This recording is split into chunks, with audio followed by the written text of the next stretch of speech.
Good morning. My name is Parole Officer Smelly. Today's Friday, November 8th, 2024, and this is a hearing of Connecticut Board of Pardons and Parole. Following board members are present this morning, and by stating your names on the record, certified their viewed all statutorily required documents and available pertinent information in preparation of this hearing. Nancy Turner, good morning. Panel Member Barry, good morning. Robert Cizauskas, good morning. Good morning. Thank you for seeing me. My name is Stephen Courtney, And your inmate number, sir. 417259. Officer Snelly, it's clear that Mr. Courtney has some problems hearing, so if we could all raise our voices. Mr. Courtney, have you heard her so far? Can you hear us so far?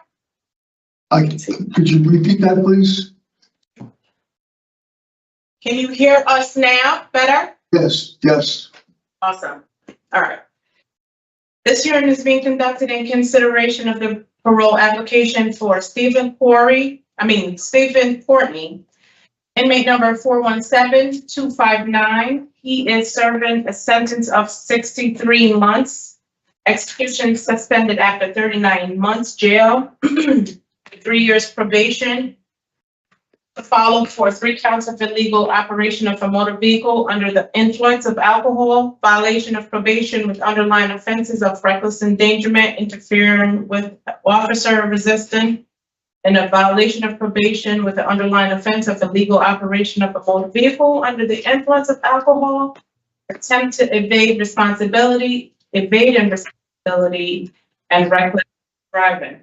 As of today, records reflect a parole eligibility date of 3/15/2025 at 50%. There's no victim input in this case. The offender, there is an offender accountability plan. However, it has been reviewed and shows the offender has not completed any programs to date, utilizing the statewide collaborative offender risk evaluation system source. The SRT falls within the low range of risk for recidivism.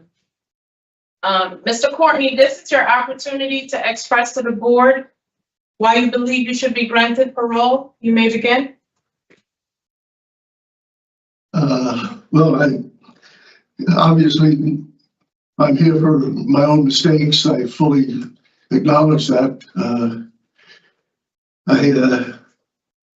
I made mistakes, and you have all my records in front of you, so you're aware of the fact. And I'm not saying this to make an excuse, because there is no excuse, but I was born with a very, very painful and terminal bone disease that I made the mistake of sipping wine on the way home from work to reduce the pain. None of the medications that the doctors gave me for years did anything at all. I was self-injecting myself for several years with 3 different medications, one stronger than the other, and the first 2 didn't work at all. The third one I was taking every month, and it worked for a few years, and then after a few years it started working less and less, like 3.5 weeks, 3 weeks. FDA only allowed you to take it once a month because it had cancer side effects, but my doctors got the FDA to let me take it every 3 weeks. And I did that for about a year or 2, and that helped. But again, it kept getting less and less. So I got to the point in 2020 where I needed help. So I went and I sought counsel. And through 2020 and halfway through 2021, I sought counsel. And at the end of that, I have been completely alcohol-free for going on 4 years now, based on that counseling that I sought back in 2020 and 2021. I live with my wife. We have our own house. We've been together for 55 years. She's been fighting cancer for the last 30, so it's been a tough 14 months for her, but again, it's my fault. So I fully acknowledge that. I rationalized when I was sipping wine on the way home because I knew it was wrong, but it was helping with my pain level, so I definitely rationalized. And as I said, for the last 3.5, going on 4 years now, I've been completely alcohol free. I know that They suspended my license, so I have a problem there. I plan on going back to work. It's about 40 miles away from where I live. I'll have to figure out a way to get there. But I don't know. The one thing I would like to mention to you, and I'm a little embarrassed to say this because I've done this completely on my own for the last 30 years, and it's something that only my wife and I are aware of, but I established a philanthropic fund back 30 years ago, strictly for children who need help, places like Covenant House, providing housing for teenagers who have no place to go, Shriners Hospital for Children, St. Jude's Hospital for Okay, children's Mr. Courtney. Mr. Yes, Courtney, ma'am. I'm sorry to interrupt, but we're Right. asking you to tell us why you believe you deserve parole. Could I you was just focus gonna- on that question? I was going to mention on the fact that this pet program of mine, I've contributed over $2 million to in the last 30 years, just to help children out. And again, nobody knows about it except me and my wife and the recipients. I stopped drinking completely. It was a mistake. I acknowledge that. I don't know what else to tell you. I'm used to working Okay. 6.5 days a week. I've helped people my whole life. If I didn't have money, I did it with my carpentry skills. Once I became successful in the business, I've done it financially, and I continue to do that. I will continue when I get out of here. Yes, ma'am. Okay, so if you're ready, we'll begin with asking the questions we prepared based on the documents that were available to us. Okay. All right, we'll begin with my colleague, Ms. Berry. Thank you, Madam Chair. So, Mr. Courtney, your file was an interesting read, and your statement was even more interesting. I think we need to be louder. Okay. Are you struggling to hear me, sir? I can hear you. It's tough, but I can hear you. So I said that your file was an interesting read, and the statement that you just gave us was even more interesting. And it was interesting because you said that you repeatedly said that you made mistakes. And I would challenge you or argue that they weren't mistakes, sir, that they were actually choices. And from sipping wine, I don't think you can get drunk. I mean, taking a sip to ease the pain is completely, you sound like you're making it sound as if you were taking communion. That's a sip of wine, not a whole bottle of wine or wine in your car. Tell us where exactly you work, sir. Where was it in Milford? My business is in Milford. I would buy a bottle of wine. It takes about an hour to drive home. And I would pretty much sip the whole bottle on the way home. So basically, It's drinking. You drank the whole bottle. well, Not a sip. okay. The choice of words that mean the same thing. No, they don't. They Okay. really do not mean the same thing, sir. Okay. So in Milford this is where you work. Your drive home was about an hour, right? Yes, ma'am. Yes, ma'am. And so why did you get 6 or 7 DUIs in New York then? 6 or 7. That never happened. Sir, your DUI, you had operating under the influence from 93 up until 2021. In fact, No, were you under some supervision or something in New York, or is that another file? Because these all run No. together. You have 93, and that was one, and then the one in 21 when the plow fell off the front of my truck. That's the second one. What That's else do you not- have? You have one in 93. I show 2012, 2014, 2011, and 2017. So that's 6. 1, 2, 3, 4, 5, 6. And then in Connecticut, you have 1, 2, 3, 4. I didn't have anything in 2017. And the one and two, You should have more than one. Mhm. I understand you're correct.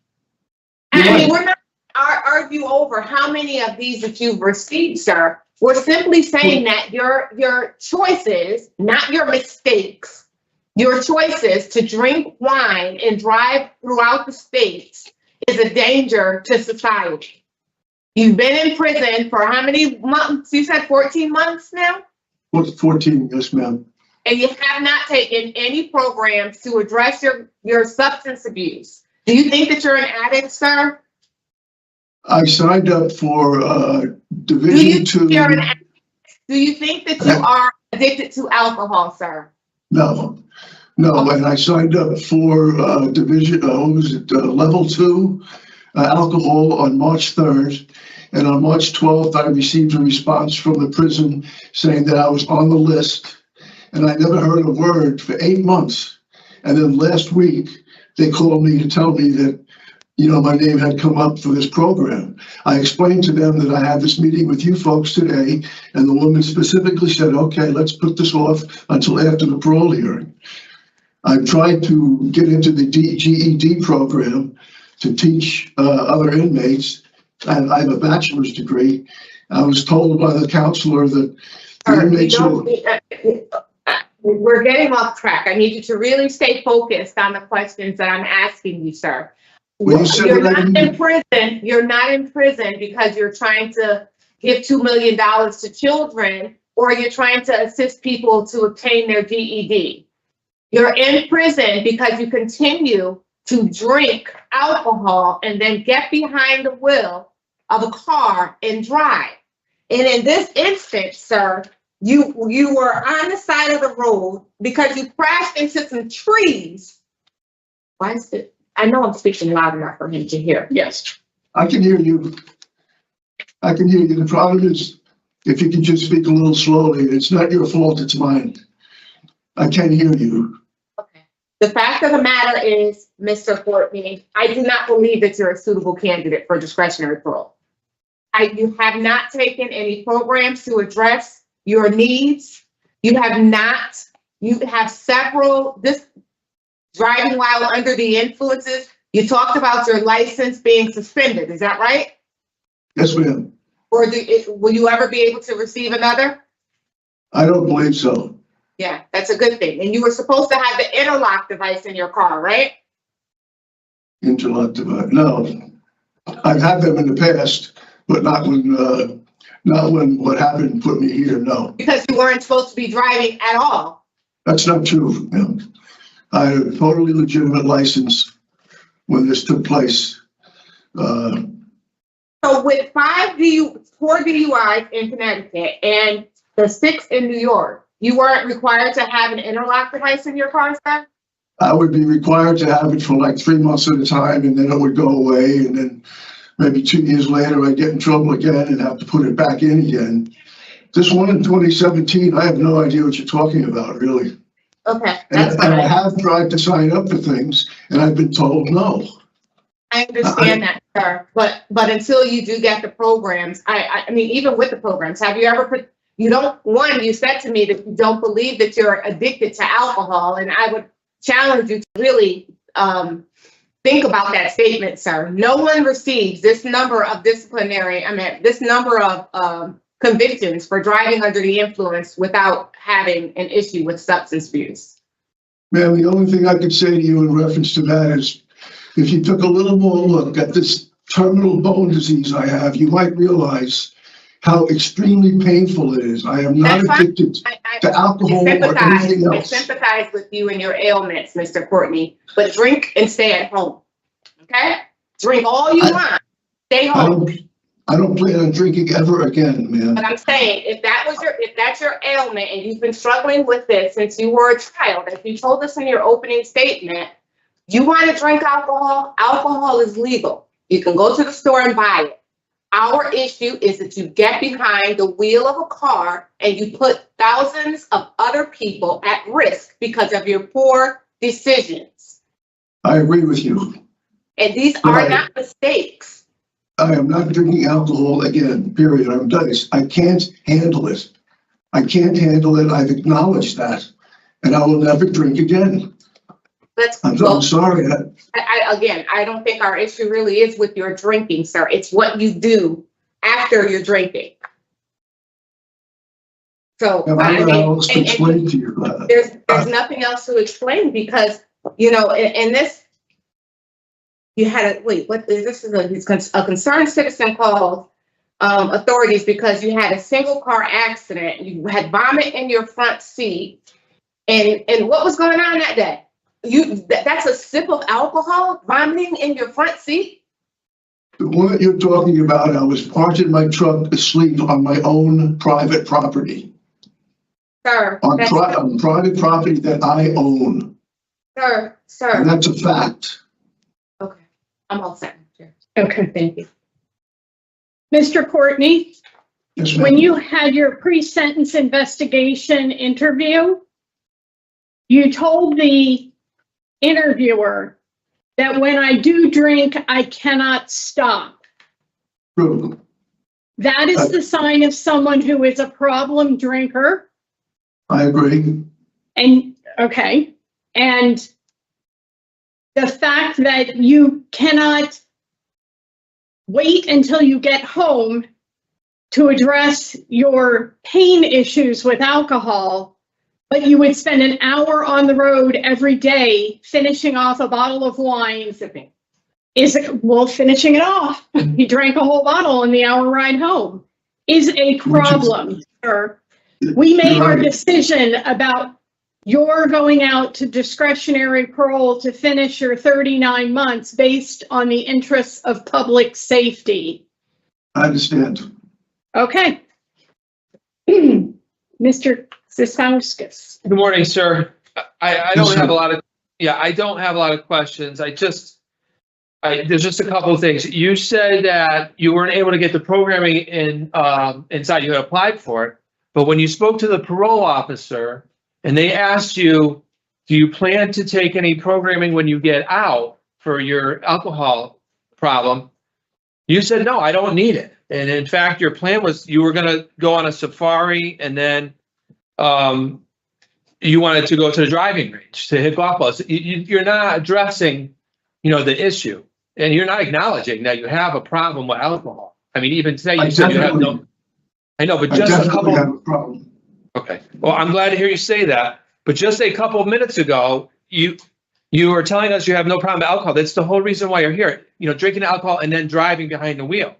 So I just think you need to come to terms with what's going on in your life and make a plan so that you can get to a place where you can, recognize what the issue is and get some treatment to help you with that. You've had no treatment since you've been incarcerated, and you have no plan to attend treatment on the outside, and you have plans to do all kinds of other things, but not address the problems that led you here. So I encourage you to get serious about your problem and start making plans for how you're going to address this when you get out, because you're going to be right back in here with the attitude that you're presenting today. You're going to be right back in here, sir. I mean, you're not in a place where you're not in a place where you're presenting as a person that's been rehabilitated and has changed and is ready to get back into the community in a safe manner. I don't know if you know this, but there's a note in here. Like, your neighbors are all afraid to walk on the street because they're so concerned of your drinking and driving up and down the road that they're afraid to even come out of the house and walk on the road. So, yeah, this is a public safety concern that I don't think you're at a point that you've recognized the magnitude of. Yeah. I don't understand that you're not understanding that I'm telling you that I can't drink at all. I don't want to drink at home. I don't want to drink ever, because when I drink, I get out of control. So and I do have a program set up for when I get back. I'll be going to see a psychologist that I was seeing in Westport several years ago, who now has an office in Ridgefield. He moved from Mahopac, New York to Ridgefield, where I live.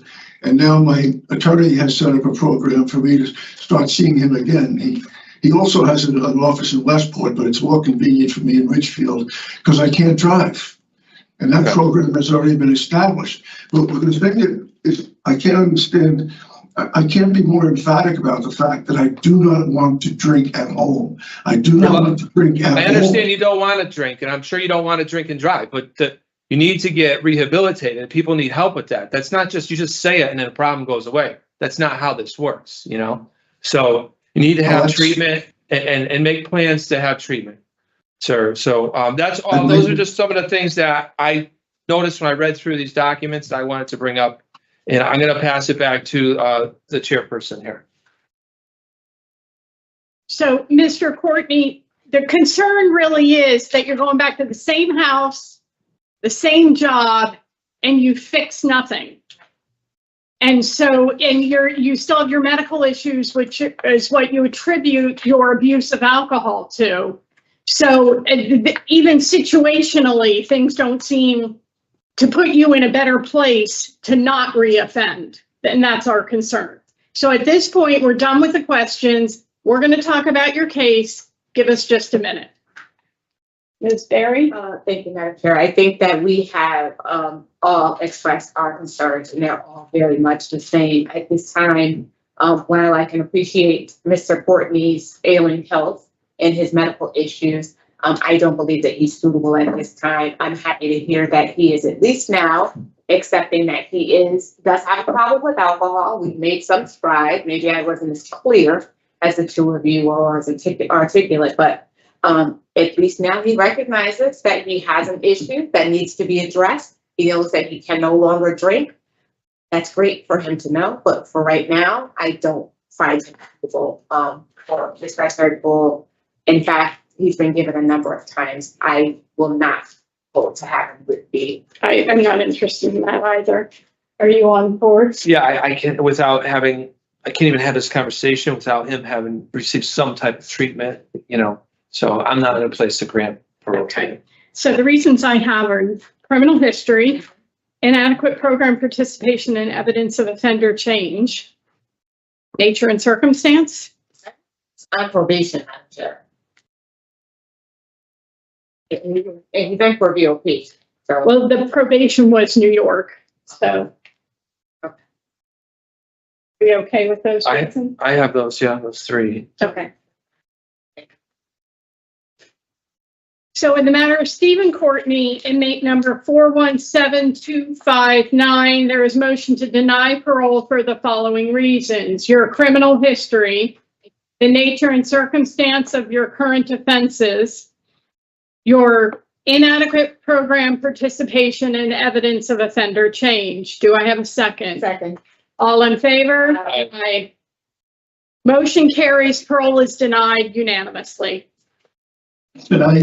Would you please help me sign up for this tier 2 program that I've been trying to get into since last March? I would think you need tier 4, sir, but please talk to the counselors there at the facility. Ask for tier 4. Good luck. This concludes the hearing for Stephen Courtney, inmate number 417259. Mr. Courtney, you'll receive all this in writing, okay? So good luck to you. Talk to your counselor about your interest in tier 4 or whatever program it is that you choose to do. Have a good one. Come on in. Only transfer parole? Is it gonna skip? Sipping fine. Sipping. We have Brown here. Oh, Brown. Okay, thank you. You're welcome.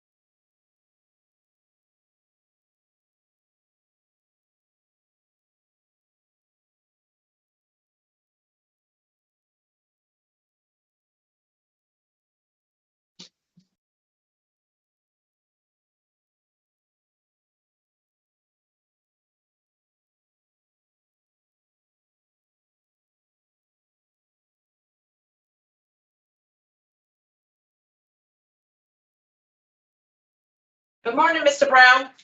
Morning. We're about to begin, okay? Okay. Do you hear us clearly? Yes. Okay, great. We are.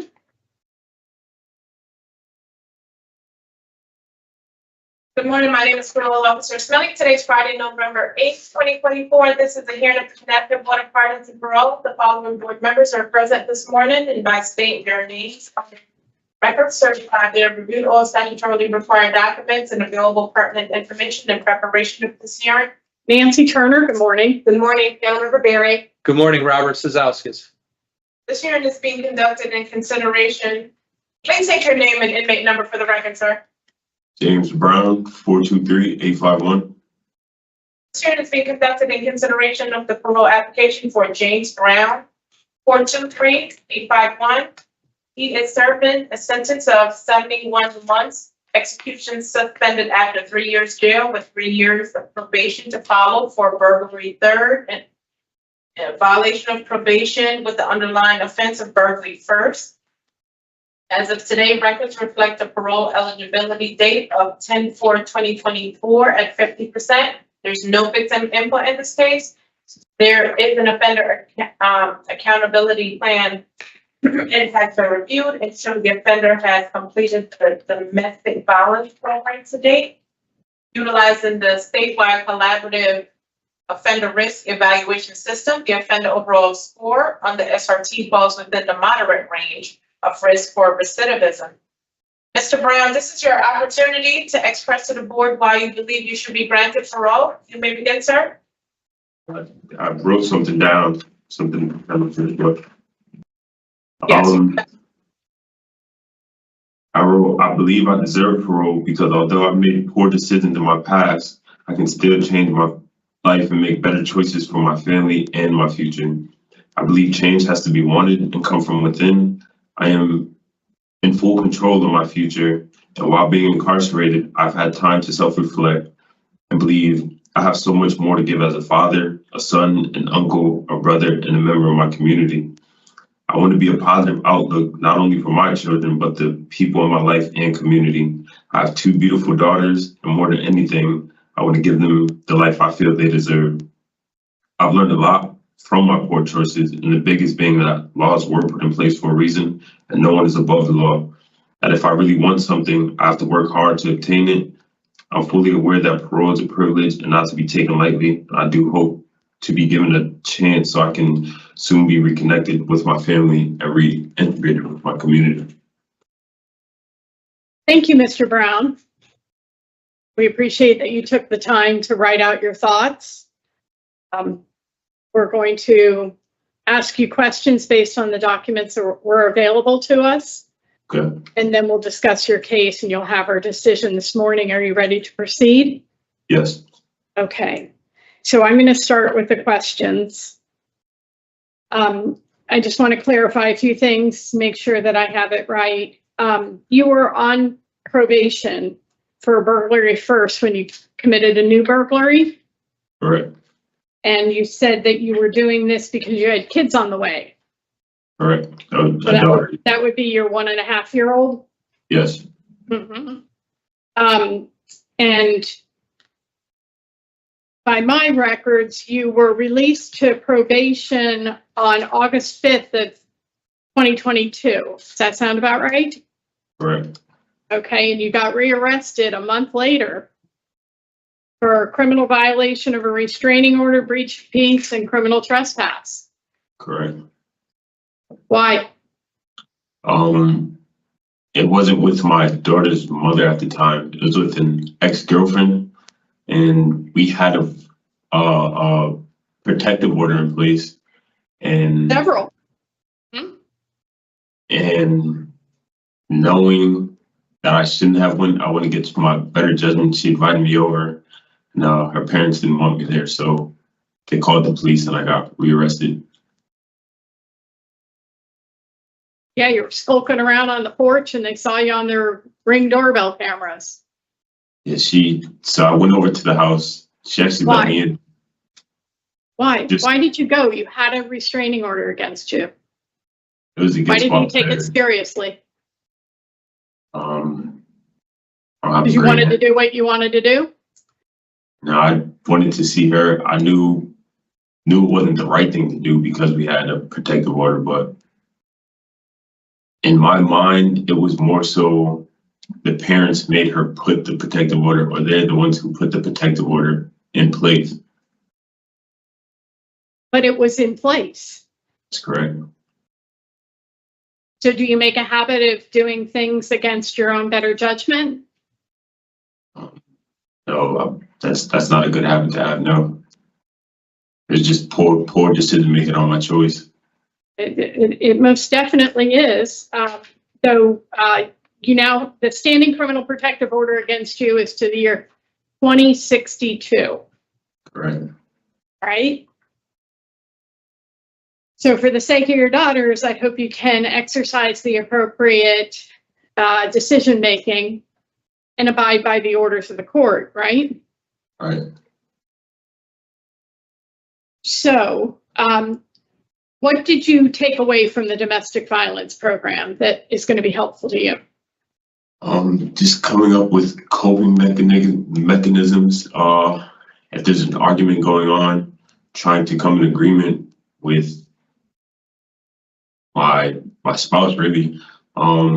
Making a plan of, if I feel away, maybe I should go take a time out and let them know, like, I'll be here doing this for this long.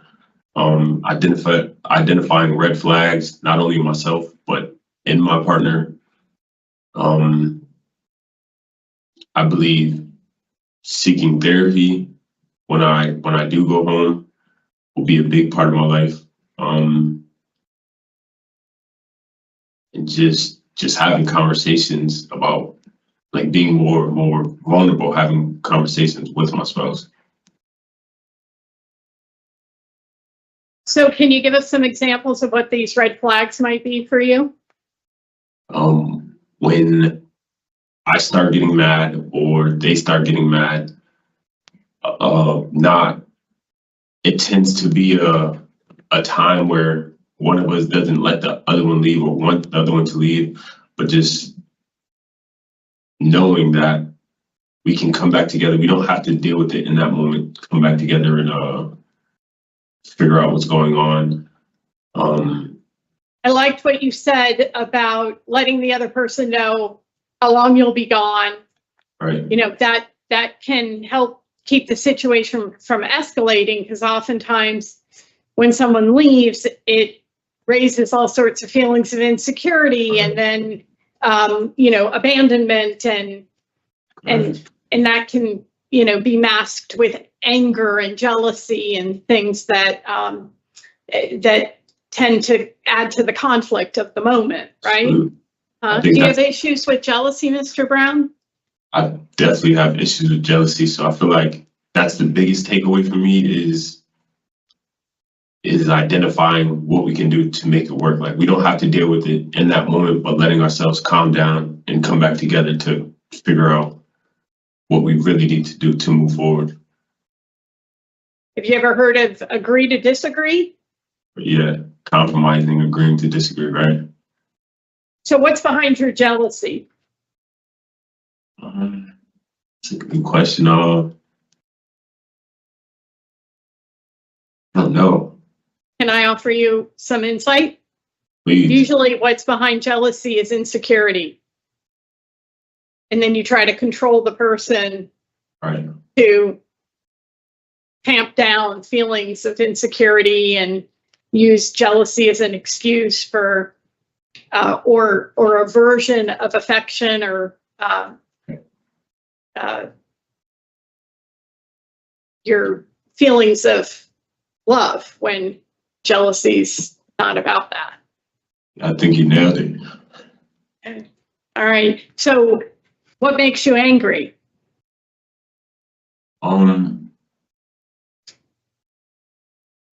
It depends on the situation. I feel like everyone gets angry, but I feel like I don't get too emotional. So the only thing that can really take me, like, I believe, like, to the next level is something over my kids or like hurting my family, something of that sort. And anger is usually a mask for other feelings. Right. A secondary emotion, yeah. Well, you know, I'm glad you have some insights to work with, because, you got to put your thoughts ahead of your feelings. Yeah. Use them to inform your feelings so that you can make good choices and not be driven by your emotions, right? Right. Identifying your feeling, that's a big issue too. Yeah, and what's behind it. It's always what's behind it, right? So at your last incarceration, I know you waived parole. Did you take any programs? I don't believe I did, no. Okay, Just so like- you haven't taken voices. No, Okay, do you know what that program's about? I don't. Okay, I it actually, helped- Go I'm ahead. sorry. I was talking to the domestic violence counselor or program director here, and I tried to get in, I believe, voices, but he pretty much told me, I don't know if this is true or not, that domestic violence pretty much covers, yeah, like the, Sure, it takes care of the checks the box on right. victims. But in your case, I think it could have been helpful to you, because what Voices does is help you see your crimes through the eyes of your victims so that you can build empathy Right. and feel remorse and hopefully not then commit those same crimes. Right. And why I think the class is so important potentially for you is because of these burglaries. Right. You're breaking into people's homes. You're breaking into people's homes when they're there. So have you given any thought to what the impact on these people minding their own business, living their lives in the safety of their home, what the impact is to have you come into their home and steal from them? Definitely not only is it me taking away from what they worked hard for, but literally affecting their safety, not making them feel safe where they live. And it was just horrible decision making on my part. It's crazy. Also, do you understand how high risk it is? Yeah, to do it's that? crazy I now mean- that I think about it. Right. I mean, people, have guns in their homes, Right, I could have been killed or seriously hurt, or and they would have been well within their rights to shoot Right. you. right. So we got at taking their things and affecting their sense of safety. How else are they impacted?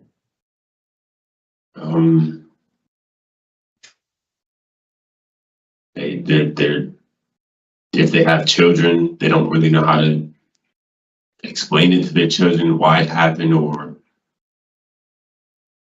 having that sense of comfort for your kids. Like I have two daughters, and I wouldn't really know what to tell them if someone came into our house while we were in the house. Like it's just a big no. I think about, if I was starting my day, waking up, and I went downstairs in my house and I could tell that somebody had been through my belongings and broken in while I was asleep. I mean, all sense of safety, but also feeling very violated, that you had no right. And then you went and pawned belongings that people will never be able to get back. Treasured family heirlooms. And, I want you to appreciate, Mr. Brown, that, you not only affect people psychologically and emotionally, but you also hit them financially. Because what most people do in response to this kind of experience of victimization is that they make their homes a fortress. So they're installing bars on the windows, they're adding cameras on the outside of their house, and they're in the inside. They're, adding locks. You can't go to bed at night until you've checked every lock and every door and every window to try to feel safe in your house.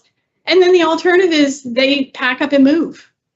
And that's full of expenses, because they're just not able to feel safe in the same place again. So, your choice of crime is incredibly impactful on the individuals who suffer as a result of the choices that you made.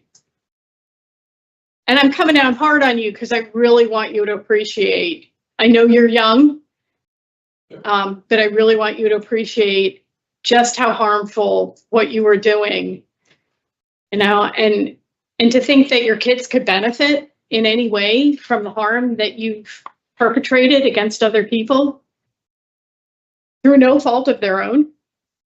Right. Yeah. So, you mentioned your life, your family, and your future. Can you tell me what life goals you have in mind for yourself? Well, short-term goals, I want to go to school for welding. I want to be a welder. Why? It's just something I've always been interested in, and I feel like it's really obtainable. It's not like something that takes forever to do, or I just feel like it's obtainable. I know welders make really good money, and they're pretty much always going to be around. Or getting my CDL when I go home, my license. Traveling.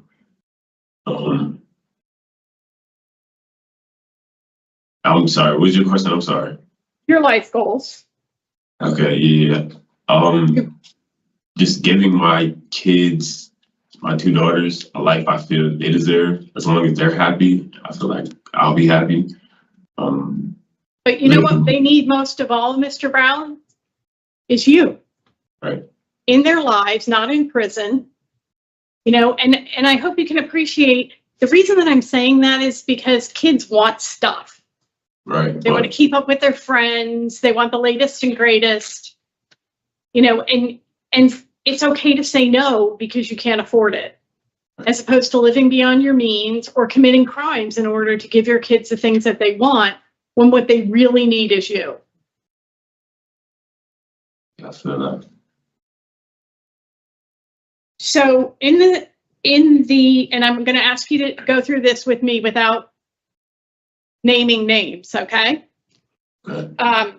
In the sentencing transcript, there was an indication of a full protective order with someone with the initials KC. Do you know who that is? Yes. Okay. What is that related to? Domestic violence? So, yeah, it stemmed from an argument. I believe her and I had a protective order put in place in 2022. I'm not sure if it reflects that. Okay. Can you see that? I'm sorry. And then the other full no contact protective orders with JP. Correct. And that's the one whose parents didn't want you around? No, KC is the one whose Okay. parents didn't. All right, Yeah. I had them reversed. Okay. So I think the last thing I'm going to say to you, Mr. Brown, is you're 26 years old and you have perpetrated enough abuse in your intimate relationships that 2 different women have protective orders against you. That should be a wake-up call to you, sir. Something's got to change and it needs to be you. I'm glad that you had such strong takeaways from the domestic violence program. Keep them close in mind and thought. Use those to inform your actions. Right? I wish you much success with your welding career. There's always great opportunities down my way at Electric Boat. So, keep your focus. Thank you. Thank you for talking with me. Mr. Cizauskas? Hi, good morning. Morning. My colleague has asked a lot of the questions that I wanted to ask you, but there's just one thing that she didn't touch on that I'm going to go over with you. during your interview with the parole officer leading up to this, Okay. there was a conversation about selling drugs. And you said that, you were selling drugs because as a way to make means and make money, So, yeah, so one of the things that I need to look at when we make these decisions is the person's a change since they've been incarcerated, and that they have changed their way of thinking, and that these kind of behaviors that could lead you back to coming back to prison have changed, and that I hear a lot of that in your voice about wanting to do better for your children, and I think you have realistic goals for a career, and it sounds good. So in regards to the selling of the drugs, can you talk about how you've changed, how you feel like you've changed, in that mindset? Yeah, not selling drugs. Not only does it put myself in harm's way of going back to jail, but I'm literally ruining other people's lives, like by selling it to them. When I was out there, I wasn't really in a good mindset at all. So I think now getting back out there, I'm sorry, I forgot her name, but as she said, my kids need me, like I need to be out there. So if I feel like I need help, there are people in my life, my support system that I can go to and ask for that help that I need instead of resorting to crimes or selling drugs or doing anything done to land me back in jail. Just coming up with a plan to ultimately stay out of jail and support my kids. Right. And you have an addiction services program referral on your OAP, but you have not taken a program yet, right, to address drugs or selling drugs or using drugs. You haven't completed anything like that in this incarceration? I don't believe it was on my OAP for this incarceration, but I had not taken any addiction services. Yeah, it is on there, so I would encourage you to talk to your. So one of the things that struck me when I'm reading through your stuff, and I know you're talking about change and want to do different, but earlier this year you received the disciplinary report for marijuana in your cell. There's 25 separate packages, and when asked about that, you said that you had them so that you could sell them in the facility. So, I mean, it sounds like the behavior on the outside is like continuing, and that's not really changing. I don't see the display of change while you're incarcerated because you're doing the same thing. And it was earlier this year in 2024. Can you tell us what happened with that disciplinary report? So this was in about January. Yes. Yep. I was incarcerated in Chester Correctional, and I was going through like a rough patch. I didn't really know about parole or how long I was going to do in jail. So I pretty much bought some marijuana, some weed off of somebody, and to support me eating, I decided to sell the marijuana to other people. But like you said, it's not, at the time, it was me thinking about me eating in prison versus I wasn't really thinking about the consequences of my actions at the time. Yeah, I mean, and that's a problem, right? Impulsive decisions.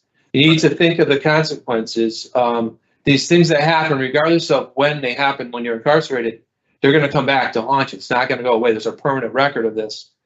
And, you've stated that you sell drugs in the community as a way to means, to be able to afford things. And then in prison, you're doing the exact same thing. You're selling drugs to people that are like in a really bad state. A lot of people are addicted and are trying to get out themselves. And you're just facilitating all those people getting DRs, not getting out. It's just not a good look for you to continue to have the same behavior when I'm trying to look through the documents to find where you may have change for the better. I do hear some change in your voice in regards to domestic violence specifically. I have heard some of the techniques that you clearly have learned from the programming. I'm hopeful that you can take one of the addiction services classes to try to learn, about the effects that you're having on other people by doing what you're doing with as far as drugs go. And it's on your OEP if not taken it yet. So that's really all I wanted to talk about, sir. I appreciate you answering my questions and being honest to me. I'm gonna pass it back to the chairperson. So, Mr. Brown, before I pass it to Ms. Berry, where were you getting the money to buy the marijuana when you had the money that you could have been used to eat? So I had a portion of my stimulus check, and it was literally the last bit of my stimulus check that I used to obtain the marijuana.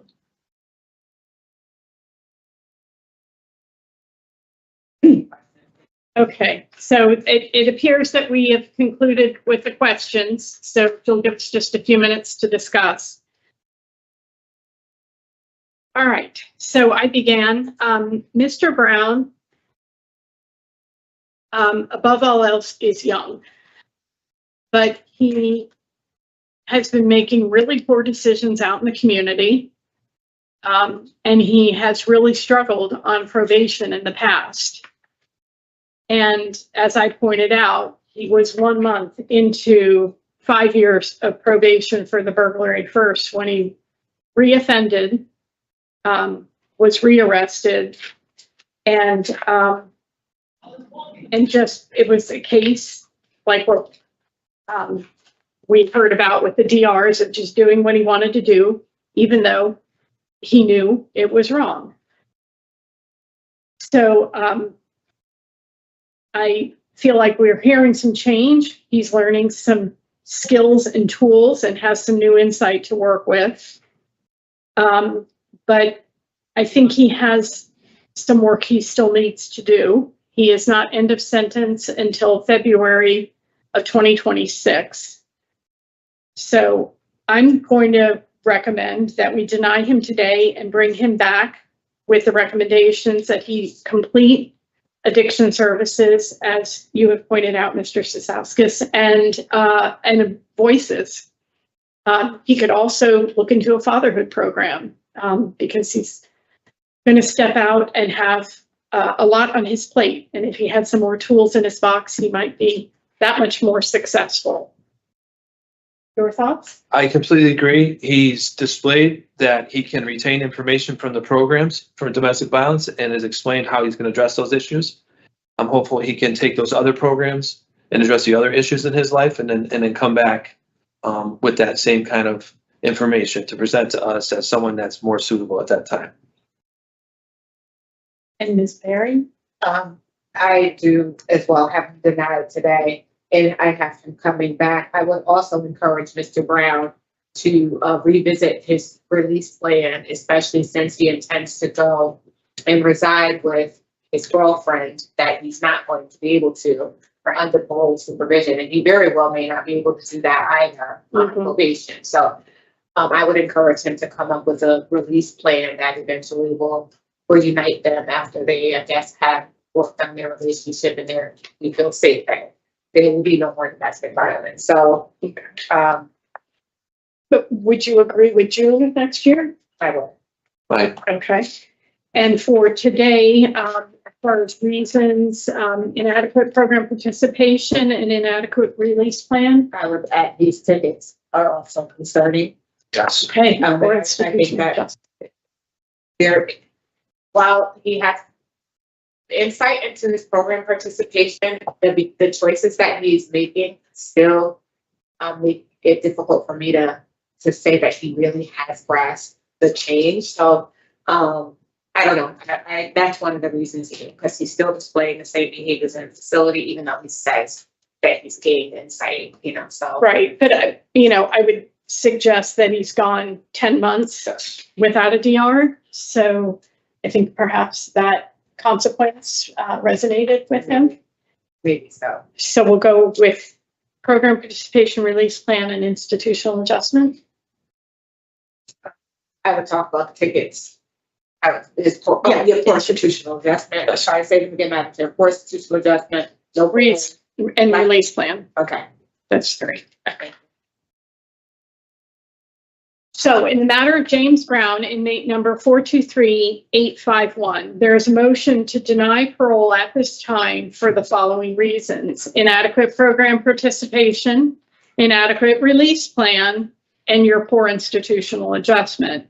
I further move to rehear you in June of 2025 with the recommendations that you get no new DRs, that you complete addiction services, which is on your OAP, the Voices program, and fatherhood, if you can get into both of those, and I encourage you to advocate for yourself.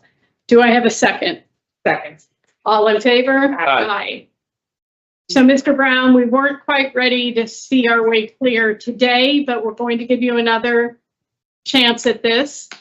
So buckle down and do some work, talk to the counselors, get into some programs. You have until June. All right. This concludes the hearing for James Brown, inmate number 423-851, who received all this in writing. Mr. Brown? We wish you much success. Good Yeah, luck to you. good luck. Keep your focus.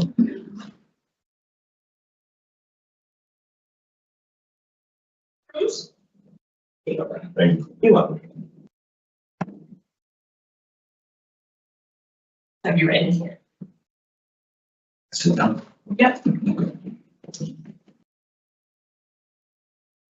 Good morning.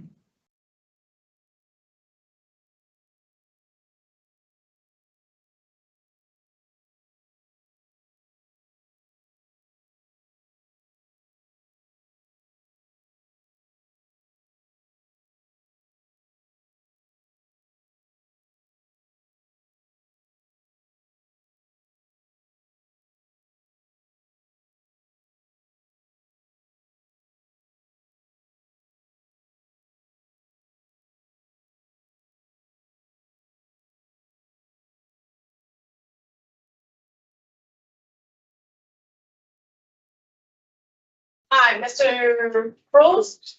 Yes, good morning. All right, good morning. Stand by first, okay? 1 minute. Okay.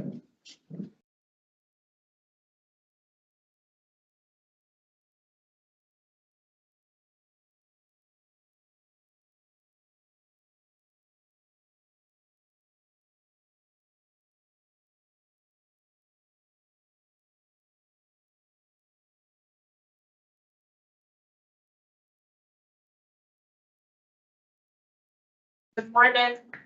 Good morning. Good morning. Parole Officer Smelly. Today is November 8th, 2024, and this is a hearing of Connecticut Board of Pardons and Parole. Following board members are present this morning and by state their names on the record certify they have reviewed all statutorily required documents and available pertinent information in preparation of this hearing. Nancy Turner, good morning. Councilmember Barry, good morning. Good morning, Robert Cizauskas. Please state your name and inmate number for the record. Good morning. Raphael Cruz, 276683. This hearing is being conducted in consideration of the parole application for Raphael Cruz, inmate number 276683. Cruz is serving a sentence of 7 years, execution suspended after 2.5 years jail with 4 years of probation to follow for interfering with an officer resisting, criminal possession of a firearm, illegal discharge of a firearm, violation of probation with underlying offense of violation of protective order, violation of probation with underlying offense, violation of protective order.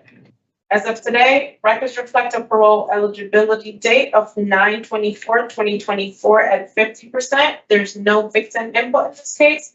There is an offender accountability plan for the offender. It has been reviewed and showed he has completed domestic violence and voices to date, utilizing a statewide collaborative offender risk evaluation system scores.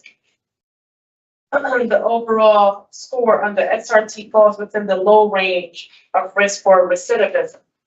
Mr. Cruz, this is your opportunity to express to the board why you believe you should be granted parole. You may begin, sir. Officer Smelly, I'm sorry. Just before we go on, Yes, sir. I have the violation of probation with the 2 violation of protective orders. I also have an interfering with and a resisting arrest and a disorderly conduct. Yes. 2022. So he's serving time for all of those because those were not terminated. Yes. Okay. So to interfere with officer resistance was suspension or was didn't sit here for 1 month.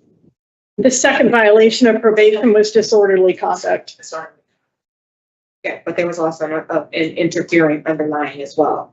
Interfering otherwise. Yeah. He got a bunch of charges nonetheless, but I just wanted to state that for the record. Thank you, Madam President. And Mr. Cruz, this is your opportunity to express to the board why you believe you should be granted parole. You may begin. Okay. Good morning. When I was arrested, I would say my mental health was really deteriorated. So being incarcerated, what I've applied is just 100% getting my mental health together. I tried to do it on my own when I was home, and I failed miserably. So in here, I've taken advantage of the medication. I've taken it religiously, and over the course that I've been in here, it's just I've been filled. I've been more hopeful. I feel better. I don't feel empty as I felt before when I came and I was arrested.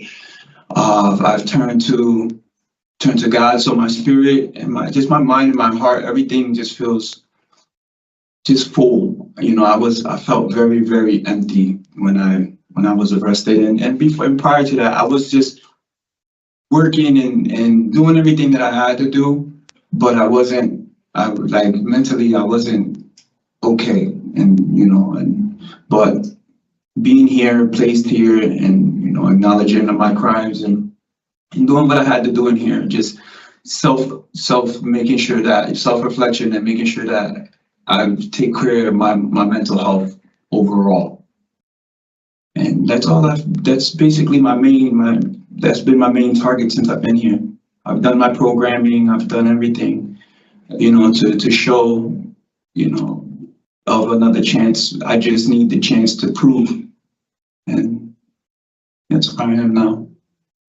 Well, thank you, Mr. Cruz. You do still have a program or two on your OAP, but your behavior's been impeccable. So we will take turns asking the questions we've prepared based on the documents that were available to us. Okay. And then we'll discuss your case and you'll have our decision this morning. Are you ready to proceed? Yes, can I ask a question first? Which other programs were on the OAP? Addiction services, vocational education. Have you held a job there in the facility? I have not, but addiction service, I didn't have that on my paper OAP. We have it on an OAP dated 6/28/2024. So if you're ready, we're going to move forward and ask questions. Okay. You have an alcohol and drug score of 4. So that's indicative of somebody who needs a program. Okay. So we'll begin with my colleague, Mr. Cizauskas. Good morning, sir. How are you doing? Good morning, Mr. Cizauskas. How are you? Good. You mentioned in your opening statement that you have been self-reflecting and acknowledged your crimes. Yes. Can you just talk about what happened on this day in July of 2023 when they came to the house? This was the incident involving the shotgun. Yes. What was going on? Well, I was deteriorating really bad mental health wise. I was in my yard and I hate always saying this, but I tried to take my life. I've gotten to a point where I was just unsatisfied with life for myself, and I tried to take my life. Did you fire off the shotgun? Yes. Where did you fire? Where did you fire it at? Towards myself. So did it strike the house or any other people or anything? No, sir. You did not strike yourself either. It just went in the No, air. it deafened me. The chair broke and it went off where I was sitting in. Okay. Now, was your family in the house when this was going on? No, sir. I was alone in my backyard. There was no one else around. No, sir. So how did the police end up coming there? Who heard this and reported? I think prior to that, I tried to go to my neighbor to give him, I was looking for a last moment of help. I went to my neighbor, he wasn't there. So I went to my yard, and so I'm pretty sure that probably his kid probably caught a glimpse and probably called the police.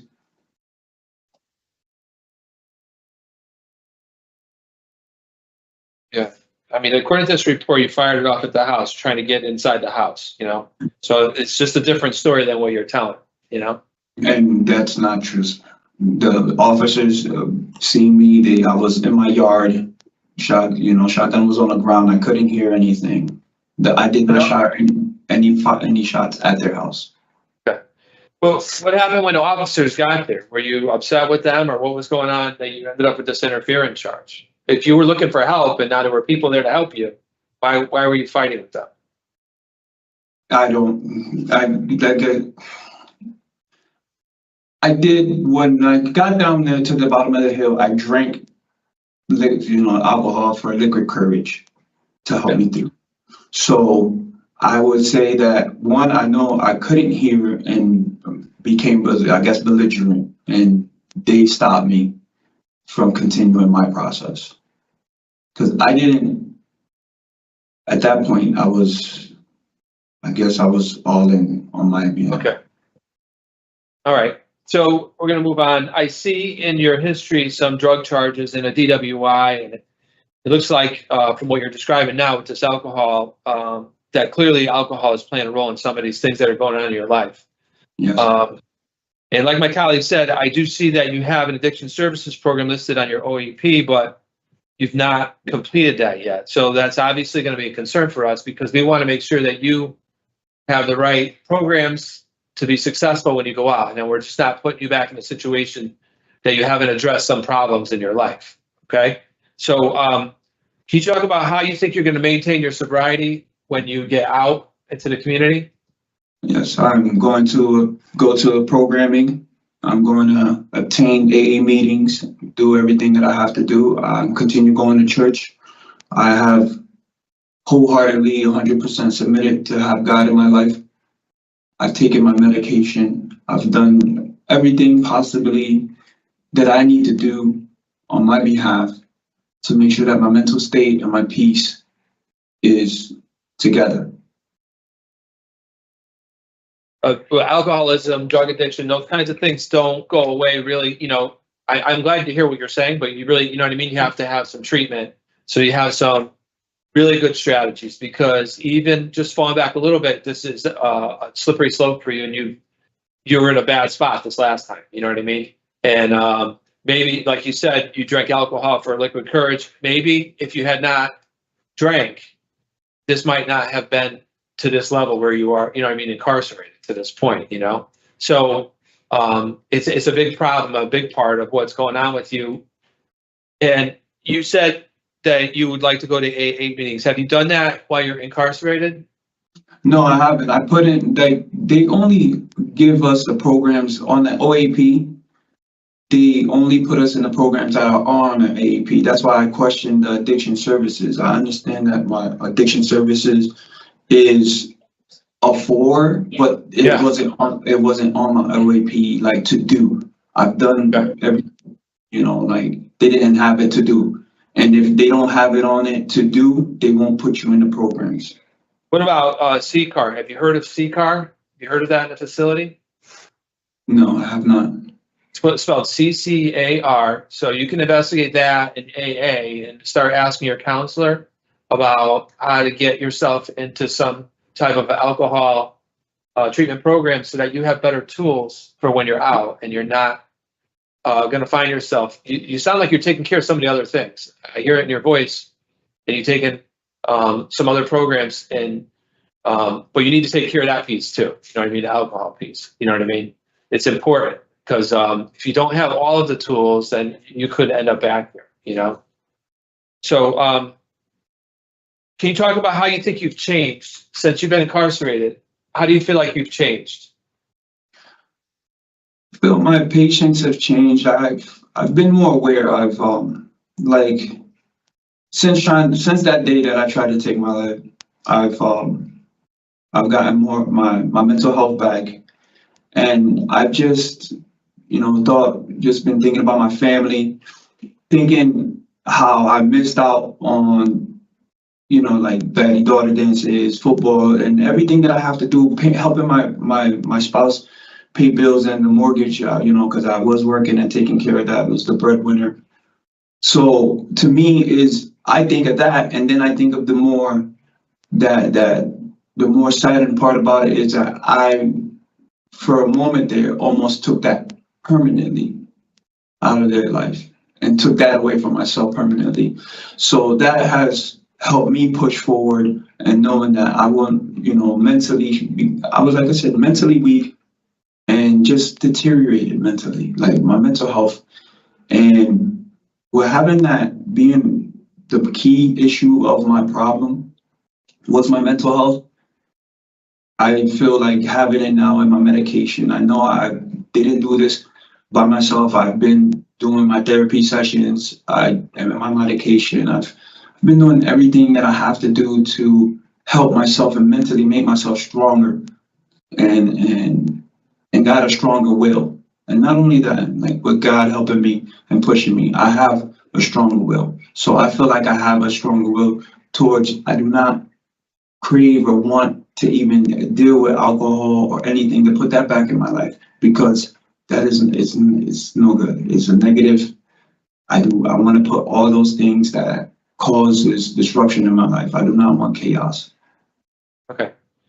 I've heard you talk about the things that you've made improvements on in your life. I just want to caution you that you do have the right to privacy in some of these areas.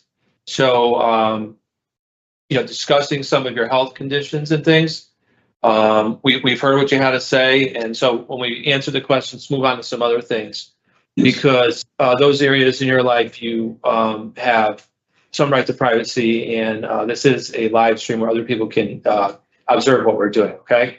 Yes. Can you talk about your release plan? Like, where do you plan to live, and what do you want to do for work? I heard you talk about church and AA, but let's talk about what the situation is going to look like, where you're going to live at, and where you're going to work. What's your plan for that? Okay. My house I live in, I have a house with my spouse I live with. And my work is the job I've been doing. I'm hazardous material handler. I do asbestos, lead, and mold remediation. I've been doing that for the past 12 years. I was doing that up to the day of my incident. And I talk to my boss weekly. We discuss, work and how it looks for him getting contracts and everything like that. Like me and my boss and my company, we're tight. Like I said, I've been there for years, and that's where I plan on going back to. Once I'm still under the grace period. With God's graces, if I do make parole, I'm still under the grace period, so I can do 8-hour refreshers to renew my licenses, which is my hazardous, my asbestos, my mold, and lead. All right. I mean, it sounds like you have some skills that you can use to make a living honestly with a regular paycheck, pay taxes. What does your spouse say about you coming home in that? She's looking forward for me to coming home. Like I said, she is really like backing me, and like she's been everything. She knows my mental health issues. She knows my problems with mental health. She is like my backbone. She pushes me forward for everything. So she definitely has my best interest in mind. And she does, she doesn't have any hair on her tongue. So she says whatever she knows where I'm faulting at, she always points it out. So she's a good person, and like we've been through, when like all this happened, is like she almost called it. She kept saying I need to stay on top of my medicine, but again, the stubbornness and thinking that because I was strong, I thought I could do it myself, and I've realized that I can't do this by myself, and I haven't done this all by myself. But without saying her name, what are her initials? What are her initials? TR. Okay. Okay, the only other thing I wanted to talk about before I pass on to my colleagues so they could ask their questions is that I noticed you tried to waive parole a couple different times to waive this hearing. What was going on with that? Why did you not want to come? So, excuse me, I'm sorry. It's okay. Okay, I wrote to waive it because I was, I didn't know, because they always say the date is tentative. So I didn't know when I would see it because they already pushed it without me knowing, and I wanted to make sure that if I made it to the halfway house, I would be able to renew my licenses at the point it was that important. You know, that's one of the important things that for my job is to fall under the grace period of doing my 8-hour refreshers to get my to renew my licenses. And if I don't do the 8-hour refreshers, I will have to do the courses all over for all my licenses. And that was the whole point of like trying to see, because it was before the parole. Okay, so you've been, you were approved for a halfway house. You were thinking you could do that and then take advantage of that to renew your licenses quicker than going through this process. Yes. All right, those are all the questions I have for you today, sir. I'm going to pass along to my colleagues and they'll have some questions for you, okay? Okay. Madam Chair. Ms. Berry. Madam Chair. So Mr. Cruz, Mr. Cizauskas was extremely gracious with you. One of the things that we're challenged with as board members is that we have to review your file extensively. So in preparation for these hearings, we really do read every single piece of paper in your file. So, and then you hear us say, when we introduce ourselves on the record, like we did this morning, we're Yes. swearing that we've reviewed all of your documents because that's what we're required to do. So in the documents, the official records, it says absolutely nothing about you trying to take your own life. Every witness in that house, which according to these records, there were 7 people inside that house, said that you were shooting at the house. When the police came and you were in the backyard on your knees, they told you to lay flat. And you said, basically, and this was more than one officer, sir, you told them that you were never going to surrender, you were combative, you were insulted. I mean, they physically had to wrestle you to the ground. That doesn't sound like a person, in my opinion, who's struggling with mental health issues. And in fact, you had gone to that house several times before this time, starting trouble. Sir, in all actuality, you violated this protective order, I show, at least 3 times. You want me to answer? You may.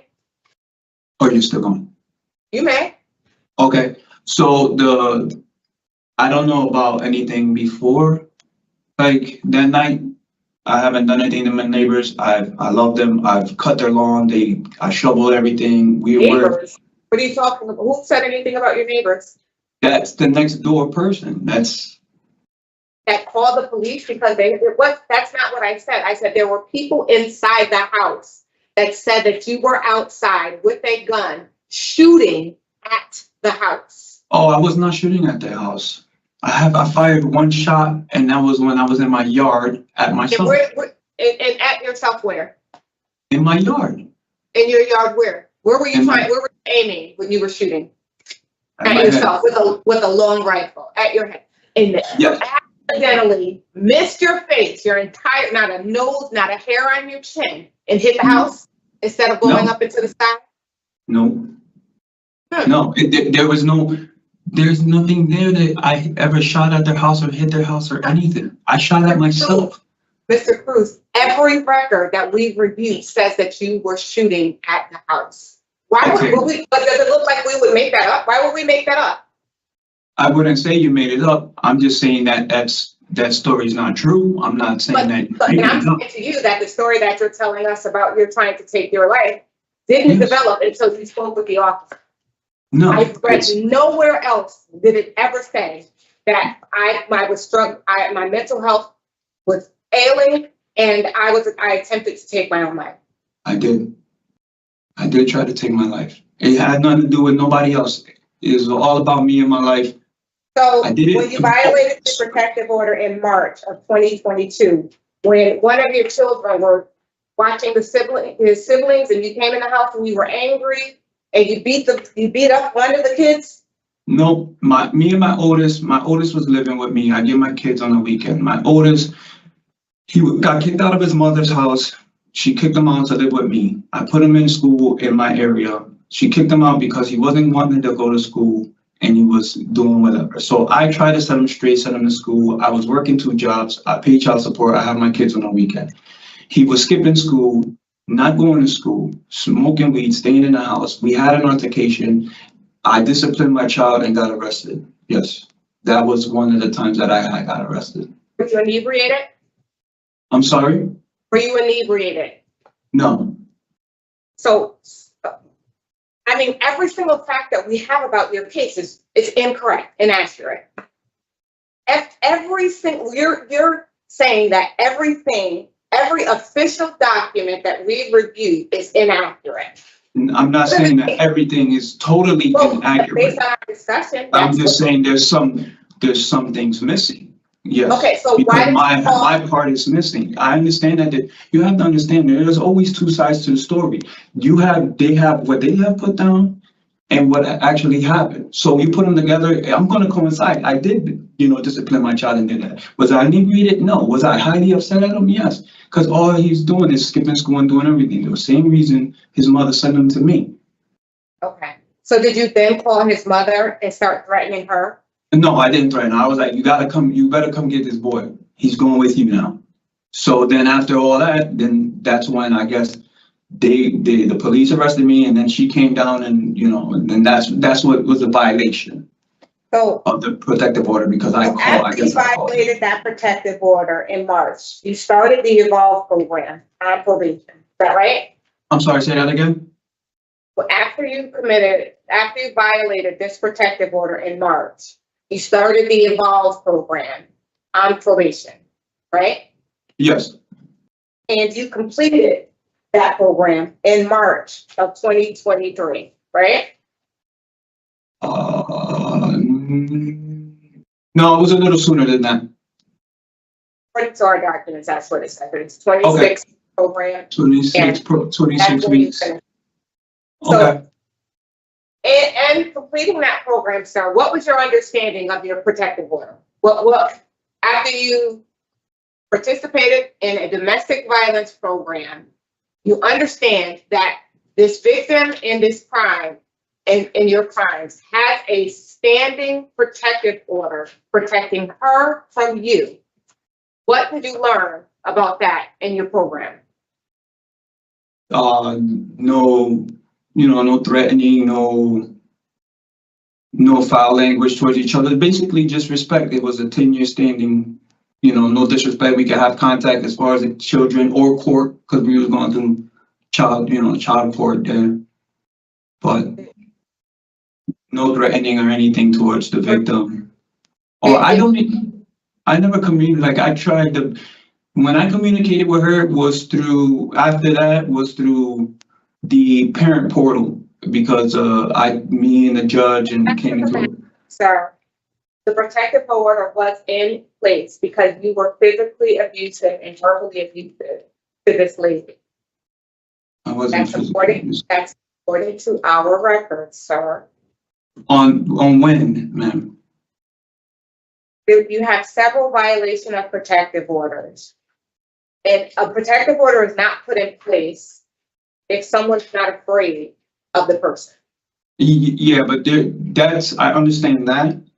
But most of it is, like I said, hearsay, but there was no physical abuse. Okay. No sign of physical There's abuse. no physical. So the protective order meant that you were supposed to stay away from her. Stay away, not go to her house, not harass her, not call her phone, none of that. So why Okay. were you in the backyard of their house? It's not, that's my house. I wasn't in the backyard of their house. It's my house. That's what I'm trying to tell you, that it was 130 Grandview Terrace, it's my house. And so why was your car running then with music blasting? It was in front of my house. Why were you outside of the house then? And they said that you were trying to get in. It just doesn't make sense, Mr. Cruz. Ma'am, it's my name. Okay. See, that's the thing is everything that is going on right now, it's all mixed up. I'm going to tell you, that's my neighbor's house. My neighbor lives there. I knocked on my neighbor's house because I was looking for the last resort. I was basically asking for help. I didn't. Nobody answered. I went into my backyard, went down the hill with a bottle, chugged the bottle, sat in a lawn chair, and shot a fire. That was basically it. And when I got up, I couldn't hear anything. Flashlights were flashing. That's when the police came. Could I hear anything? It was ringing. I did get combative. I understand that. They handcuffed me, cracked me in my head, told me to calm down, told me what was happening. I calmed down. That was my neighbor's house, and I was in the backyard of my house. I fired no shots. There is no evidence of me hitting anybody's house. I didn't do anything that way. I shot one shot at myself. And that's what I'm... And so why did you even have a gun in the first place, sir? You were a convicted felon, and you were prohibited from being in possession of firearms. Why did you have a gun? I purchased the firearm for the purpose of to take my life, ma'am. And I understand that that guiltiness, yes, I am guilty of that for purchasing and possessing a firearm. I understand that. For a long time I was shameful because of my mental health, but shame is different. I had to get rid of the shame, which I did a bad thing by having the possession. I'm not a bad person. I know I'm guilty of the possession. I understand that. But I tried to hurt no one but myself. And why do you keep calling your current girlfriend your wife? She's my spouse. When did you get married? Yeah, she's my spouse. She's my girlfriend. She's my spouse. When did you get married? I didn't get married. She's my spouse, though. She's my better half. It's not your spouse until you're. Wouldn't she be? She's your my girlfriend. wife? Excuse me. Wouldn't she be my wife at that? She can be my spouse. If she could be your significant other. Okay, my significant other. Spouse, the definition of a spouse to me means you have legal connection, legally entitled, legally married. Spouse. Okay, well, in the eyes of God, I feel like she's my spouse, and she says the same. So, but my significant other, that's where we live. It was in the backyard of my house. I'm all set, Madam Chair. Thank you.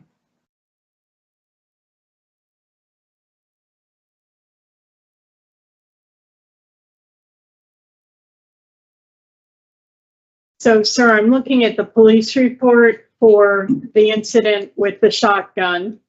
Yes, ma'am.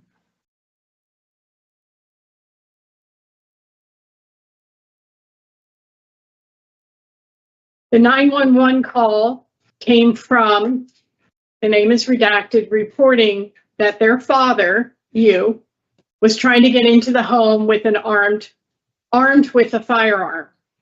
And then it goes on after they got you in handcuffs, they interviewed the caller and was told that they were in the house with family and friends when the doorbell rang.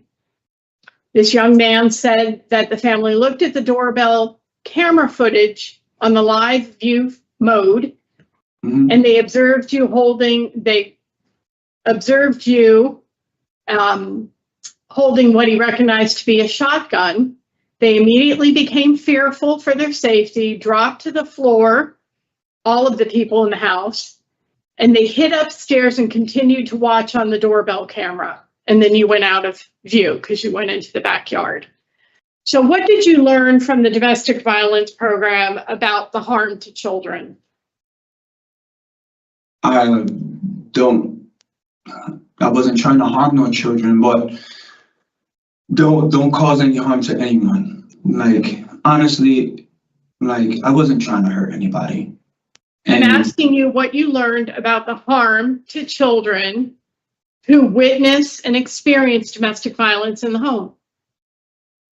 That it can deteriorate their mental health, their sense of, I would say, just everything in general with them. They become fearful.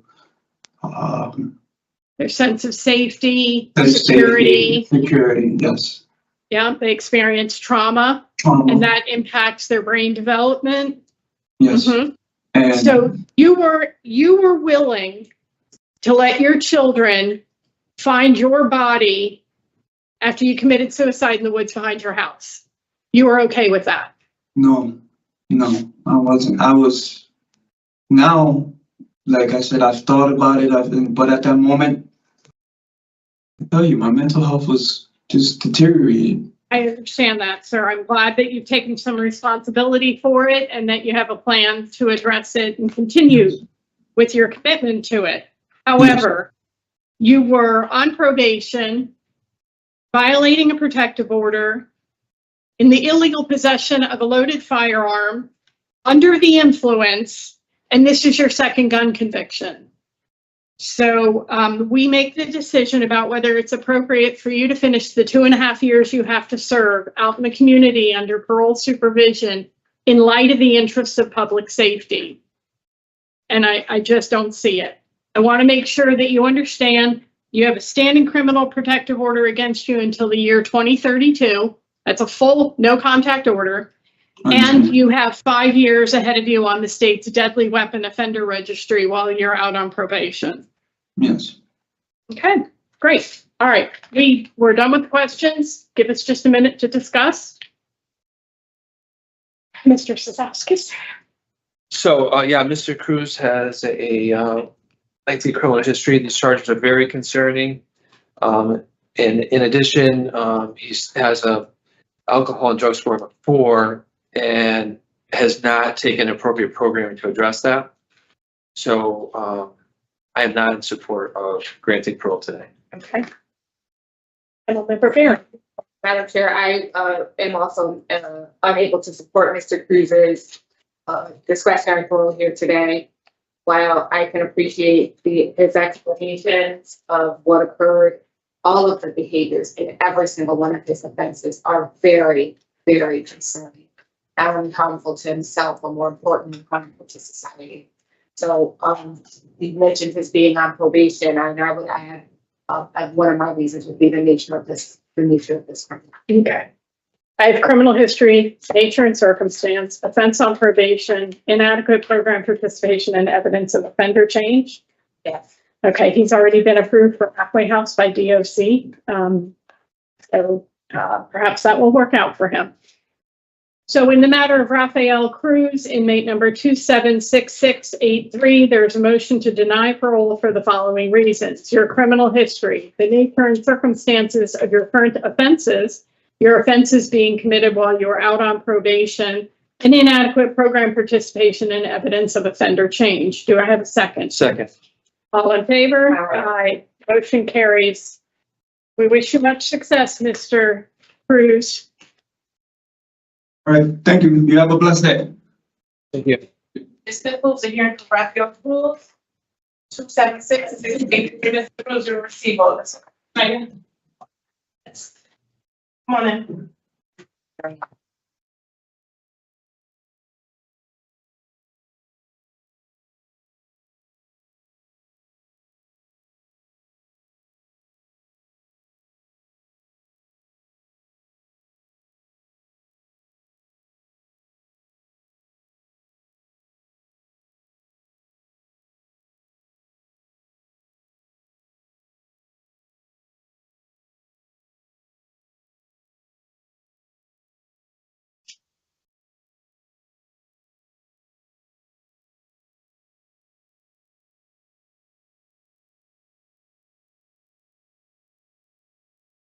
with this theme of,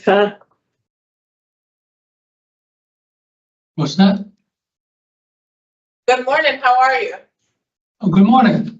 Okay, you can hear us clearly? Now I can, yes, Yes, great. We're about to start. Give us 1 minute, okay? sure.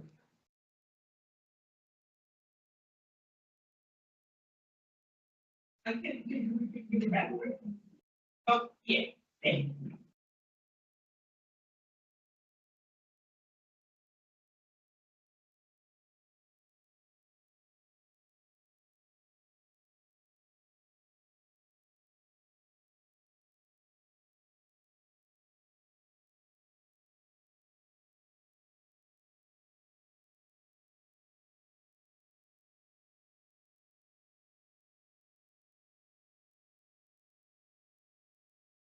Good morning, my name is Paroles Officer Stelling. Today is November 8th, 2024. This is the hearing of Connecticut Board of Pardons and Parole.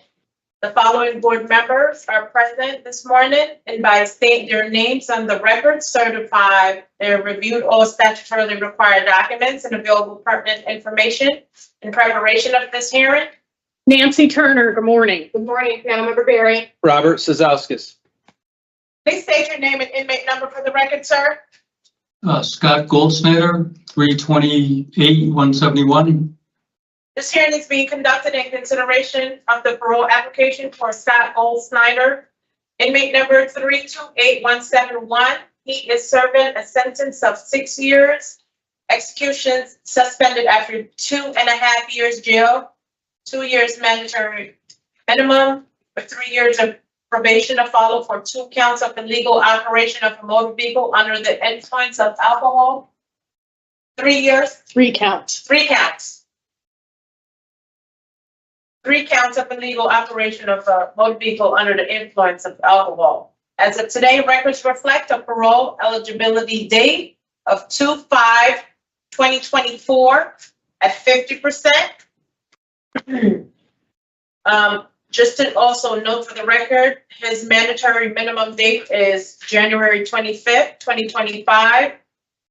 There is no victim input in this case. There is an offender accountability plan. A review of the plan shows he has completed tier 4 aftercare, CCAR coach, and he's a CCAR professional utilizing the statewide collaborative offender risk evaluation system.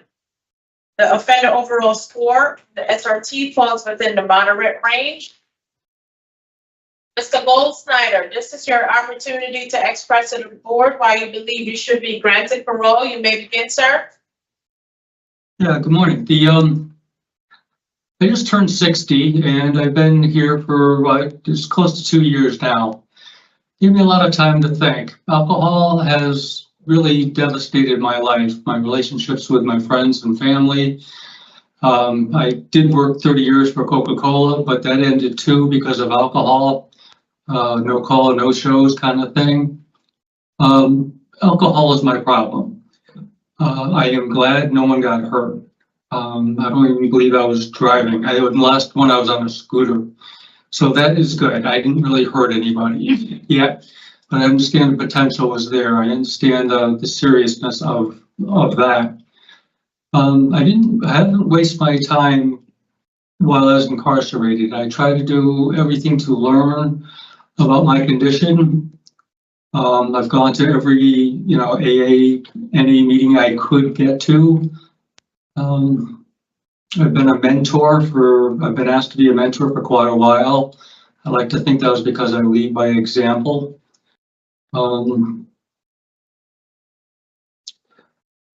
With me, it's very simple. I need to stop drinking completely, totally. That is it. My entire life record, everything has been alcohol related.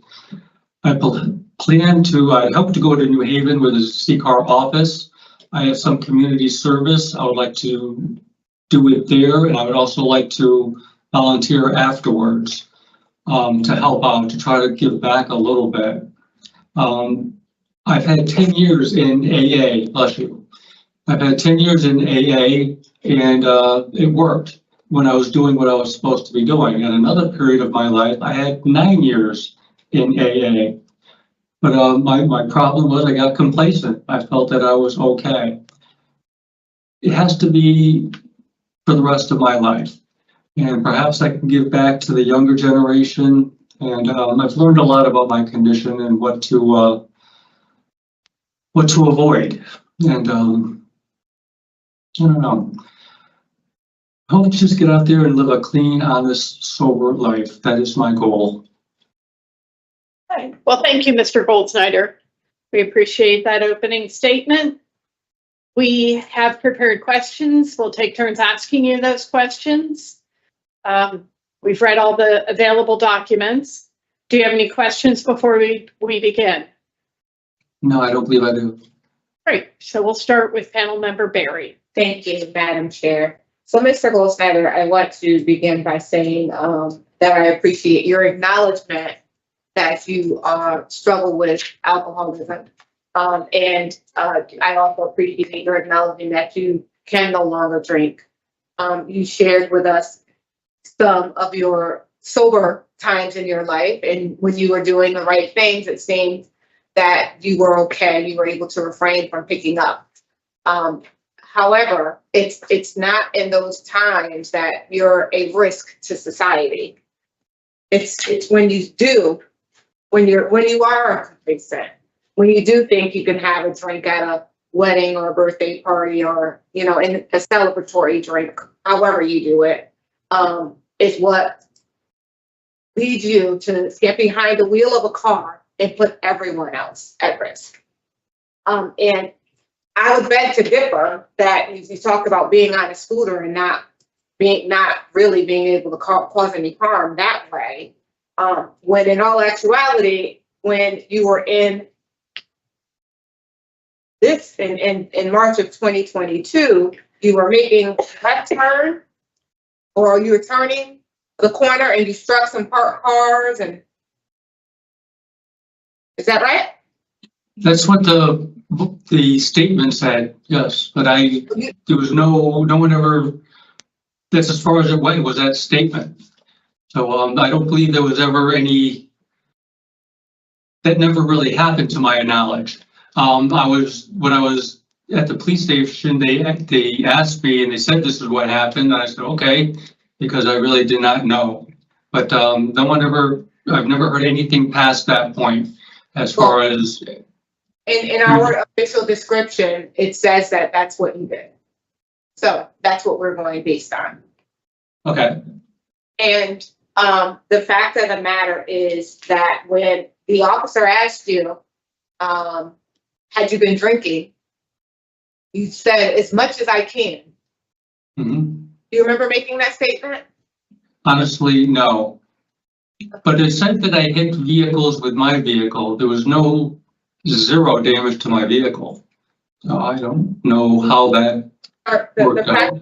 The problem is that you don't know what happened. You don't remember even saying to the officer that when he asked you if you had a drink, you're saying as much as I could. I specifically wrote that down. And then, because you were so far gone, you really, just because you didn't have damage to your car doesn't mean that you can hit someone else's car. So my question to you is, I'm happy to hear that you participated in the programs, and it sounds as if you have a better understanding of your addiction and the things that you need to do. My concern is, sir, that even with suspended licenses, it looks like you still drive. What's the status of your license right now? Suspended permanently. Okay. And so what is life without a license look like for you? It's I understand it completely. Someone behind the wheel should not drink. That's the end of the story there. I grew up not in the city, so transportation was always an issue for me. So if I get out, I like to go to like New Haven where there's public transportation so I could work. There's also a C-car office in New Haven. You mentioned that in your opening statement. You mentioned that. You mentioned that in your opening statement about C-car and going to New Haven. So yep. my Mike, how long has your license been suspended? Since, I don't remember, at least until from the arrest. I assume from the arrest. So when your license was suspended in 2017, what did you have to do to have it reinstated? I'm very bad with times and dates. I did have it reinstated with the interlock in there at one point. The interlock device at one point. And how long were you required to keep that device in your car? I believe it was a year. I believe, I don't quite remember. So was that after you did the 2016, the DUIs in 2016? You had to have the interlock device and your license was suspended? At that point, I'm not certain if it's in the paperwork. I don't know. Do you know how many driving under the influences that you've been convicted of, Mr. Goldsnider? Do I remember them? Yes. No, do you know how many you've been convicted of? There's, I believe, 6 on the record. So, and that's just the ones that they caught you doing. And there's no doubt in my mind that you drove other times under the influence and you just happened to make it home safely. You know? Yeah. So I'm very concerned about the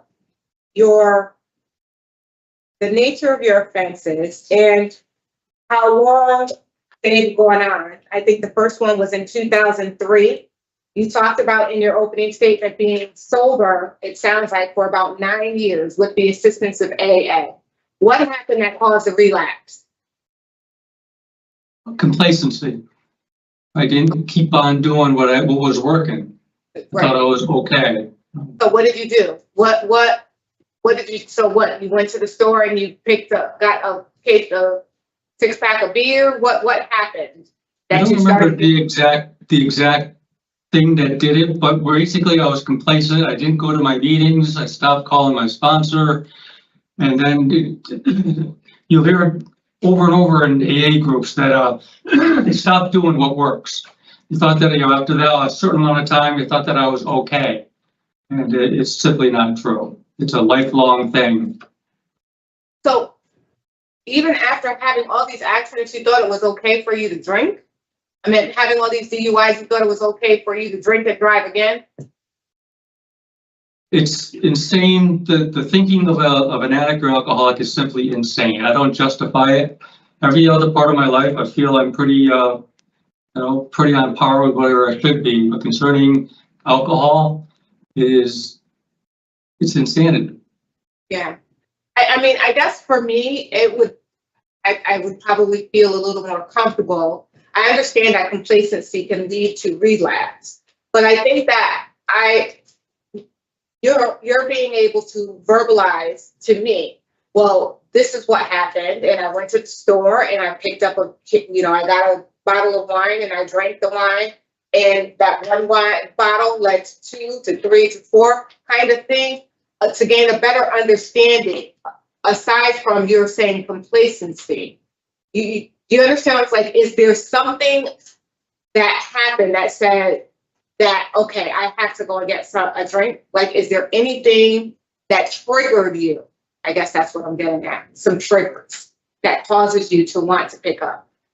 It's been my experience that friends and family always look for a reason. Why did you do this? What was going on in my life that made it? The honest truth is, I think I've started drinking just as much when things are going good in my life as bad. Why is the insanity, they call it the strange mental blank spots. I'm not making any justifications here, but I can't give you a good reason why I start drinking again. Yeah. I just know that once I put that first drink in me, it's all done.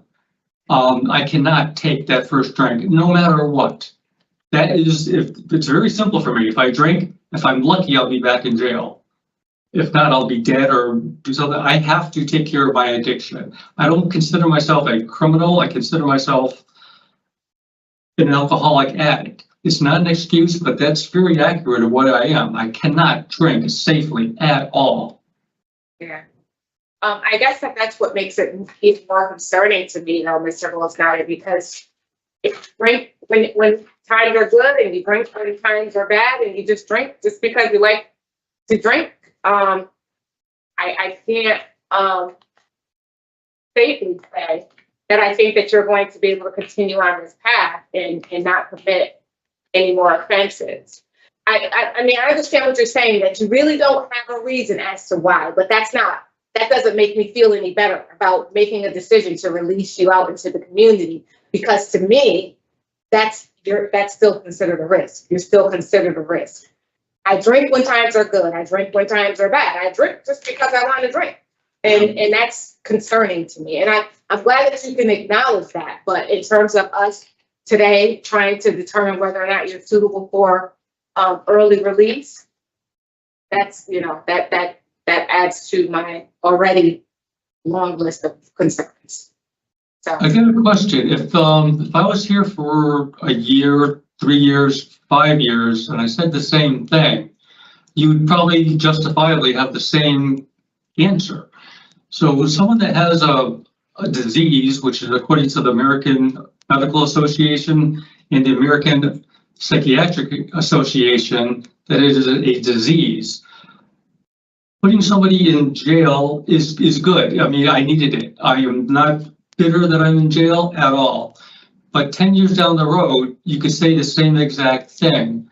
What I plan on doing is doing what worked.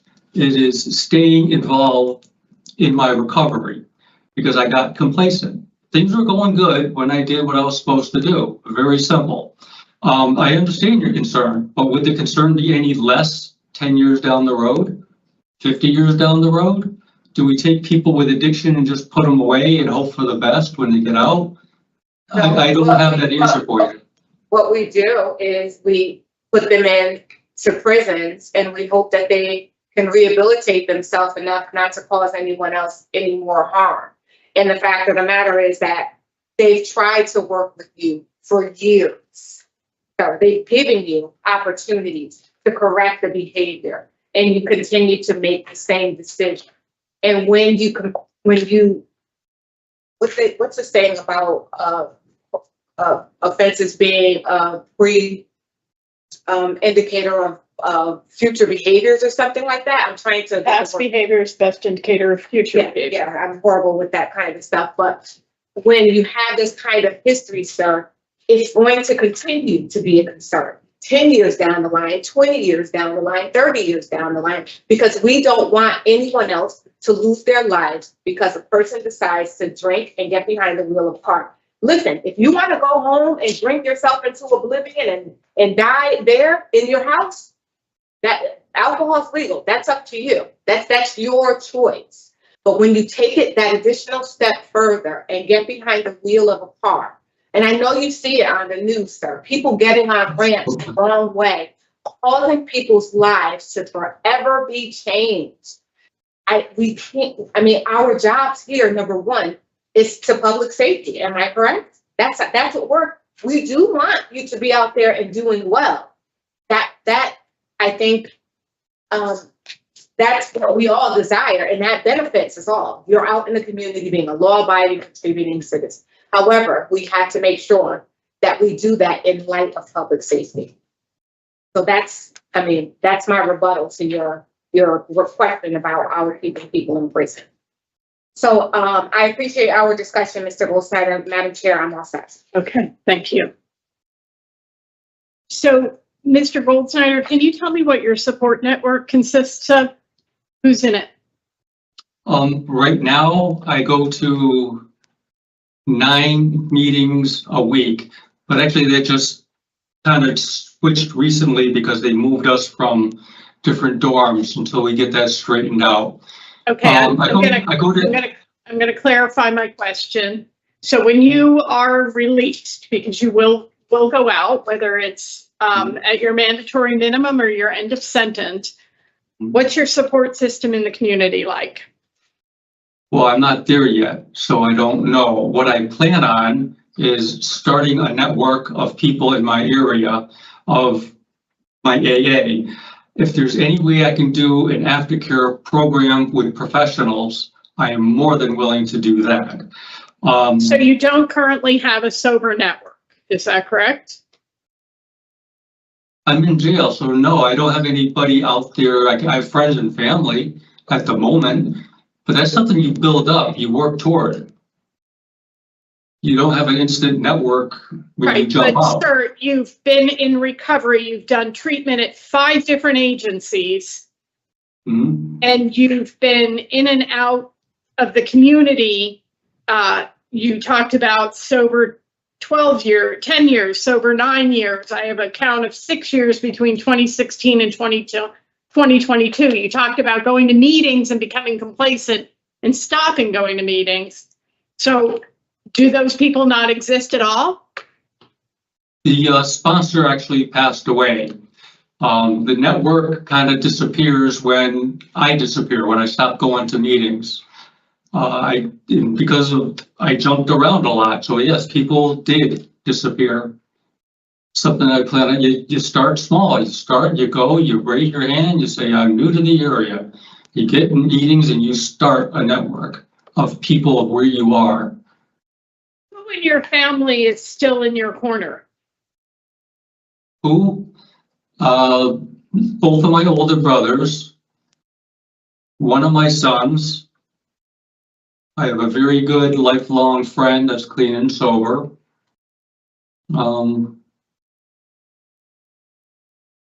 Your brothers live here in Connecticut, Both of them live in Connecticut, yes. and your son? My son lived in Connecticut, but now he's in Maine. My mother was a violent alcoholic. Now my son. Okay, all right, that's it. Okay, well, he needs a liver because he's an alcoholic also. 80% disabled.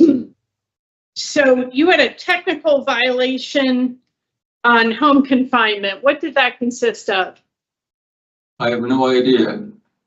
They put me, they checked me once a week randomly, and once I was, I registered for alcohol. So if that's what they're talking about, probably. You have another period of DUI home confinement ahead of you? Is that part of your sentence? I have no idea. I know I have parole for 3 years, I believe.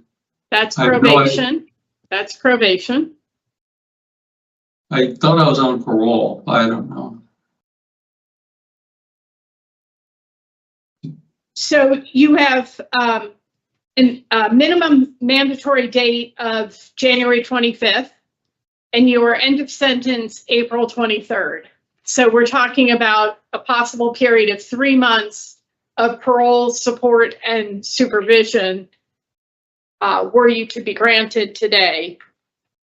And you don't have a sponsor. So what's your plan come April if you're in a halfway house and your supervision ends with parole? The idea of being in a halfway house was that I could get transportation to places. I could get on my feet. I could get into, I know you don't like to hear this, but the C-car people. I hope to spend a lot of time there, hopefully volunteering, and start my life.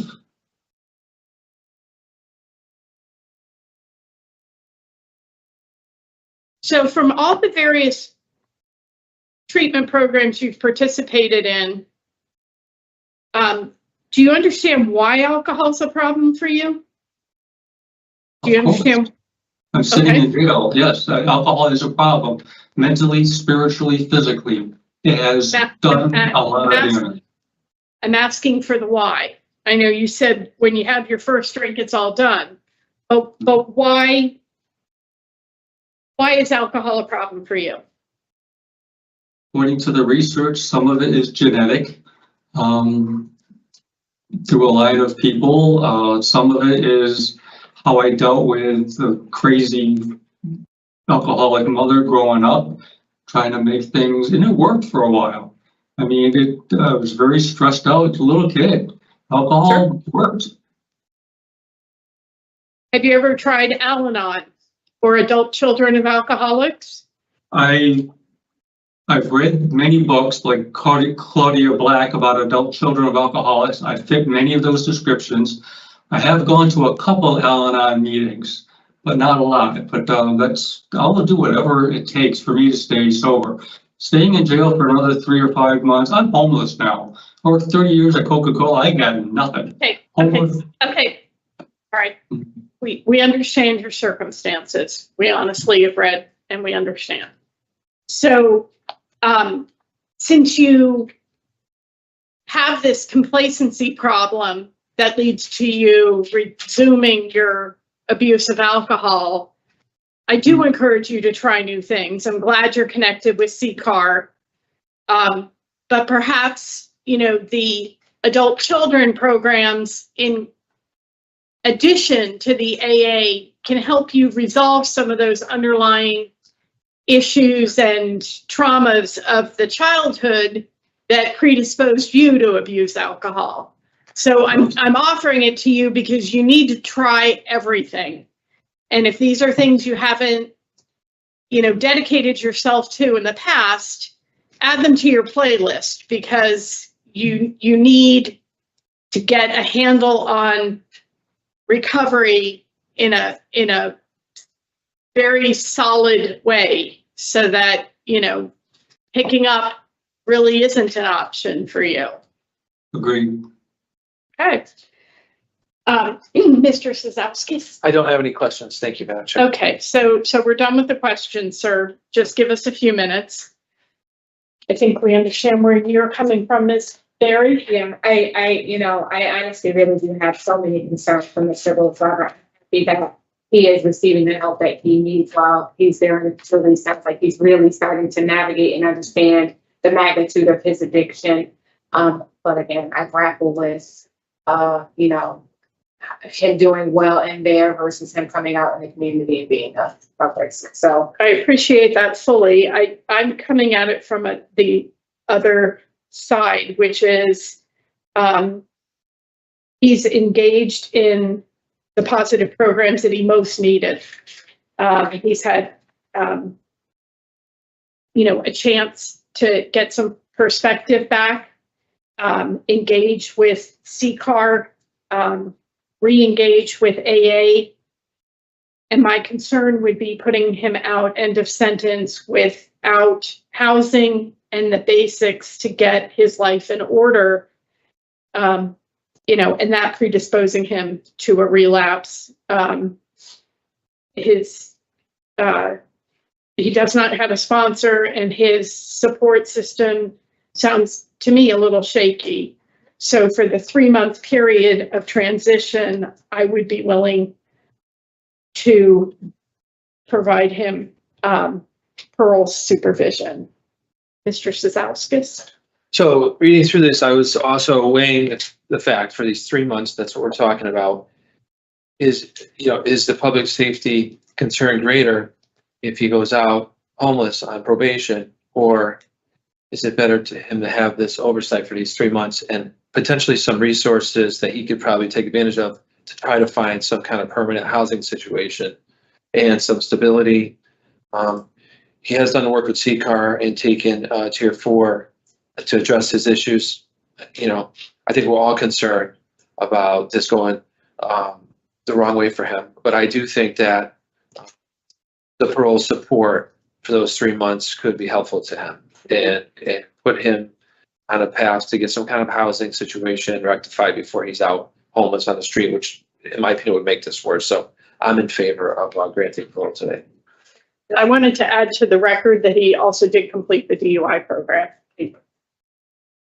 and he did a lot of stuff in there. But are we saying that probation doesn't provide housing?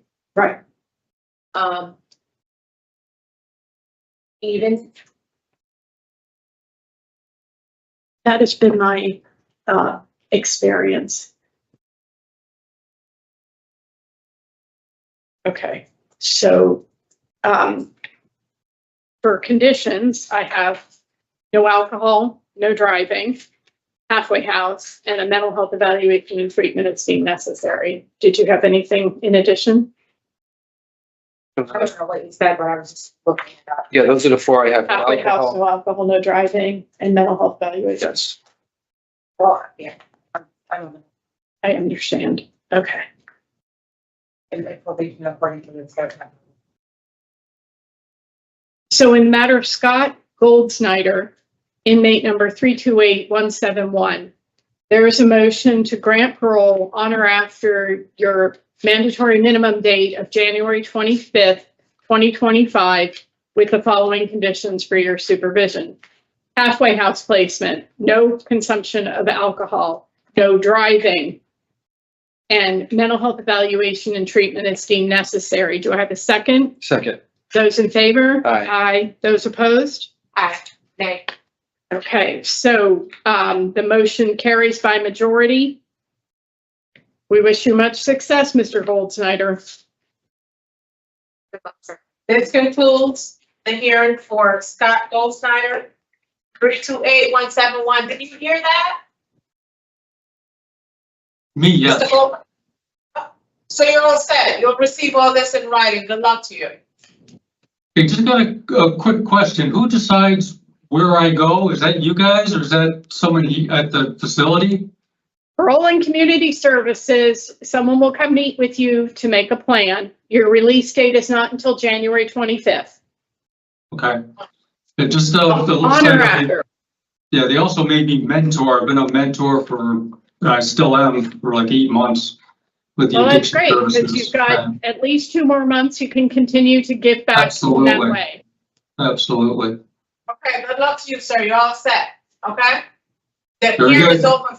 Okay, the hearing is over for you. You can go. All Thank right. you. Have a great day. Thank you.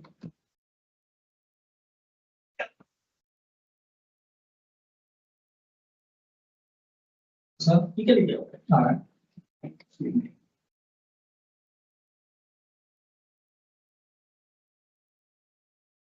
Good morning.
Hello, good morning, Mr. Kelly. Good morning. Stand by first, okay?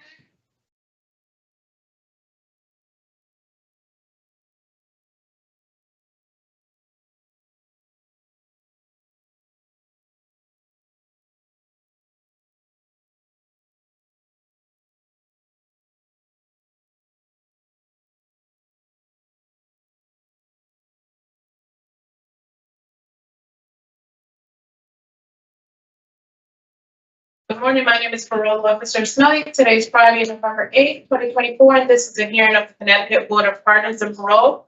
Following board members are present this morning, and by stating your name for the record, certify they have reviewed all statutorily required documents, available pertinent information in preparation of this hearing. Nancy Turner, good morning. Panel Member Berry, good morning. Robert Cizauskas. Please state your name and inmate number for the record. Sean Kelly, 157159.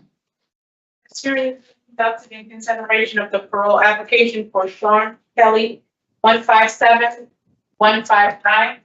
He is serving a sentence of 18 years jail with 5-year special parole, followed for larceny second, 4 counts of larceny third, 4 counts of larceny first, 5 counts of burglary third, burglary second, sale of hallucinogens, narcotics, and an assault on a public safety officer.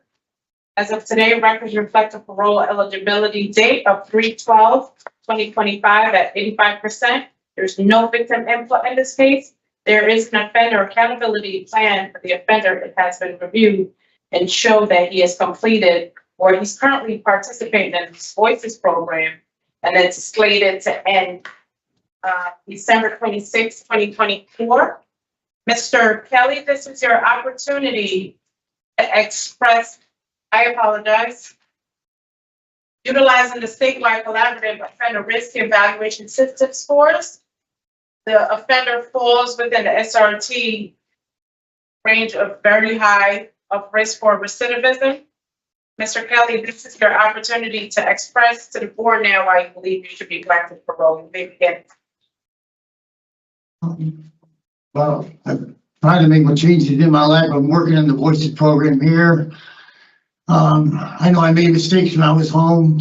I'm trying to make the better changes. I have a good family behind me. I'm a good worker. Trying to stay clean off drugs, trying to get my life back together in order again.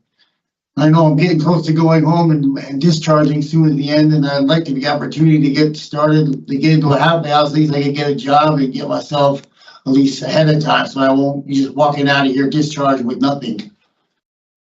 Trying to get my life together. All right, Mr. Kelly, at 54, I think it's time. I agree. Yes, I agree.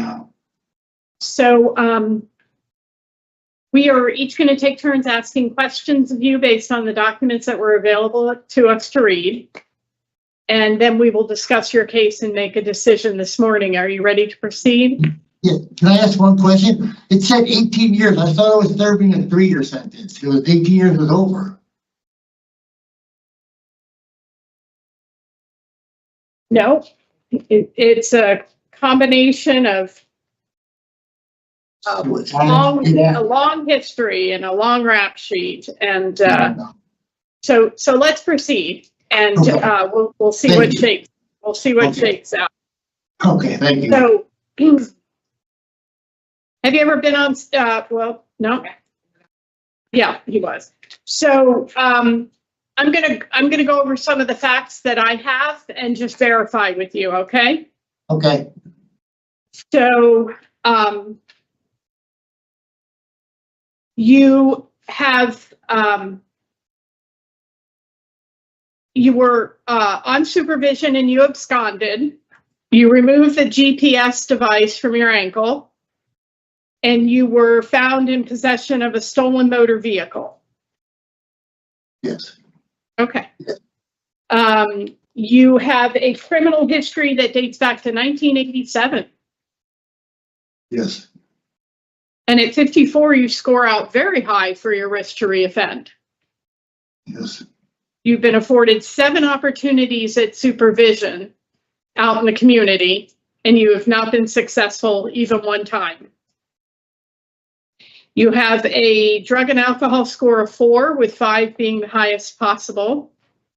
And you've been in treatment at least 3 different providers that I have of record. And you have partaken of substances to include cocaine, marijuana, and heroin. Do I have all that right? Yes. Okay, and the court at your last sentencing has designated you a persistent serious felony offender. Okay, so you are not eligible until March 14th or 12th Yes. of next year, and you are end of sentence in July. Okay. So what we're doing today is making a decision about whether it's appropriate for you to finish this time you have to serve out in the community on discretionary parole, and we're talking about 4 months. So just keep that perspective in mind as we go forward. Okay, thank you. All right. So when will you complete the Voices program, sir? We should be end right before the end of December. Right before Christmas, he said, somewhere around there. Okay. Have you gotten anything out of it so far? So far, it's just the beginning. We only had 3 classes so far, and one of them we went to so far. So there's been introduction to the beginning of it now. So it's interesting. The guy's a real good facilitator, though. He's very interested in helping us, and I enjoyed just talking to the guy. And our group's pretty good too. It's a small group, so 2 of the guys that we've been talking. Okay. I like the group. So, tell me why parole has been such a challenge for you. Mostly my drug addiction. So you were returned twice for technical violations and 2 times with new charges. Yes. So, and during this period of incarceration, which does not involve a treatment program, you've accumulated 70 Rs for assault and contraband, which involved a pipe twice, 2 different months this year, as recently as September. So Yes.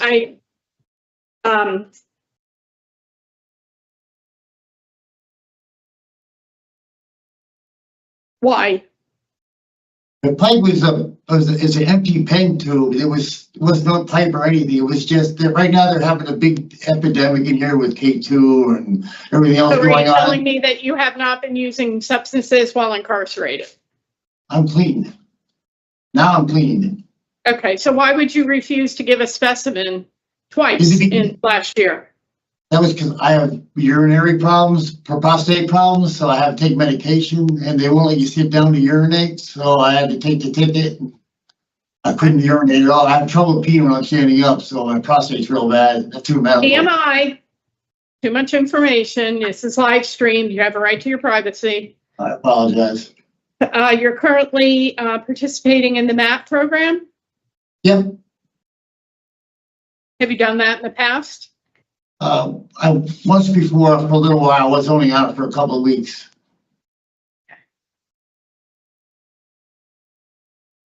So, are we to assume that all of your convictions, breaking into the shed and stealing tools, stealing a running motor vehicle with 2 dogs inside, stealing another motor vehicle, this is all in furtherance of your drug activity? Drug addiction, yes. Why do you take people's cars? There's no reason. There's no excuse. I was wrong to do that. I shouldn't have did that. Yeah, it's a crime, but I'm trying to understand why you would do it. I was stuck in a place I didn't want to be. I was trying to get some. I should never even did that. I regret it. Trust very much. Do you have trouble walking, Mr. Kelly? No, I don't have trouble walking. I can walk. There's Okay, no so what do you think, you know, I know you're new in the Voices program, but your opening statement didn't include anything by way of an apology to the victims you've harmed through the choices that you refer to as mistakes.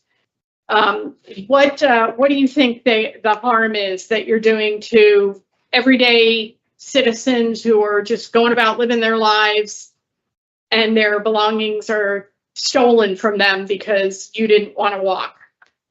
I understand. I've had stuff stolen from myself. I understand how they would feel. It's not a nice thing. Not at all. I shouldn't jeopardize other people's lives or take stuff from people that's not mine. Yes, we've established that, but the question to you was, what's the impact on them? The impact is that they have to suffer from this and they have to feel it's uneasy about somebody else taking their stuff or other people doing things to them, which I understand is how they would feel. Well, in an absolute panic because their dogs are in the car. I know. And you're not willing to pull over when the police are trying to stop you. I know. So do you appreciate, Mr. Kelly, that your crimes harm all of society? Because when you steal these motor vehicles and the insurance companies have to pay out, they just pass that cost on to all of the consumers. So we are all paying for your crimes through higher insurance premiums and other taxes in our state. Yes. Yeah, because they're not going to lose their income. They're earnings, right? Right. I understand. Do you want more for yourself, Mr. Kelly? Yes, I do. Do you have any life goals? I was running, going just, when I was home, I was ready to try to go back to welding school. I'm 54 years old. I'm a carpenter at trade. So I was trying to go back to school for welding. I had a plan set up. Then I made him, when I got myself in trouble in the sober house and I went on the run and that went down the tubes. I just want to change my life. I'm getting old. Yeah. My life's going by me like this, and now before you know it, my life's gonna be over. Well, you gotta, think about your legacy. How do you want to be remembered? So is it the case, when things, arise, like the trouble in the sober house you referred to, that it becomes a situation in your mind where all bets are off? You've made one mistake, so you might as well throw in the towel and go for broke? Is that how you think? Yeah. I think I felt, yeah. Uh-huh. Do you have a hard time admitting when you're wrong? No, I'm wrong. I know, I admit when I'm wrong. So the irony here is that you're having absconded and violated your conditions of supervision, and here you sit asking for us to put you back out in another halfway house. And as we pointed out earlier today, the best predictor of future behavior is past behavior. Well, in the halfway, when I was in the halfway house, I completed the halfway houses. I was working and I was doing the right thing. And then after I made a mistake, well, not when I was in the halfway house, I was trying to do the right thing. I go to AA meetings, NA meetings, get a hold of a sponsor. I was doing the right thing till I was in the halfway house. Afterwards, when I started messing up. So why abscond? Didn't want to go back to jail again, I guess. Another failure again, my family, me. That's all it was. Tough time facing your consequences, eh? Yeah. I've turned myself in. I had to come in for timeout twice, and I did turn myself out. I didn't run. I came in, I did the time, I got back to the halfway house. Right, but not before stealing 3 motor vehicles and a whole one-man crime spree over, as far as I count, 5 different towns. It's troubling, Mr. Kelly. I really hope that you can do better, achieve your goals, embrace recovery and work on it. Have you ever done the 12 steps? Yes. You've worked the 12 steps. I was younger. I was 4 years sober. I was younger. It's been years, but I was in the NAA and I had a sponsor when I was in the halfway house. I did go to code. I worked the code, yes. But you understand that the program is more than meetings. It's the foundation of the 12 steps. What happens when you get to step 12? Yeah, what happens when you get to step 12?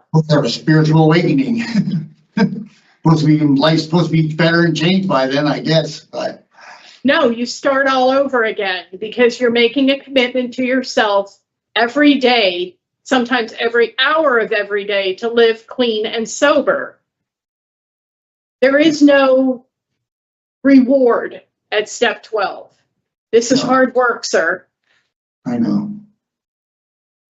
Thank you for talking with me. I'm going to turn it over to my colleague, Mr. Cizauskas. Thank you, Madam Chair. I don't have any questions. Okay. All right, so we're done with questions. So based on the fact pattern that I've laid out, I do not find Mr. Kelly suitable. I don't understand how he can have a substance use score of 4 and not have addiction services on his OAP. But his lengthy criminal history, his failures at community release, his poor behavior there in the facility are all my reasons for denial.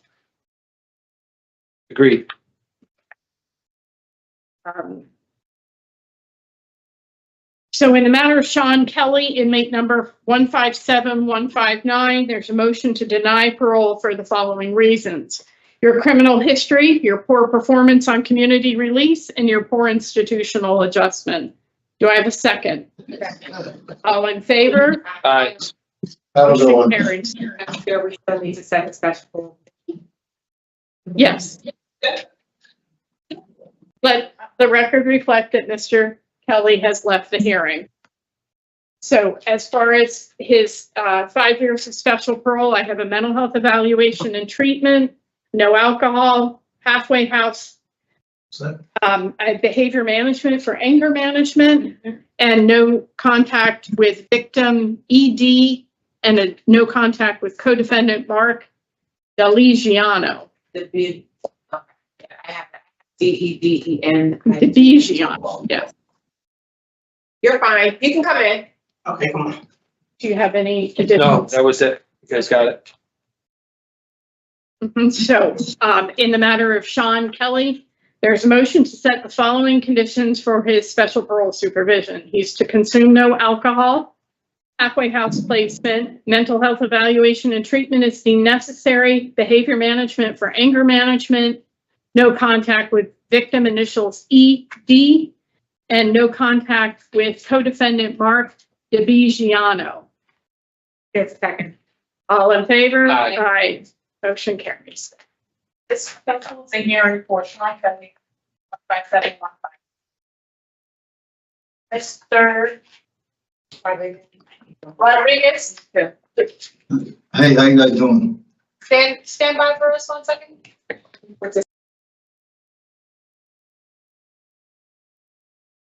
Brief. You can sit down. We're just gonna take a brief recess.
Good morning, Mr. Rodriguez. Can you pronounce your hyphenated last name? Is it Dones?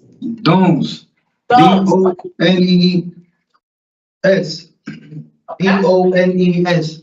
Dones. Yes, yes, sir. All right, stand by for me. We're starting now, okay? Yes.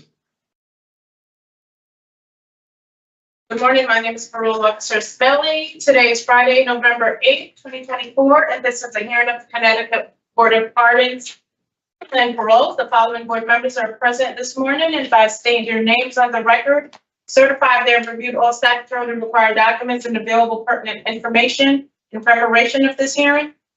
Nancy Turner, good morning. Good morning, Councilmember Berry. Good morning, Robert Cizauskas. Please state your name and inmate number for the record. Jorge Rodriguez-Donas. 434-376. This hearing is being conducted in consideration of the parole application for Jorge Rodriguez-Donas, inmate number 434-376. He is serving a sentence of 8 years, execution suspended after 5 years jail with 3 years probation for attempt at assault in the first degree and carrying a pistol without permit. As of today, records reflect a parole eligibility date of 4/5/2025 at 85%. There is no victim input in this case. There is an offender accountability plan for the offender. It has been reviewed and showed the offender has completed alternative to violence to date. Utilizing the statewide collaborative offender risk evaluation system, the offender overall score for the SRT falls within the moderate range of risk for recidivism. Mr. Rodriguez-Donas, this is your your opportunity to express to the board why you believe you should be granted parole, sir. You may begin. It's okay if I read it to you guys? I wrote it down. Yes, yes. I want to thank you guys for letting me speak on my behalf.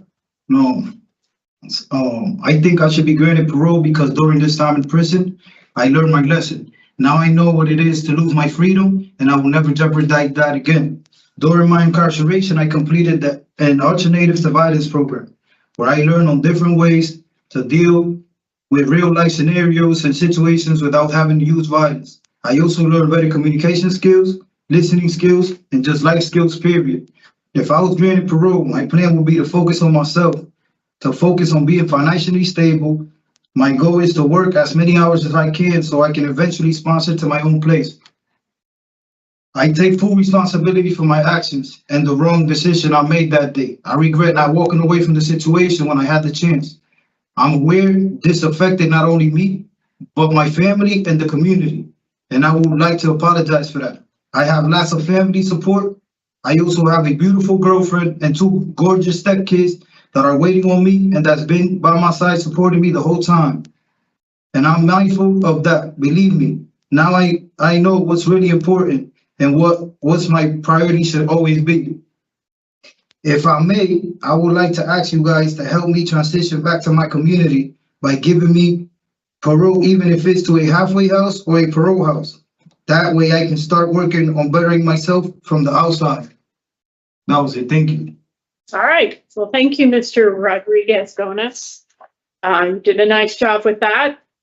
We've prepared questions for you based on the documents that were available to us. We'll take turns asking questions of you, and then we'll discuss your situation, and you'll have our decision perhaps this morning. Okay, sounds good. Early afternoon. We'll begin with my colleague, Mr. Cizauskas. Hi, good morning, sir. Good morning. So I heard in your opening statement that you take responsibility for your actions, and you know that your actions have affected you along with your family. We didn't mention the victim. Someone lost their life in this situation. So, you know, what is exactly are you taking responsibility for? Well, I didn't think you guys would speak on that docket or on that case, you know, the manslaughter case. But I'm sorry. Of course, I'm sorry for what happened, and I wish it had never happened. I regret what happened, and you know, I made a big mistake. I made a bad decision. Not a mistake. I'm sorry, a decision. Because a mistake is something you could. The decision is different, you know. I made a bad decision, and I regret it. I've been here 4 years. So I know I ain't completed a lot of programs because I got sentenced 2023. I ain't have that much time I was on sentence. Now that I'm sentenced, I didn't have the time to complete the programs. But if you guys give me the opportunity, I'll complete them. I'll complete them in the world if I have to. Okay. So just to be clear, so we're talking about the same case here. There are 2 incidents where you fired off a handgun. One of them was in the Stop and Shop parking lot. Yes. And the other one was outside of the grocery store that you were working at, where someone lost their life. Yes. So you said that you didn't know we were talking about that. I don't know what other cases you think we're talking about, but those are the 2 things that we're discussing today. I mean, you know, I'm concerned about your lack of understanding of the magnitude of what happened, you know, talking about yourself and your family, but not expressing any kind of remorse to the family of the victim and all the suffering other people have had to go through because of this bad decision, as you put it, which it was. This is not a mistake. This is well beyond that. I mean, how do you think that the victim's family feels after all of this? Awful. They can't get them back. I know. I'm sorry for that. You know, I can't change what I did. I could only change what I could do moving forward. You know, and I do feel remorse. I wish it never happened. reading over these facts, these circumstances, I'm really, I don't know how else to say, shocked at this sentence that you received. I've never seen anything quite like this. So, it was just a really tragic incident, and it just caused a lot of pain and suffering for a lot of people. Why were you carrying guns, like, in the first place? What was going on in your life at that time that you needed to carry a gun around with you? This is the way I was living, I was just, there's times in life where it's time to transition from a boy to a man. And I think I did that transition in prison, when I was out there, I was immature. I was just living a wild life, I had no future. I had no direction. I ain't know where I was going. So I think back then I was just immature, carrying guns like it was cool, When Go ahead. I want to hear your- when I'm sure it's not, That's how you feel now. Yeah, of course. So do you think you've changed since you've been incarcerated? Yeah, of course. I think prison kind of forces that on you. You gotta get used to a lot of stuff. You gotta get used to your setting. You gotta get used to dealing with the COs and dealing with other inmates going through stuff. So I think I did a big change in my life. This is my first time in jail. I never knew what it was to be without my family, without my freedom. And now that I know, it's just, I just wish it didn't never happen, Yeah. I think everybody would like to, be able to go back and make this not happen, but unfortunately that's not possible, Yeah. You've received 10 disciplinary reports, tickets, So, when we look at trying to decide, has this person changed, or are they making better decisions? I'm having a hard time finding that in the paperwork because of all the problems you've had while you're incarcerated, and some of them involving violence. And it's a lot of some of the same behavior that you were you were doing outside. So can you just talk about the tickets and why you had so much trouble, received so many disciplinary reports? Yeah, a lot of the tickets, as you can see, it's like the beginning of my bid. A lot of fights, it was all in the beginning of the bid.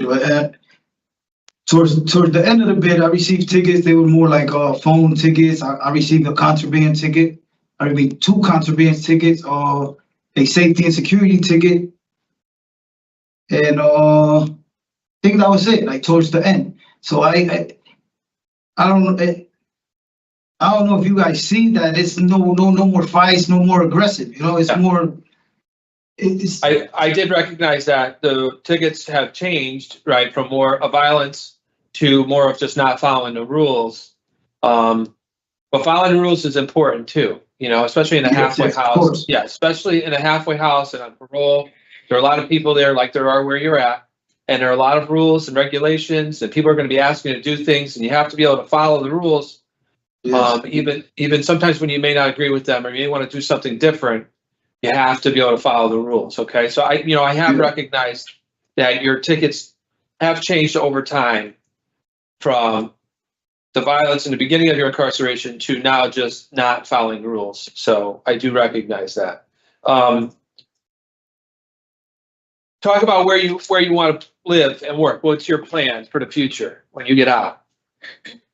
Well, like I said in my letter, I want to get a job, and here I learned how to cut hair. So I'm gonna start working and cutting hair, and I'm gonna start there upon my release, and I'm gonna get a part-time job after that because I get Social Security. I can't really work more than, I think it's 20 hours. So I will get a part-time job and work as many hours as I can with the Social Security. And my goal is to sponsor myself. I like to live by myself. All my life I live by myself. I always had my own apartments. I'll go back to mom's house always, but I always had my apartments, So I want to sponsor to my own place and just live a boring life. Have normal responsibilities, These things that you're involved with, it looks like they happen in Hartford. Is that where you're talking about going back to? Yes, but I would like to live more like East Hartford, stuff like that. That's where I was living when all of this happened. I had an apartment rented in East Hartford. But you were coming to Hartford to work at the store, and Yeah, yes. And visit my mom and stuff like that, yes. she lives in Hartford? Yeah, she lives in Hartford, yep.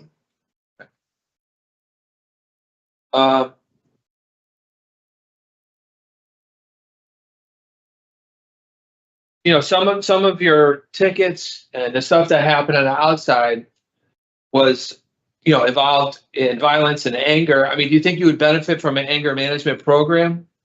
Yes, of course. And I'm on the list right now. It's just, since I got sentenced 2023, I didn't make the list. They didn't call me yet, you know? Yeah. I mean, I think it's important for you, considering your circumstances, that you deal with those issues before you're coming out into, you know what I mean, to the community, and just get a real hold on what's going on and why you're, you know, expressing yourself with anger. You know, it seems like the tickets, like you said, have stopped, but I'm concerned that you haven't received the right amount of programming to deal with that part of your life, you know? Also, I mentioned I'm working now. I work in the kitchen now. Yeah, I've been working for like 2 months now. What do you do there? I work in the skillery. I'm the head skillery. I clean the skillery machine. What's that? I'm not familiar with that term, sir. What's that machine? What's that? It's a dishwashing machine, but it's a bigger dishwashing machine. It's like a industrial dishwashing machine for like restaurants or. Yeah. So I'm in charge of cleaning it. When everybody leaves, I'll open it up and clean it and close it back up. And so you're not washing dishes, you're maintaining the equipment, the machinery. Yeah, but when I'm not cleaning the machine, I gotta help with cleaning dishes. Cleaning dishes. Listen, those are skills, sir, that you can turn into a job. You know what I'm saying? Yeah, outside. So I know you want to cut hair and that, but I mean, those are things that people need other people to do outside. There are restaurants everywhere, hospitals, other places that they have that kind of equipment. So I would encourage you to keep doing that. Try to learn as much as you can so that you have some ability to get employment when you get out. Avoiding having lots of free time for you is going to be better. Like, so when you get out, you need to have a plan to keep yourself occupied. Keep me busy, Yeah, I understand you're applying for benefits and all that other stuff, but that takes time. So you're going to need to do something in the beginning. You know what I mean?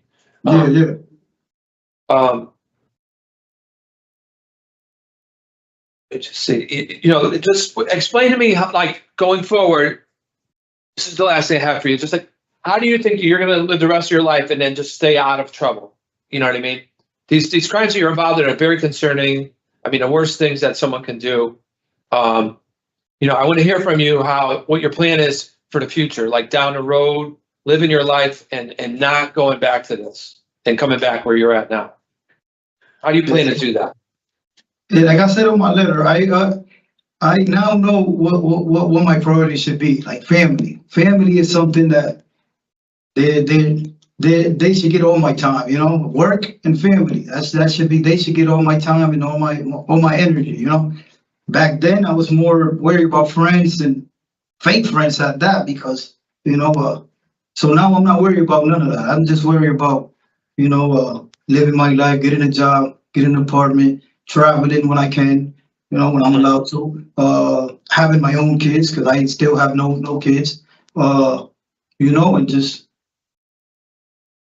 focusing on me and staying busy, like you said, because if I'm focused, I don't got time to get on focus, you know? You talk to any of these people that you were just mentioning? Do you see them in the facility? Have you run across any old friends? Do you call them? No, I don't call them. You have no contact with any people involved in any of this? No contact with nobody from the bodega.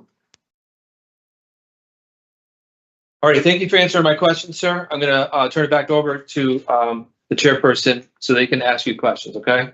Okay, thank you. Member Barrett. Thank you. So Mr. Rodriguez-Donas,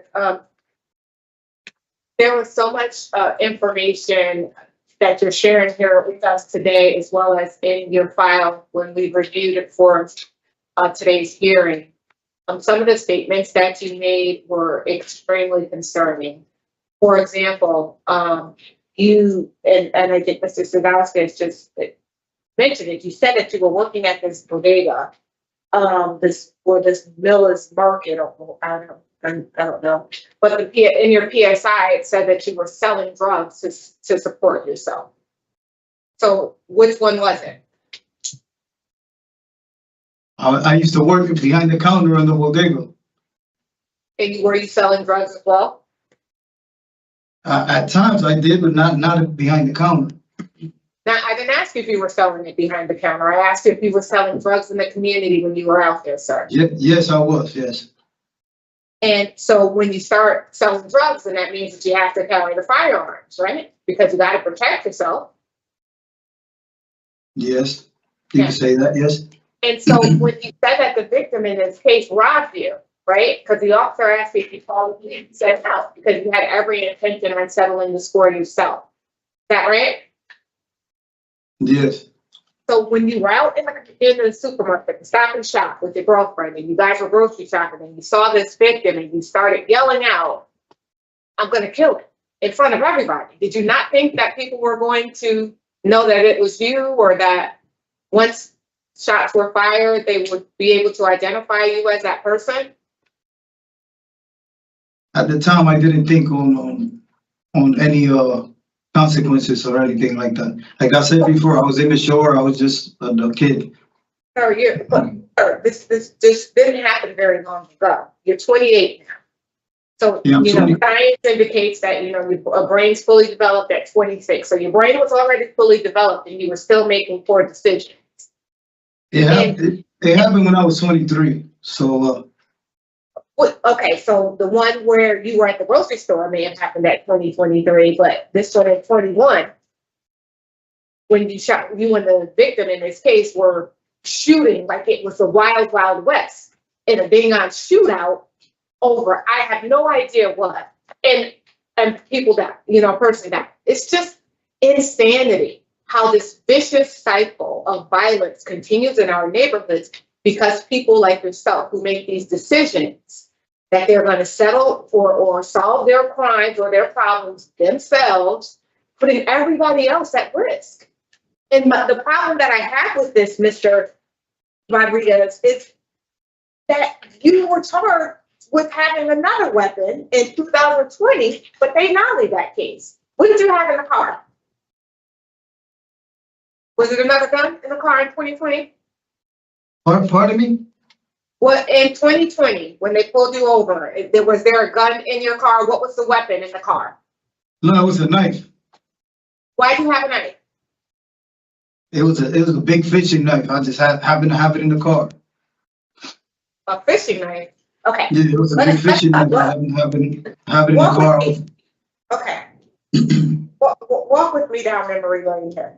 So you commit this offense at Stop and Shop, right? Were you ever apprehended for this case in 2019? Did you turn yourself in? No. So what happened? They didn't have a warrant out for my arrest. So they came like 3 months afterwards with a warrant. Okay. And what happened after that? With the warrant, were you apprehended then? Yeah, they came to my house and I was there. And what did you do? Did you buy it out? Nah, I didn't bind out. No, I didn't bind out. So you said they came 3 months later. That means that would still be in 2020. Yeah, 3 months later they came. Okay. They arrested me. I did 6 months. I did 6 months in jail, and I bonded out. And I bonded out then because it was during COVID, and I didn't want to be. So I bonded out then. And like 10 months after that, that's when I caught the manslaughter case. So that means that even after being caught with this gun, they took the gun from you. Did they ever find this weapon? No.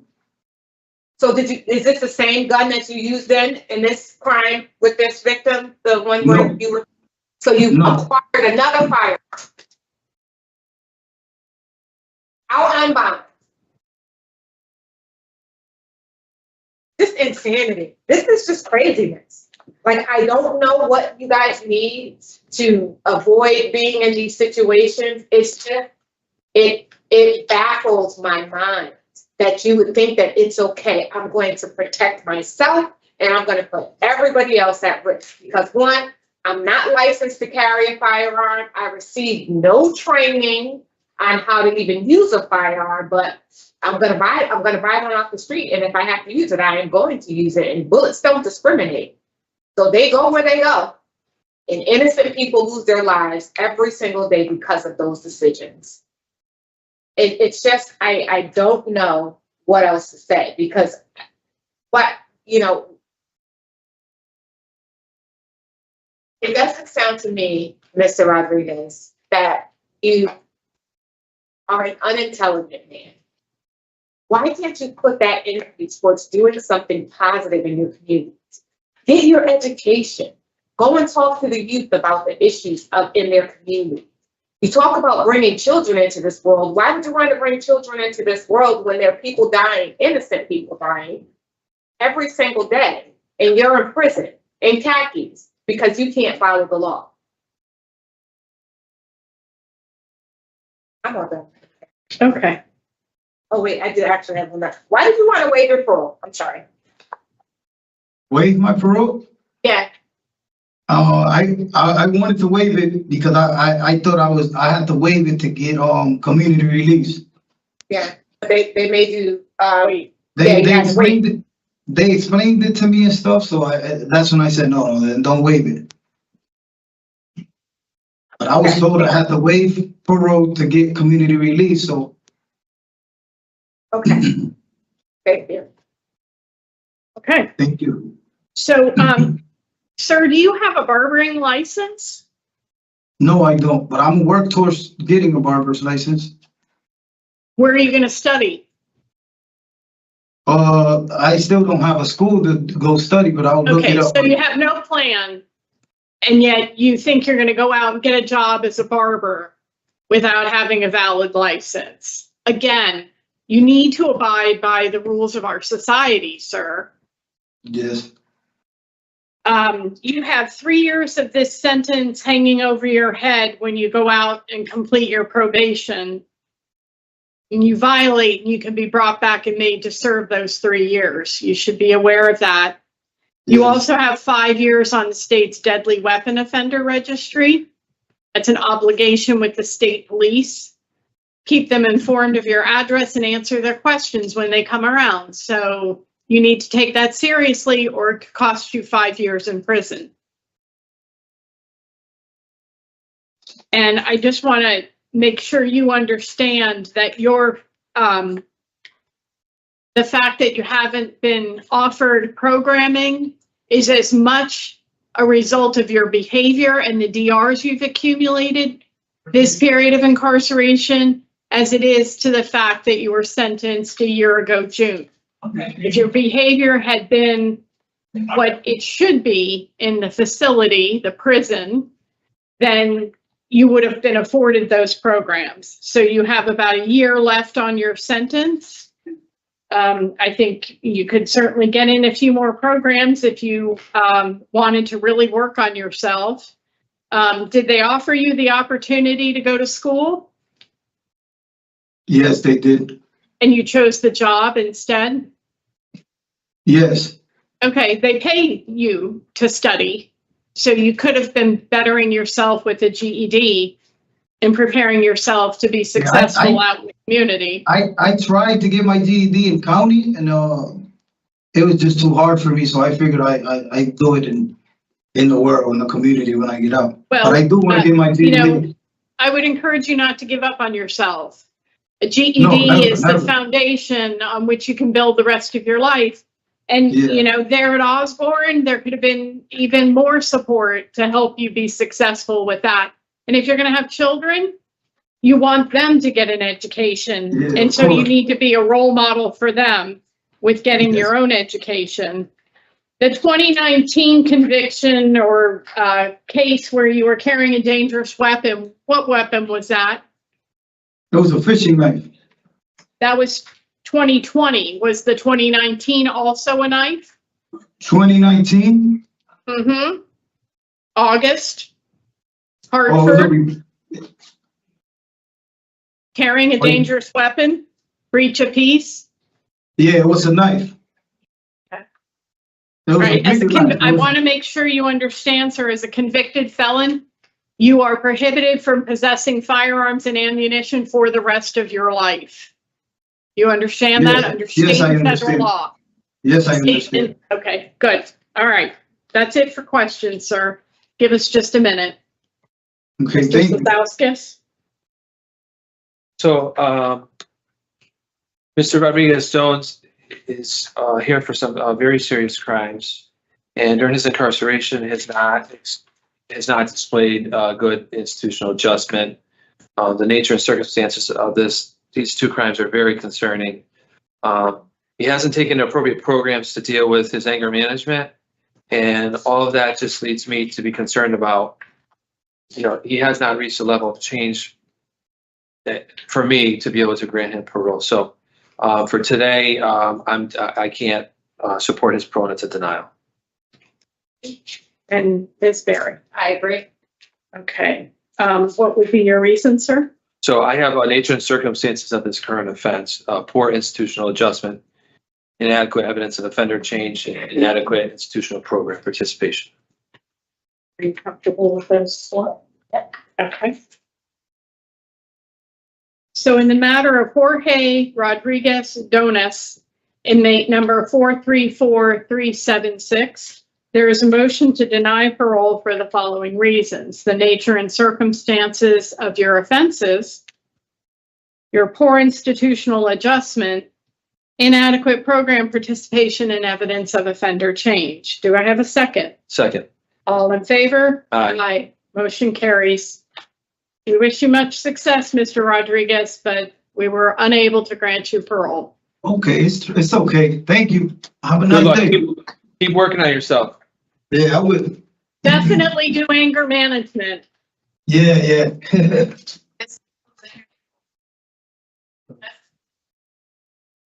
3 seconds.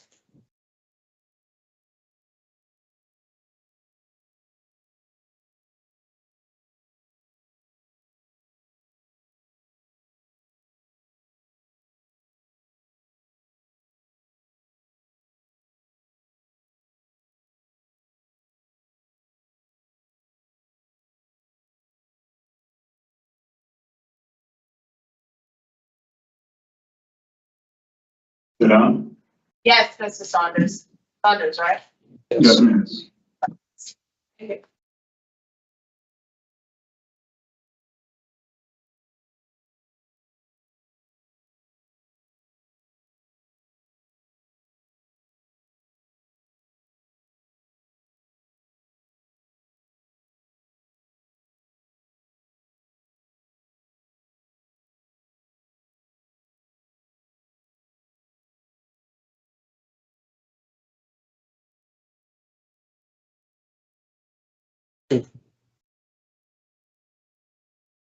Okay, Mr. Saunders, we're about to begin.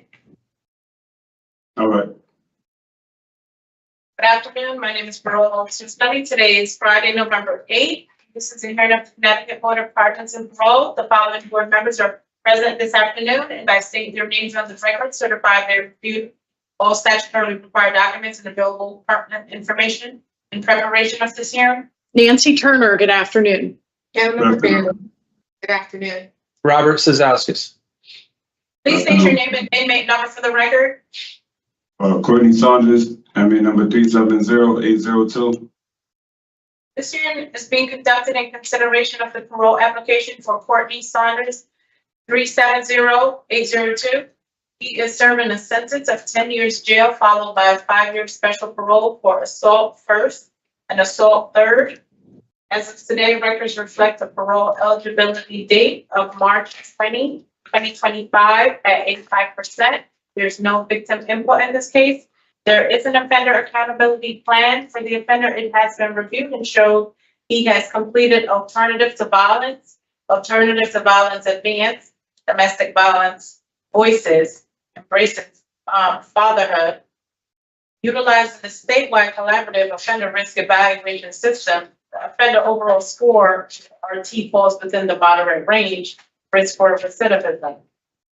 And Mr. Saunders, this is your opportunity to express to the board why you believe you should be granted parole, sir. You may begin. I actually wrote a letter, if I could read it. Please go right ahead. Good afternoon. So I'm writing you today with a deep sense of humility and hope as I respectfully request your consideration for parole. After spending 8 years in prison, I've had ample time to reflect on my past, my actions, and the impact those decisions have had in my life, the lives of my family, and in my community. During this time, I have worked hard to grow and become a better man, one who is ready to contribute positively to society and be the father, mentor, and role model that I should have been from the start. Growing up, I faced many challenges, most of which I was unprepared to handle. I took care of myself from a young age without the positive guidance. I made choices that led me down the wrong path. I now understand that those decisions have caused pain, not only to myself, but for those around me. I carry the weight of those mistakes, and I would like to apologize to those I've hurt due to my reckless behavior. I have taken part in educational programs and self-improvement courses that have helped me to develop new skills and a better mindset. I've gained a clearer understanding of my responsibilities and what it means to live a life of integrity. I know that I've made a significant changes in my life, and I am ready to show that I can be a positive force in my community. I am also ready to take on the responsibility of supporting my family. I understand the importance of securing steady employment, providing for my loved ones, and being a consistent and present father. I have a strong support system in place, and I'm fully prepared to reintegrate into society with the same dedication I have shown in my personal growth over these past years.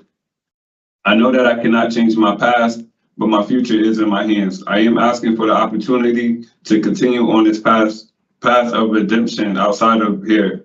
Thank you for your time and considering my request for parole. I am committed to making the most of this second chance, if granted, and I hope that I have the opportunity to make amends and build a future that reflects on the man that I am today.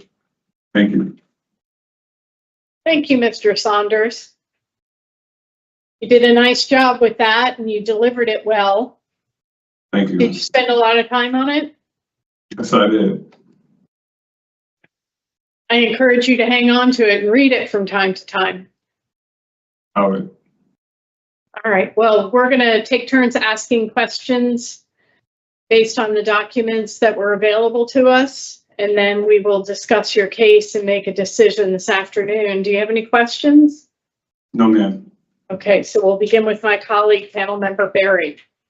Okay, so Mr. Saunders, I agree, that was an excellent statement, and you did do a very good job in delivering it. I appreciate the remorse that you expressed for your actions and the impact that you believe your actions have had on others, and primarily on yourself.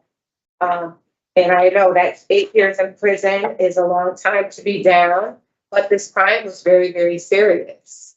Yes, ma'am.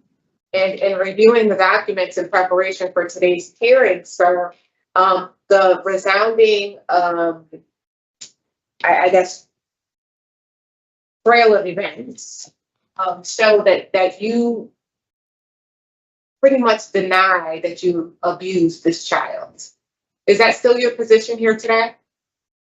No, ma'am. During this time, I accepted all of my mistakes. I don't want to sit here and make any excuses, but the person I was then, I'm not the person now. Well, the person that you were then, what did that person back then do to this child? Back then, once again, I don't want to make any excuses. I just wasn't in a good space in my life where things weren't going my way. I had a lot going on, and Mr. Saunders, I didn't ask you to explain to me what your mind space was. I was asking what the person back then did to this child. So when everything was happening, I didn't know how to take care of a child.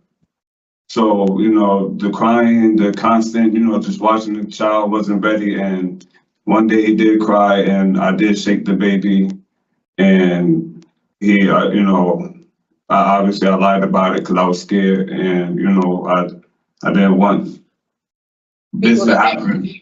Right. So But my question to you is this your first time admitting that you actually did harm to this baby? my second time. When did you admit it before? Excuse me.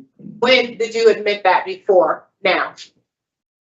When I took the plea agreement to this 10-year sentence, you have to.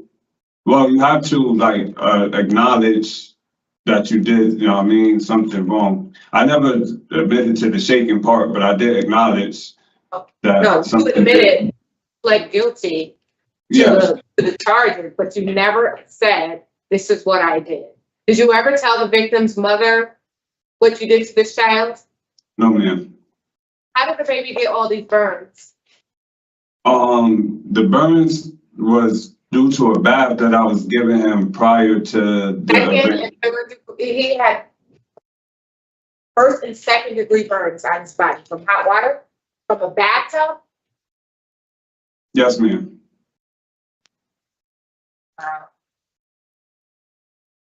And prior to, well, after all of this transpired with this baby, how old was this victim? About 18 months.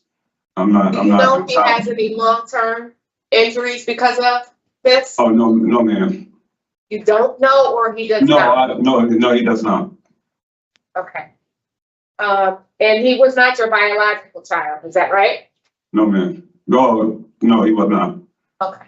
But your co-defendant was pregnant with your child, is that right? Yes, ma'am.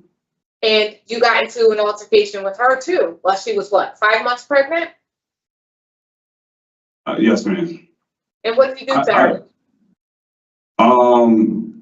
I grabbed her. We had gotten into a argument. I'm not sure what the argument was about. And she tried to leave, and I was trying to refrain her from leaving. And I went to grab her, and I guess I grabbed her in her upper shirt area and around her neck area, and you know, tried to tell her like, calm down, don't leave. And then we kept arguing, and then I remember making statements of I didn't want her to have my child anymore because I felt like where we were in our relationship, a child wasn't gonna better that. Also, I wasn't sure the time frame of how far along she was. I wasn't in my thought process at the You knew she was moment. pregnant. Oh, yes, ma'am. Yes, ma'am. Right. And then if you don't want people to have your babies, then you know what you need to do to prevent them from having the kid, right? Yes, ma'am. Well, I mean, it wasn't her fault. After she's pregnant now, what were you expecting her to do? I honestly made this statement to upset her. I didn't expect her to do anything. Honestly speaking, I was very excited about the pregnancy myself. And, you know, so I spoke without, you know, really thinking about what I'm saying or how it would affect her. You were doing what people who like to be in control do. You know, it's called manipulation. You say bad things to intentionally hurt your intimate partner. Like, so you understand now after having completed domestic violence that it's not just physical violence, it's also verbal abuse. Yes, so you were guilty of both. Now, who was the victim in this assault third that occurred in 2013? Who was that victim? Was that another girlfriend? 2000. Yes, ma'am. And had he participated in any treatment before then? At that time? Like after the case or before the case? Yeah. After that case, after. No, ma'am. Were you able to get to the root of where all this anger or jealousy derives? During this time, I've grown to learn more about it. Well, who I am, just, you know, with the abandonment issues that I faced. Okay. Yeah.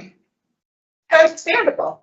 You know, I mean, you're not the only person who's experienced, you know, their parents or their fathers or, you know, not being there or leaving. And so that's a legitimate reason, but that's not your intimate partner's fault. No, it's Right. not. Yes, ma'am. And so share with us some of the ways that you believe that you can refrain from this behavior going forward. So you're in a relationship, maybe your partner's toxic, you have an argument, what do you do? I leave it now. I'm in a space now where I have no room for error. Like, you know, as you stated, my girlfriend at the time of this case had my child. He's about to be 8 next month, and he looks up to me. So I don't want this to be a recycled pattern. I've read a bunch of books. I've tried to learn about myself, and I know that it's multiple other things that I can do. We can talk about it. If you don't want to talk now, you can walk away. You can leave the relationship. Yeah. You know what I mean? And in those times, I did what I knew best, and that was anger and violence and things of that nature. I'm not that person anymore. Well, hope not, Mr. Saunders, because you were on a path of destruction. I have to be honest with you. And I'm glad that you were apprehended and put in prison, because I don't think that you would have stopped if you were not. What do you tell your 8-year-old son about what you did to his brother? Where's his brother? Say that last part again, please. Where's the victim of your assault one case? Where is he? Who's in whose custody? He's with his aunt. Okay. So what do you tell your 8-year-old about what happened or what you did to his brother? I haven't told him anything about it yet. I feel like that's a conversation that, you know, face to face. I only get to talk to my son here and there. So those few moments that I am able to talk to him, I just listen to him talk for the most part. Well, Mr. Saunders, you spoke in your opening statement about accountability and responsibility, taking ownership of what you've done.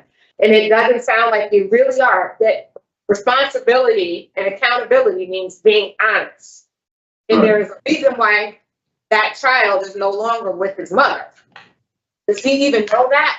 Does he know he has a brother? Yes, ma'am. I asked about him. You asked about it. Yes, ma'am. So I'm just curious to know, why does he think that his brother is not in the house with him? I'm not sure. Yeah. You know, I have to be honest that. Go ahead. Excuse me. I'm not sure what he thinks.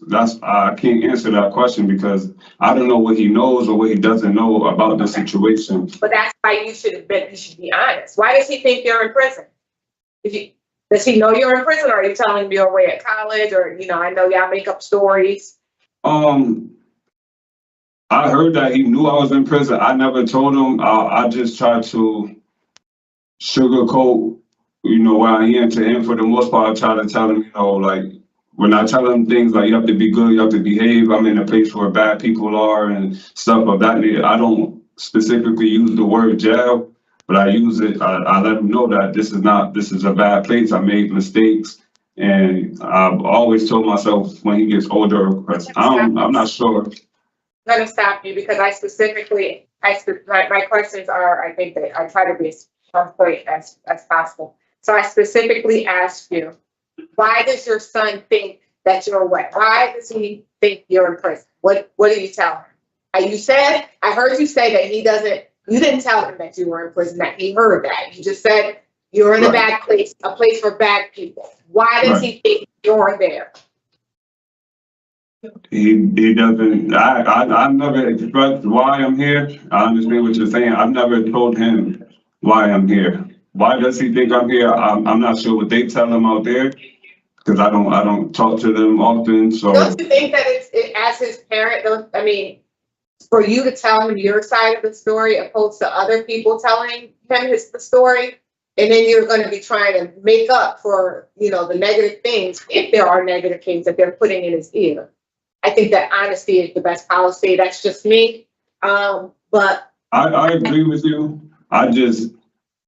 These I kids are said, so smart, Mr. Saunders. Believe it or Oh, not, that trust me, I 7-year-old know. goes, yeah, that 7, he's a whipper. Listen, they're smart. That's all I can tell you. And no, I know. they're not as naive as you think that they are. They are unfortunately far more smart, far beyond, they're wiser beyond their years, is what I'm trying to say. So I think that your child would understand if you said, listen, I made a mistake. This is why I'm here. And I'm working so hard to never do that to another person, kind of thing. I think that he would understand that, you know, in little people's terms. One more thing. So you have excellent evaluations from being a janitor in the facility, excellent evaluation for working, cleaning up the gym, and domestic violence, excellent eval. Why are you then continuing to receive disciplinary infractions? Once again, ma'am, I have no excuse. So with the phone, because a lot of them are dirty urines and tampering because of the phone, safety, security, you know, having somebody else's phone pin. But I would say that the phone situation is, I try to just contact my family. Let's talk about the impact. I don't care about the security tampering. All right. And I do care about the recentness, because you knew that that was against the rules. You know that you can't use somebody else's pen. So you made yet another poor decision to do something against the rules. Now, let's talk about these intox tickets. Why? In-house? Intoxication. Oh, Dirty intoxication. urine. Yes, ma'am.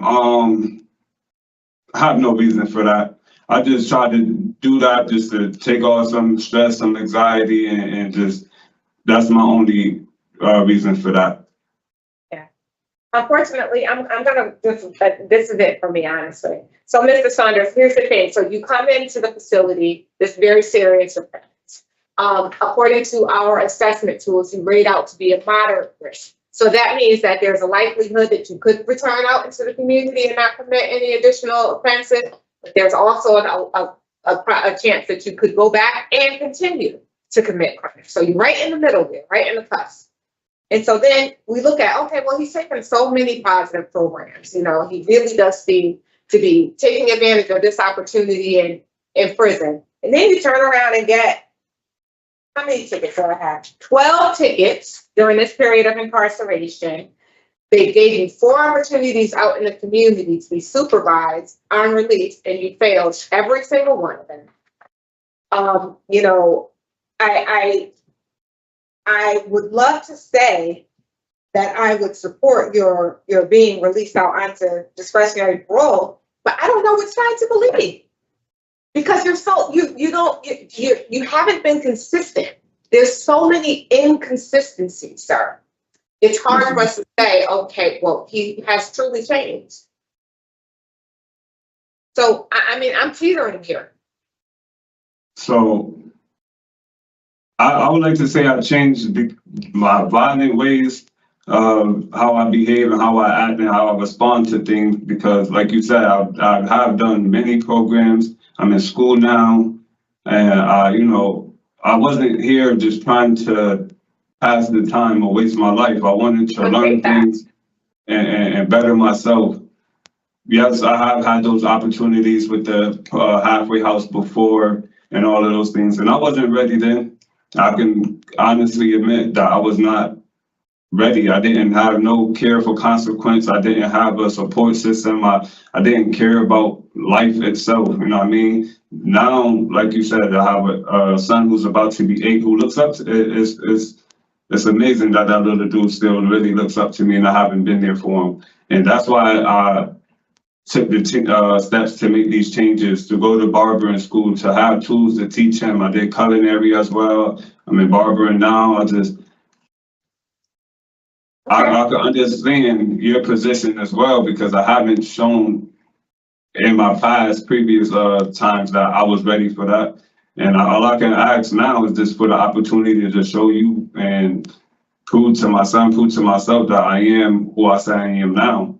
Yeah, that's the most important, proving it to yourself. Yes, ma'am. Thank you.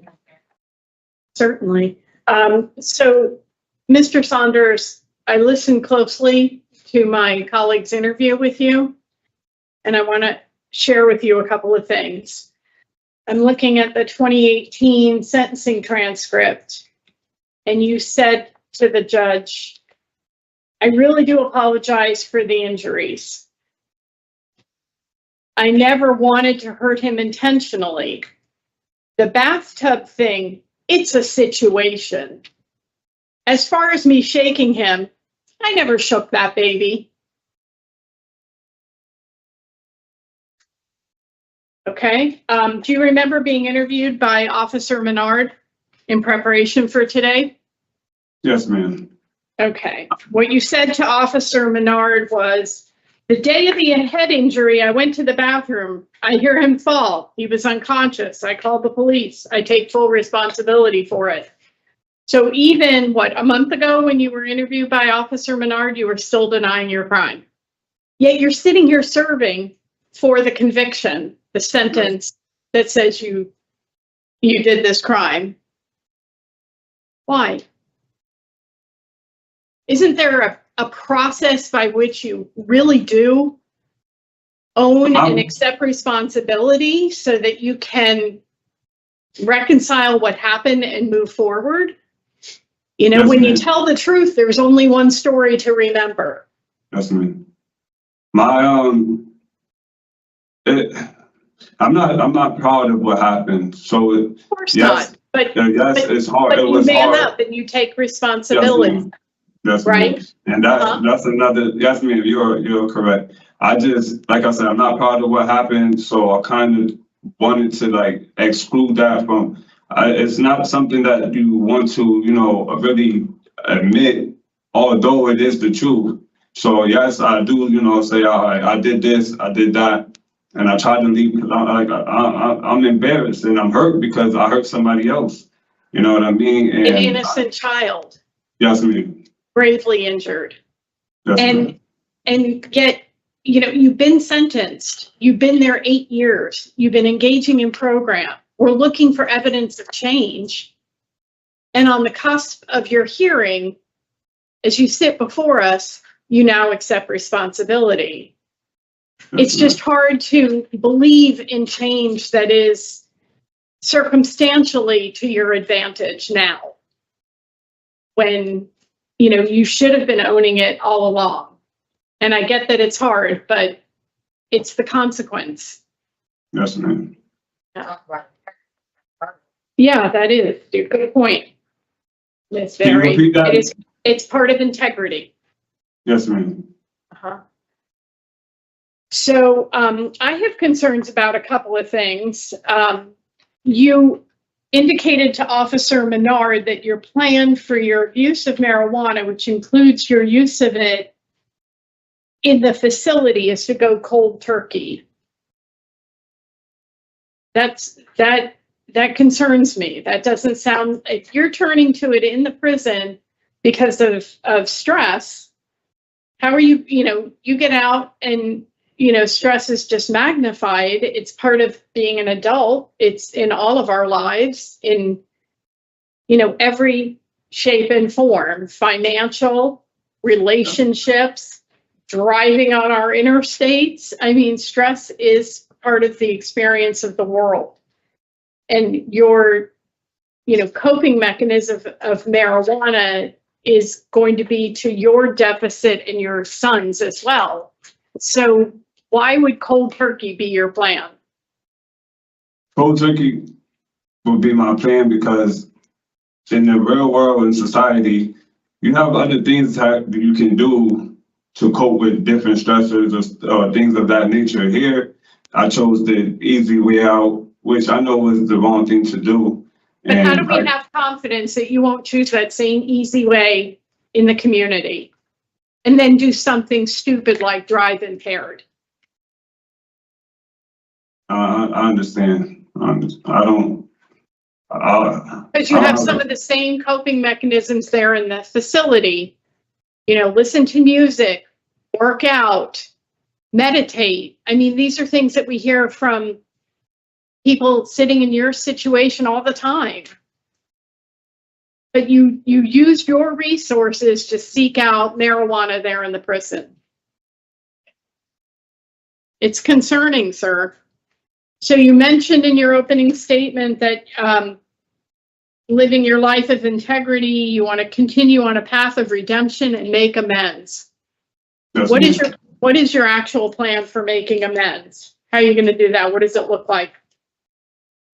Well, I've spoken to the victim, which was my child's mother, and I've apologized. I've talked, we tried to co-parent as best as possible. As far as making amends is trying to make up for the lost time that I missed out on my son's life, and I can't, like I said, I can't take back what happened, so I don't really know how to make amends with her or the child, because I really can't contact the So child. those were just words in your statement. You have no plan. You've given no thought to how you're going to do that. And you can give back to society for the harms. We've been housing you for 8 years.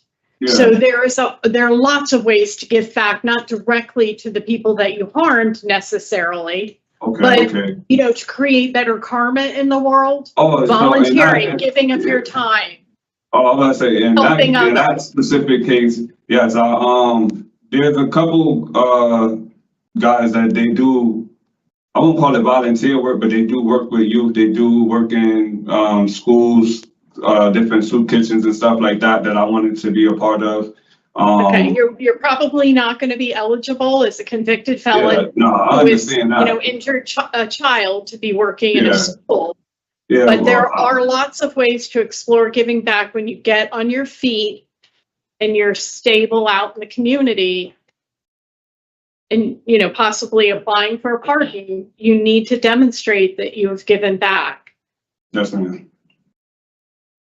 No more questions for you. Thanks for talking with me. Mr. Cizauskas?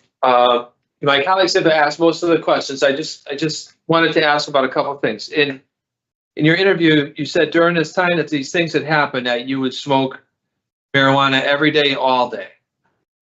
And so, that's concerning to me because it led to, it's part of what's going on in your life at the time, but you're still doing that now. Incarcerated, you have intox tickets for marijuana.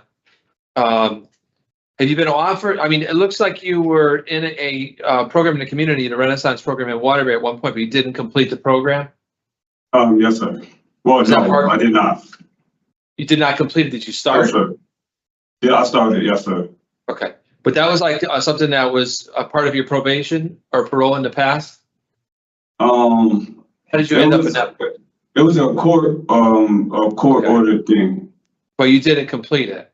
So, No, so my concerns, my colleagues had expressed many concerns about other things that I also agree with, but I'm concerned you haven't taken, any kind of an addiction program. You're still having problems. And you did do a program that was court ordered in the past and you couldn't finish it. And during the time of these crimes, you say that you're using marijuana all day and every day. So I just think there's still some more work to do in that area, in addition to other things, So that was really all I had to say, sir. I'm going to pass it back to the chairperson here. Give us just a minute, Mr. Saunders. Panel member Page. Thank you, Rafael.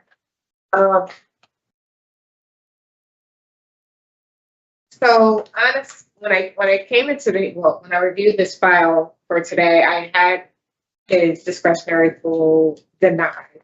The disciplinary infractions, the fact that he was already on probation for crimes that were included violence, and the nature of this crime were very, very concerning to me.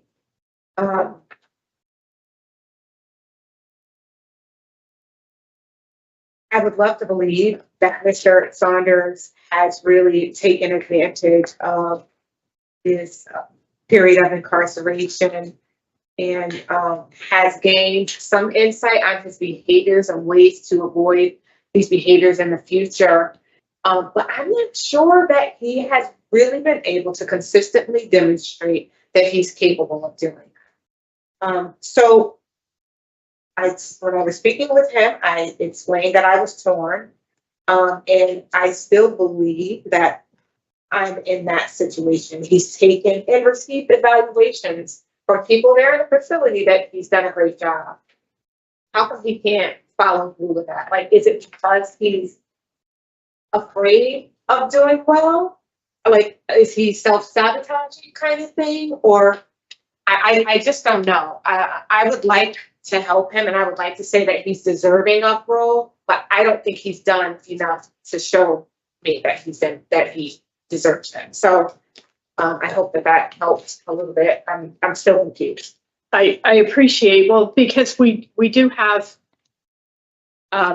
conflicting evidence with respect to change. You know, there are still programs that he could benefit from that would prepare him to be successful that are on his OAP. He does have 5 years of special parole ahead of him. And I'm not finding him suitable at this time. I think he's on the right path, but he has some maturation to do. You know, when you're feeling stressed and you're in a structured facility like that, if you have really learned from the programs you've participated from, then you're in a position to ask for help. And you understand that asking is not a sign of weakness, but it's a sign of strength. You're acknowledging you don't have to do it by yourself. So I'm not clear Mr. Saunders appreciates that. I think he needs a plan for his recovery if he's going to be successful. So at this time, it's a deny for me. Mr. Cizauskas? Yeah, I agree. You know, there's some evidence that he's done some things that are good, some programs, but I'm still concerned about the disciplinary reports. You know, the amount of marijuana use that he says that he was using during the time of these crimes, and then he's still doing that now while incarcerated. So, and he does have addiction services on his OEP, has not completed that, had an opportunity to complete a program in the community, started, and then did not finish that. So. Excuse me. Please don't interrupt. Oh, I'm sorry. I think he's on the right path and heading in the right direction. I want to take that away from him. I still think there's a little bit more work to do. So it's a denial for me today also. Okay. So I have nature and circumstance, or institutional adjustment, criminal history. Is there anything that you want? Program participation. I mean, he didn't take it to your program. Okay.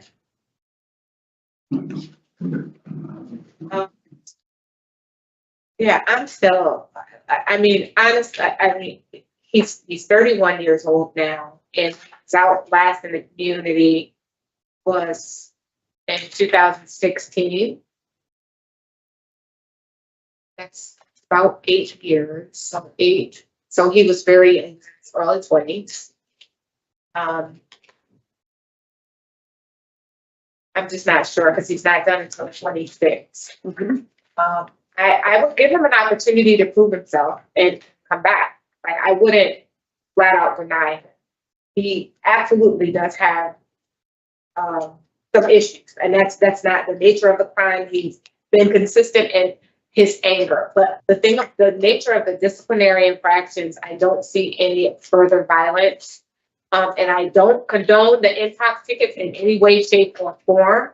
But again, it's more poor decision making. So I would entertain his coming back before his EOS date without any tickets, and proving to us that he can participate in an addiction services program, continue working at these good evaluations, and come back before us. That's my position. He's in barbering. He says he's doing culinary arts. Hopefully those will be incentive, because if he gets any more tickets, he'll be removed, right? So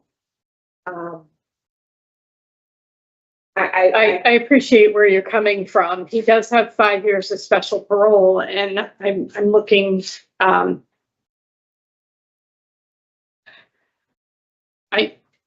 would not be willing to rehear him in less than a year. and I think that that's fair because he's done it to himself. He just got a ticket in September. Yep, Yeah, I agree. Put in some time between him and the ticket and proving that he can go, and a then year. you get a little head start on the 5 years of special parole is what it would amount to as opposed to right now, which it would be a Yeah, gift. give him some incentive to not get any more tickets and get this addiction services program completed and a better release plan and just be more prepared. So I'm fine. That's fine.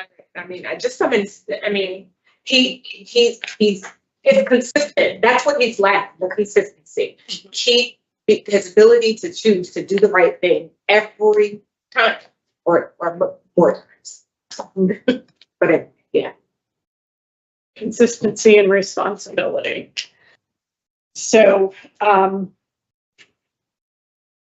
will, amend reasons to be inadequate program participation, poor institutional adjustment in nature and circumstance.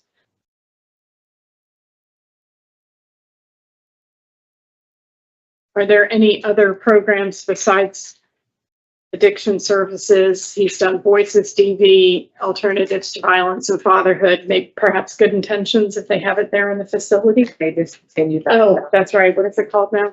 Thinking. But yeah, but he's in the barbering and he's doing his culinary. He just has to keep doing well. Anything positive that he can get into, except marijuana. Yeah. In the matter of Courtney Saunders, inmate number 370802, there is a motion to deny parole at this time for the following reasons: the nature and circumstances of your offenses, your inadequate program participation, and poor institutional adjustment. I further move to rehear you in November of 2025 with the recommendation that you not get any additional disciplinary reports, that you complete a tier program, other positive programming to include vocational training, and return with both a release plan and a relapse prevention plan. Do I have a second? Okay. All in favor? Aye. All right, Mr. Saunders, we're going to give you another try at this. So, Mr. Saunders, I appreciate the chair for entertaining my having you come. I have to be honest with you that I did not have you granted to parole at all. I had you denied in finishing the remainder of your sentence there. And I believe that my colleagues had their decision that way as well. But we're giving you this chance because we believe that you can do this. And I hope that you don't prove us wrong. Go back and do what you need to do so that you can get home to your family like you want to. All right, thank you. Think about the consequences of a ticket before something happens, okay? No more tickets. All right. Thank you guys for your time. Yeah. This concludes 370802.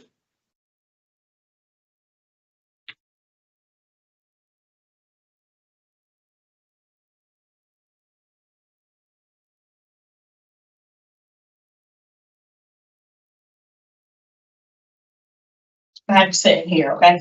Okay. Just go all the way up and I'll push it over. Right there? Yep. Right.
Mr. Stanton? Yes, Stanton. Did I pronounce your name correct? Stanton, yeah. Okay, we're about to begin, okay? Okay. Good afternoon, my name is Parole Officer Smiley. Today is Friday, November 8th, 2024, and this is a hearing of Connecticut Board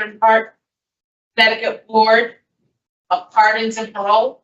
The following board members are present this afternoon and by stating your names on the record, certify they have reviewed all statutorily required documents and available pertinent information in preparation of this hearing. Nancy Turner, good afternoon. Good afternoon, Panel Member Barry. Good afternoon, Robert Cizauskas. Please state your name and inmate number for the record, sir. Mark Stanton, 406-874. This hearing has been conducted in consideration of the parole application for Mark Stanton, inmate number 406-874. He is serving a sentence of 12 years, execution suspended after 4 years jail with 5 years of probation followed for attempt to commit arson second. As of today, records reflect the parole eligibility date of 4/11/2025 at 85%. There is no victim info in this case. There is an offender accountability plan. For the offender, it has been reviewed and showed he has completed voices to date, utilizing the statewide collaborative offender risk evaluation system. The offender overall score on the SRT falls within the low range of risk for recidivism. Mr. Stanton, this is your opportunity to express to the board why you believe you should be granted parole. You may begin, sir. I learned my lesson. I know what I did wrong, and I plan on fixing whatever I did, as far as whatever I'm guilty of, and doing the right thing from this point on. Okay, well, thank you, Mr. Stanton. We're going to take turns asking questions of you, and then we will discuss your case and make our decision. Do you have any questions, sir? Not right now. Great. All right, so I'll begin. What is this lesson that you learned? That I should be more careful. Yeah. Sorry, I'm having a hard time breathing. I gotta respect and be careful what I do and say around others. Watch out, be more family orientated and learn to control my temper better. I think you do have some issues with your anger. You concluded by saying you're going to be fixing things. What is it that you're going to fix? Well, if my family wants to reconcile, then I'm willing to reconcile with my daughter and see where it goes from there, if she wants to reconcile. Have you had any contact? No, I have not.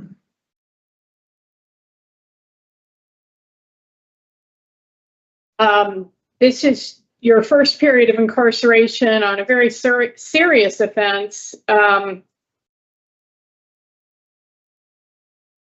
I didn't actually hear anything by way of an apology for the crime that you committed. Is there something that you might want to say if the people affected by your bad choices were listening? Oh, I'm sorry that I hurt them in any way, physically or emotionally. You say that like you're not sure that you hurt them. Do you think you hurt them? I'm conflicted about my daughter.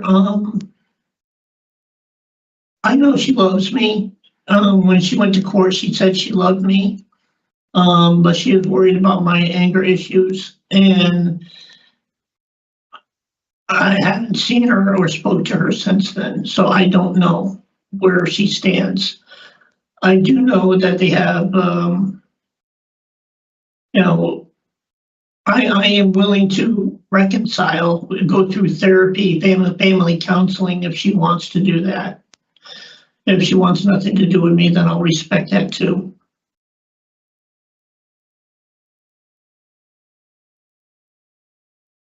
She's not the only one that was harmed though, right? Correct. So is there some sort of apology that, you know, long overdue that it is, you might make to those you did harm?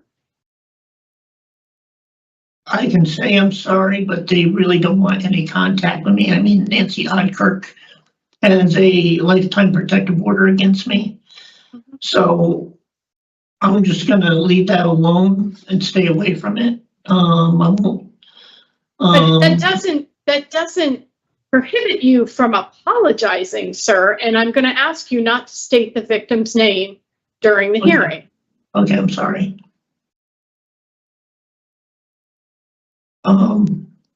I am sorry that I hurt her in any way. I can't imagine the work that would be necessary to clean up that house after you poured all that gasoline inside and out. I just can't even fathom that that situation could ever be fully rectified. The stink of the gasoline in the carpet soaking into the wood underneath,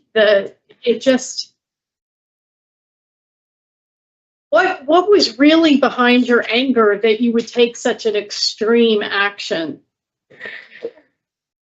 Nancy and I, or I'm sorry, the person I was involved with were having really control issues. I felt I was being controlled, and I didn't like the feeling that I was being controlled, and I just wanted out. But you chose to go back to the residence to carry out this plan and cause havoc and harm, despite your telling the judge you would never burn the house down. What else was anybody to think? Pouring gasoline in a home. I shut the power off as soon as the gasoline got spilled, so there would be no sparks. I shut the boiler off. I shut the power off. That doesn't make anything any better, sir. I know, I'm sorry. I mean, you know what that is? That's you minimizing and justifying your crime. Okay.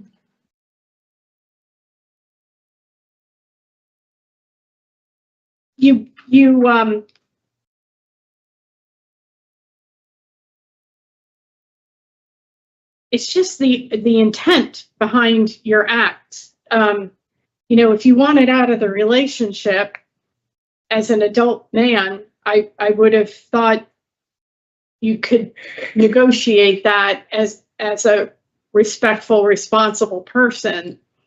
This was a 5-year relationship. Were you living there at that house? Yes.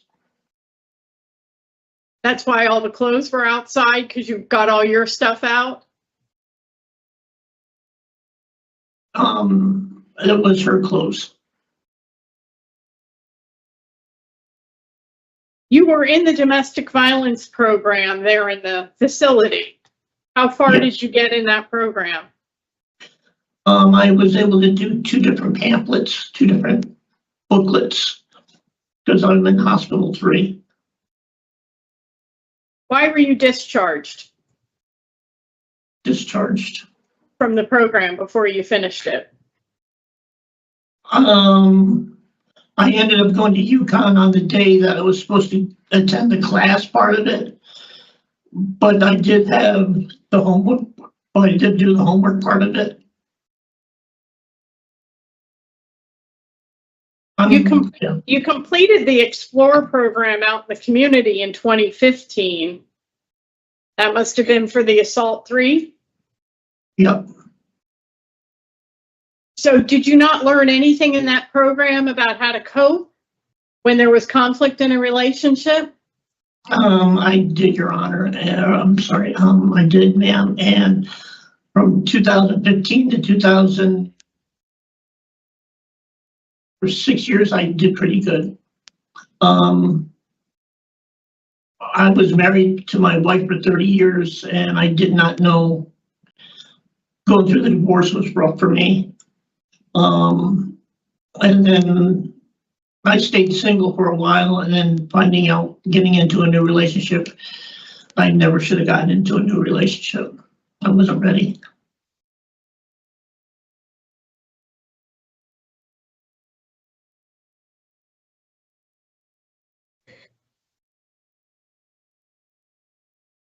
Have you asked about an anger management program there in the facility?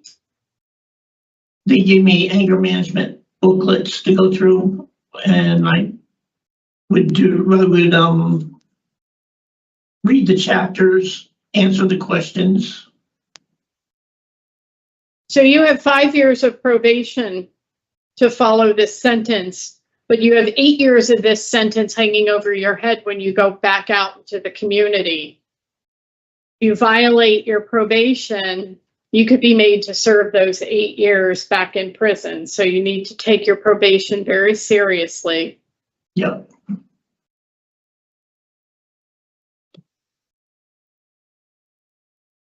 You know, you had such a minimal criminal history that it's like going from 0 to 60 with arson. And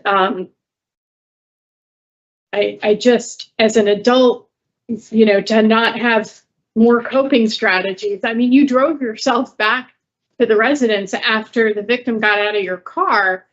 You could have driven anywhere and gotten away and, you know, calmed down and, you know, decided about your future and what you wanted for yourself. But you chose this act instead.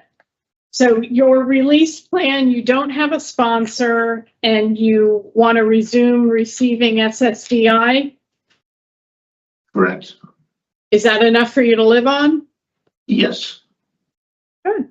Okay. Great. That's it for my questions. Thank you for talking with me, Mr. Stanton. Mr. Cizauskas? Good afternoon, sir. So, you know, I was listening to the things that you were saying, and you said that you felt like you were being controlled. But I mean, you know, when I hear this story of what you did, and I can't help to feel like that you were the one controlling the other people, you know, this whole story about the gas and everything. But you sit here today still saying that you were being controlled by them. I mean, it sounds like victim blaming, you know, that you're blaming them for what you did. And yeah, and then when you had the interview with the parole officer, you said also you have to stop being in toxic relationships. And now to me, that also sounds like you're blaming the other people. Have you considered that the trouble with relationships and these things that could be due to your own impulsivity, your anger, and like poor decision making? You know, I don't hear that from you. I hear you saying that it's other people's fault. That's what I'm reading when I read these things, you know? No, it's my fault for getting involved in relationships that I should not be in. I know, but see, you're doing it again. You're saying it's your fault for getting involved in a relationship, but once you're in it, now it's their fault. So I just, yeah, I would like you to work on, you know, maybe you need to go through a domestic violence class or an anger management or have the right programming to understand your role in this and not just blaming everyone else. You know what I mean? This is something that you did. So you went back to the house, like my colleague said, you could have very well driven away, gone somewhere else to a family member's house. I don't know. You could have went anywhere. And you on your own went and did all that with the gasoline. You know what I mean? That was the actions that you took. No one else made you do that. That was something that you decided and you went and did. And, you know, it seems controlling that you were trying to somehow control them into telling them you were going to burn this house down and all of those things. So, you know, when I look at making a decision on what to do, I'm trying to read between all these documents and find a change. And you're still saying things to me that sound like you're blaming the other people. So, That's what I hear from you. I mean, my colleague has asked all the questions that I would have asked you. That was the only thing that keeps coming up in your conversations. Where are you planning to live when you get out? Let me ask you that. I don't know. My house got foreclosed on. I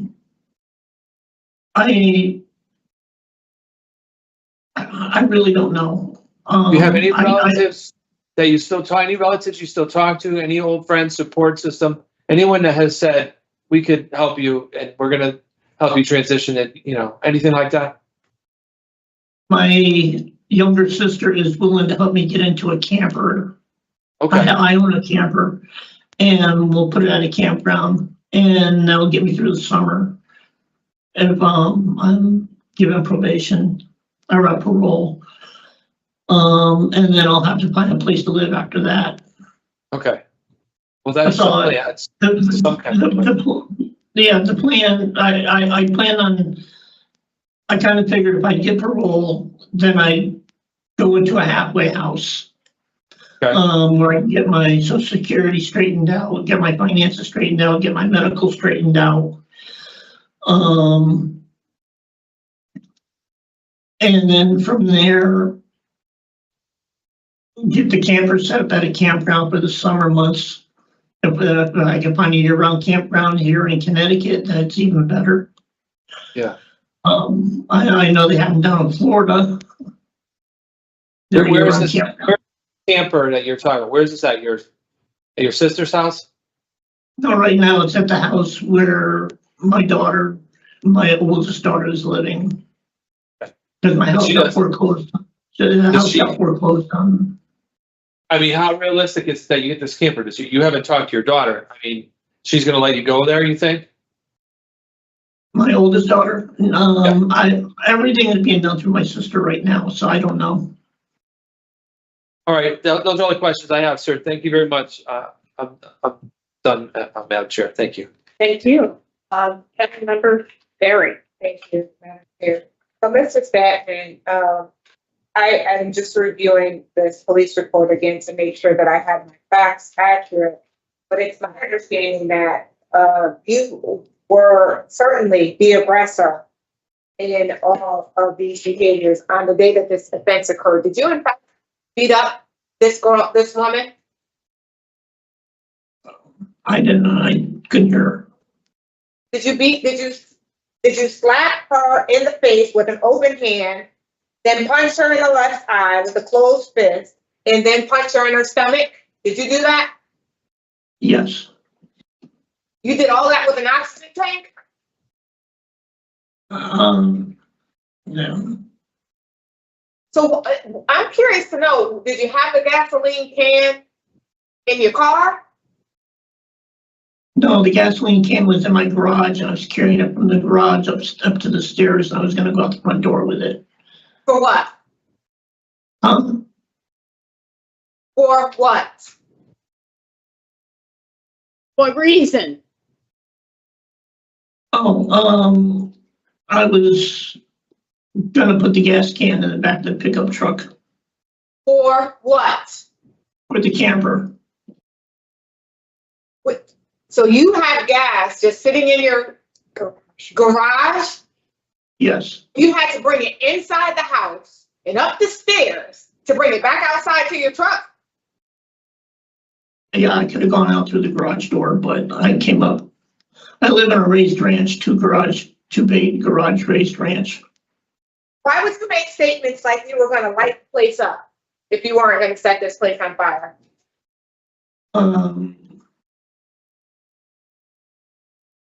I just have issues, honestly, with the minimization on of your intentions here today. And you haven't been consistent with your minimizing of what you intended to do. You use terms like spill. You didn't spill any gasoline. You poured the gasoline all around the outside of the house. When she saw you and confronted you, you assaulted this girl. Your entire family wants absolutely nothing to do with you. And you say that they're full of I wrote this down. It says, my family has lots of resentment. I wonder why. But you're innocent, huh? I'm not innocent. I'm hoping this is serious. This lady is traumatized for the rest of her life because you tried to burn her alive. I mean, this was serious. So I'm hoping that you've learned your lesson, sir. I know you sit here, you look very feeble, you sound like you're ailing, but that wasn't the person that did all this to this lady. I understand. Okay. Okay. All right. So that's it for the questions, Mr. Stanton. Give us just a few minutes.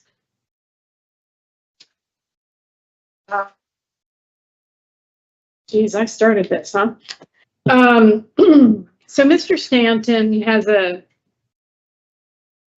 bit of trouble with being fully accountable for this quite serious crime. You know, even telling the parole officer when he was interviewed that he, you know, spilled some gas in front of the house trying to set up a generator. And now we get a whole different story where he's more admitting to it, but not still fully. And the one program that he took, Voices, you would have thought would have prepared him to come before us with an apology for such a serious offense. Or offenses, because, you know, the domestic violence, you know, he was charged with a whole bunch of things he didn't, that didn't end up on his record. So I'm not feeling that Mr. Stanton has changed significantly. Even when asked about the lesson he learned, which is how he began his opening statement, he really struggled through that and said he would have to be careful about what he does and says around others.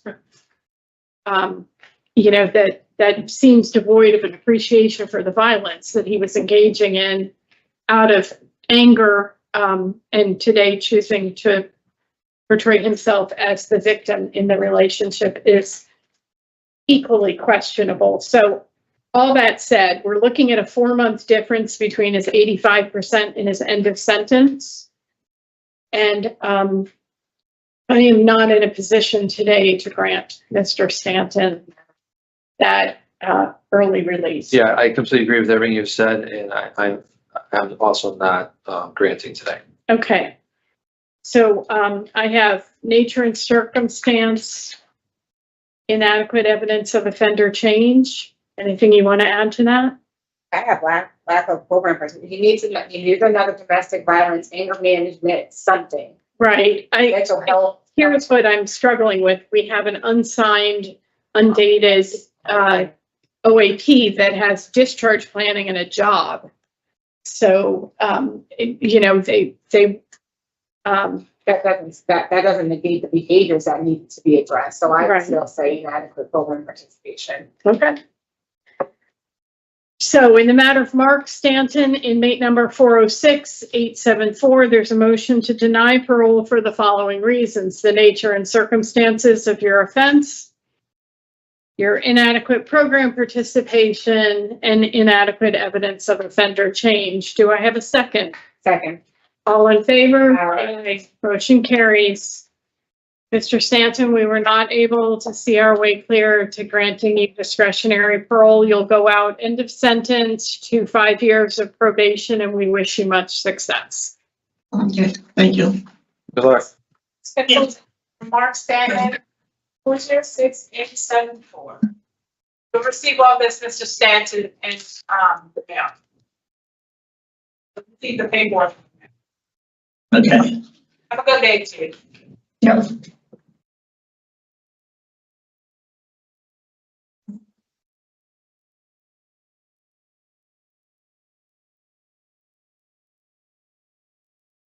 You go right over back. They had an elevator for you. Thomas? They'll have the elevator for you when you get down there. Okay, thank you. You're welcome. You know where you're going, right? Wait, I wasn't like, oh, you good?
Good morning, Mr. Thomas.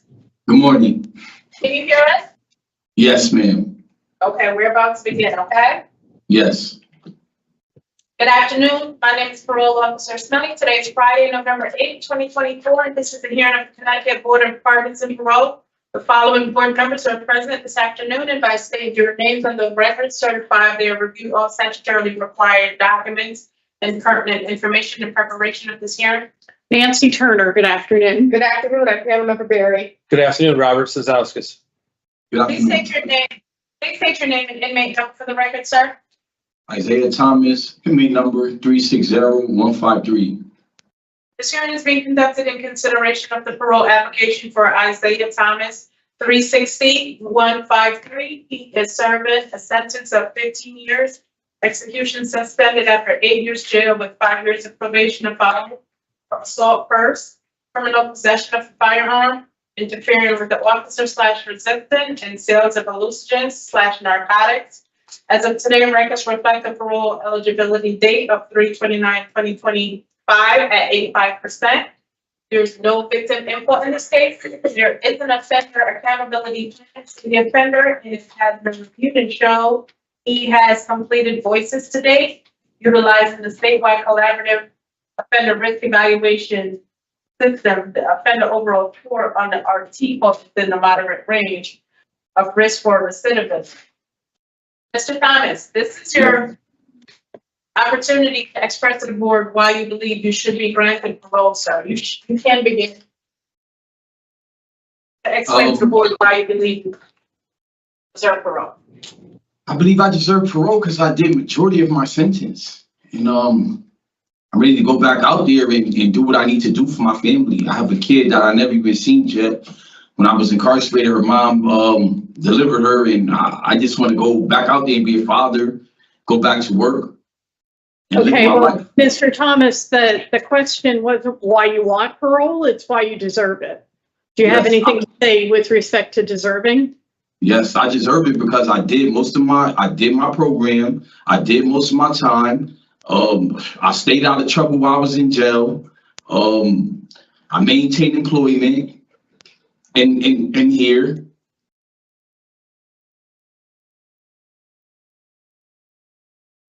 All right, well, we're going to ask questions of you based on the documents what you reviewed.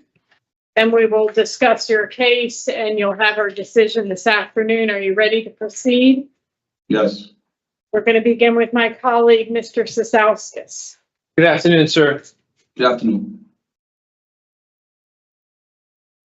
So, I read through all the documentation and reports related to your cases. And in regards to the assault first, the shooting, it says that you claim that you didn't do it, even though you pled guilty. Yes, Is that still your position, sir? That this is not, sir, they got the wrong guy? Sir, I'm telling you, I did not do it, sir. I plead guilty under the offer docket because the evidence they had against me. But I'm guilty. I'm guilty though. I'm guilty of the people I hung around. I'm guilty of my peers. That's what I'm guilty of.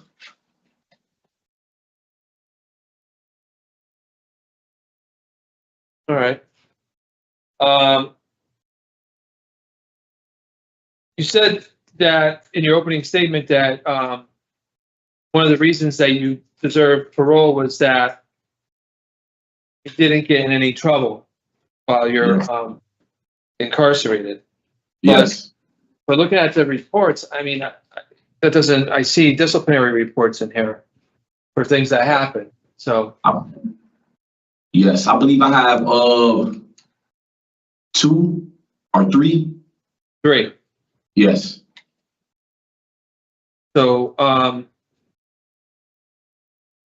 yeah, one of the ones that's most concerning, because you have a drug charge here, right? That's part of all this. Yes. Okay, so one of the things, you know, we're looking to try to identify some change when we look at these documents and talk to you. So, you know, I noticed that you have a drug charge for selling drugs in the community, and then inside there's this charge of Pruno, and it says the offender stated he was making the home brew alcohol to sell it. Yes.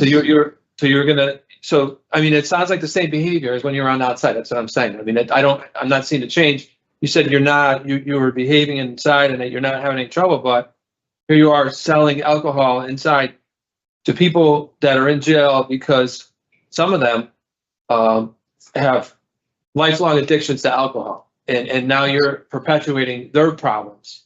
Yes. Yeah. Do you understand why that's a problem? Yes, sir. Yes, sir. I made a mistake. Okay. Well, let's talk about how you think you've changed since you've been incarcerated. Yes. How do you think you've changed from then until now? I think different. You know, before I just move on emotion. I don't move on emotion no more. I try to think things out before I do it.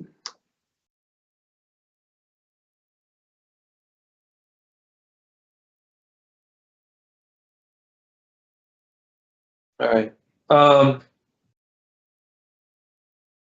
Talk about your release plan. Where is it you're going to live and work? What's your plan when you're released? Maintain employment. I have a family member that have his own business. Before I came in, I had a good job. I'm currently going back and forth with the boss right now, so I know if I go home, I definitely have a job.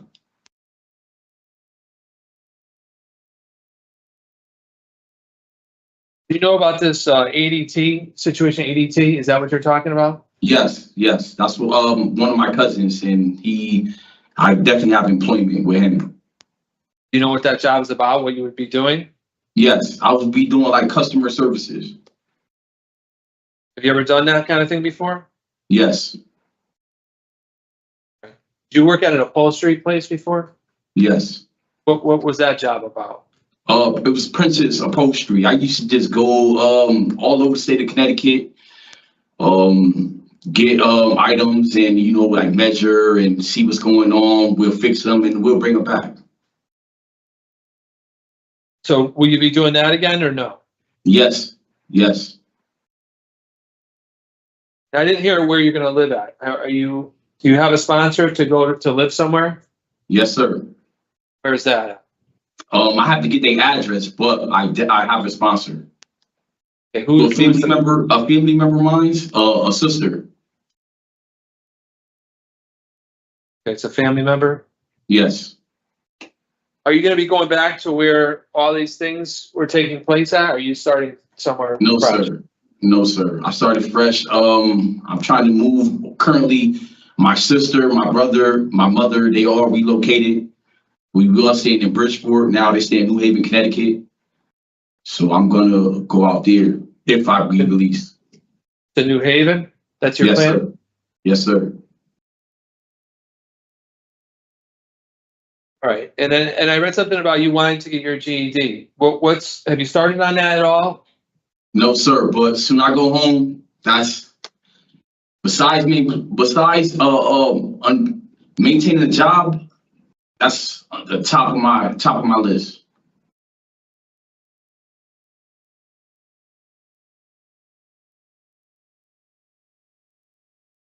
Why do you think that you got these disciplinary tickets, you know, after you were incarcerated? I just wasn't, at the time, I wasn't focused, COVID, and I wasn't focused.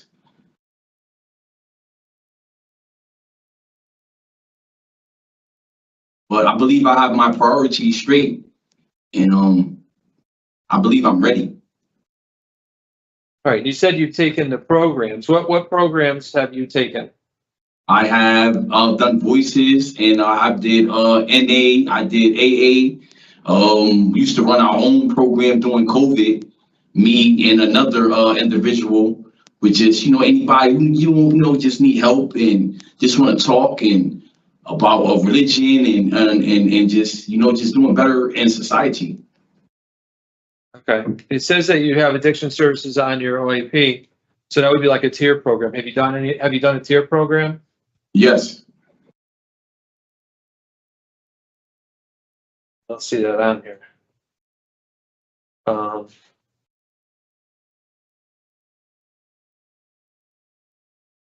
When did you complete it, sir? 2021, I believe.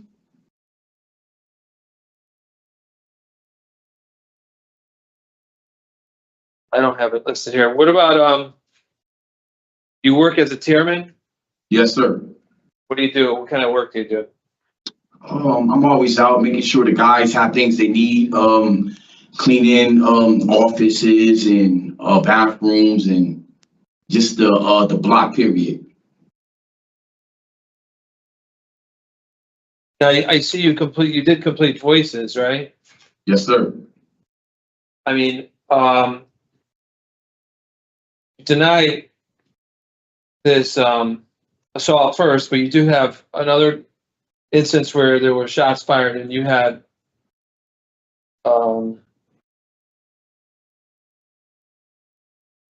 we get bullets in your pocket. Is that what happened? Yes. Yes. What was going on with that situation? I was with a friend of mine, and we was walking, and he started firing off his gun, and he took the shell casings out, and he gave them to me. He had the gun, and we was walking down the street. The cops pulled us over, and that's what happened. So you didn't fire off the gun. You didn't have the gun. No, I didn't have the gun. I only had the shells. He took the shells out and gave them to me. He had the gun. I was walking with him. I told him, yo, take the bullet. Like, what are you doing? And he took the bullets out, but he already fired them and gave them to me. Okay. So neither of those incidents with the gun, neither of those were your fault. Those two situations.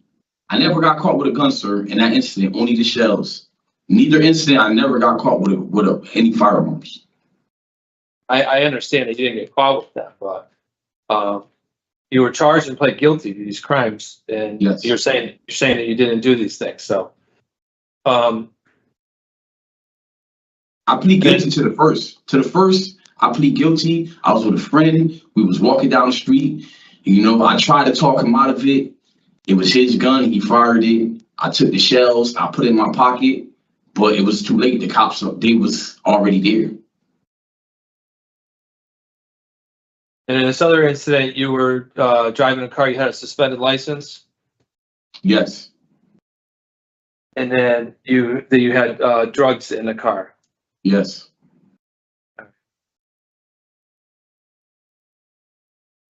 I take full responsibility for that, sir.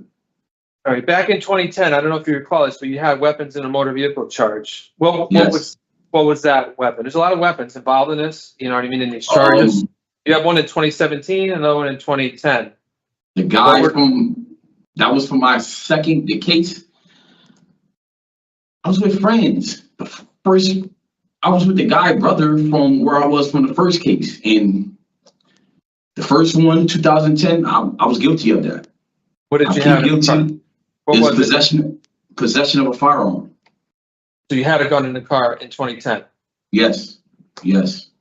But in 2017, you got another weapons in a motor vehicle, looks like. Oh, no, that was, yes, possession of a weapon. I was the passenger, sir. And what was the weapon in the car? I believe it was a knife and a gun, They ran out the car and they left me in the car. So are you still in contact with any of these people? All these crimes you're No. talking about have to do No, with sir. some people. No, sir. No, sir. You haven't seen any of these people in jail? You don't talk to them on the phone? No, sir. I changed my life, sir. You have 4 different incidents involving guns that, I mean, one of them you're claiming that you pled guilty to, but the other ones you're saying that you didn't do any of these things. Yes, sir. All right. That's all the questions I have, sir. Thank you very much. I'm going to pass it along to my colleagues so they could ask you some questions. Ms. Page? Thank you. Barry? Thank you. Thank you, Madam Chair. So, Mr. Thomas, I actually show 6 weapons-related convictions. And our job here today, just so that you know, and for those who are watching, we're not here to determine a person's innocence or guilt. You pled guilty to the offense. So in our eyes, and we are following the law. That Yes. you're eligible for discretionary parole after you completed 85% of the sentence. And then the sentence that we're discussing, we're talking about an assault 1, where this victim says that you permanently disabled him because Yes. of the shooting that he was a Yes. victim of. So that's 1 gun. I wanted to say that. So then now we have this criminal possession of a weapon where you say that you just had the bullets and the guy had the gun, Yes. but we'll just say, who has bullets without a gun? So, okay, we'll let that one slide. And then we have one in 2017 where you were seen throwing a gun into a trash can after you removed it from your waist, and you just told the police, go ahead and shoot me? No, that was the guy I was with. Okay. All right, so now let's move on to the weapon in the motor vehicle in 2016. And you said that was a gun and a knife? In 2016, yes. All right, and then you have the criminal possession of a weapon in 2017. We said that was your friend? Yes. So, all right, so now we're up to 3 still. You have a weapon in a motor vehicle in 2008. What was that? I was with another friend. I'm not asking who you were with. I'm saying what weapon was it? It was a gun. Okay. And how about in 2010? No pistol permit. That was a gun. Yes, ma'am. So at least in our discussion, we're talking about at least being in possession of 4 firearms, 5 if we count this assault. Yes. 1 is one too many. I know. Yes, ma'am. And I reviewed the record to see if you had completed the tier program during this period of incarceration, and it shows that your last tier program, you refused to receive the program, and that was in 2012. That was the last time that you had any kind of tier. No, ma'am. I received when I was in McDougal too. I received the program. You look it up again because it doesn't show it here, sir. I see he's still on the wait list for Yeah, I'm looking in the RT3 and under 3I. It's waitlisted. okay. So our records don't indicate that you've taken anything. I just don't think that, it's a recipe for disaster, people out in the street with guns and then showing that you're willing to utilize it, and I understand that you're saying that you're innocent, but that's not my role. I'm not a jury of your peers here today. I can't say Yes, ma'am. telling the truth. I have to go based on what we have, and based on what we have, I don't think that you're suitable, sir. I'm done, Madam Chair. Okay. So all I wanted to say, Mr. Thomas, is that you have a 15-year sentence. So when you go out, you'll have 7 years of this sentence hanging over your head. You're Yes, only ma'am. required to serve 8. So that 7 years, while you're serving 5 years of probation, you violate the probation, you can be brought back and made to serve those 7 years. And you do have 5 years on the state's deadly weapon offender registry. Have you been on that registry before? No, ma'am. Okay, well, it's a 5-year obligation with the state police and you should take it seriously because it could bring you back to prison for 5 years and or cost you $5,000. Okay? All right, so that concludes the questions that we have for you and we're going to discuss. Please don't interrupt. Mr. Cizauskas. So, Mr. Thomas has a lengthy criminal record of similar behavior, including drug charges of selling drugs, and he was then incarcerated and then selling alcohol while he was incarcerated. He hasn't really expressed any remorse or apology to his victims or acknowledgement of any of this. And I just think it's a public safety concern of mine and that he's not suitable in my mind today. Thank you. Councilmember Barry? Yes, Madam Chair, I did express my concerns for Mr. Thomas as well, and I did explain that I did not believe he was suitable as well. Okay, so we have criminal history, inadequate program participation and evidence of offender change, inadequate release plan. I actually had major, I mean, this assault one was serious. Mm-hmm. Yeah, it was. So nature and circumstances, criminal history, inadequate offender change, Mm-hmm. and program participation, right? Yes. So those four. Sure. Okay. So in the matter of Isaiah Thomas, inmate number 360153, there is a motion to deny parole for the following reasons: your criminal history, the nature and circumstances of your current offenses, and inadequate program participation and evidence of offender change. Do I have a second? Second. All in favor? Aye. So this was a unanimous decision, Mr. Thomas. We couldn't see our way clear, but you will go out to 5 years of probation at end of sentence this time next year. We wish you much success. Good luck to you, sir. Good luck. Thank you. This concludes the hearing for Isaiah Thomas. 360. It concludes the hearing at 1:34 p.m. for us. Thank you, Ms. Officer Williams. You're welcome. Have a good weekend, guys. Thank you. Thank you.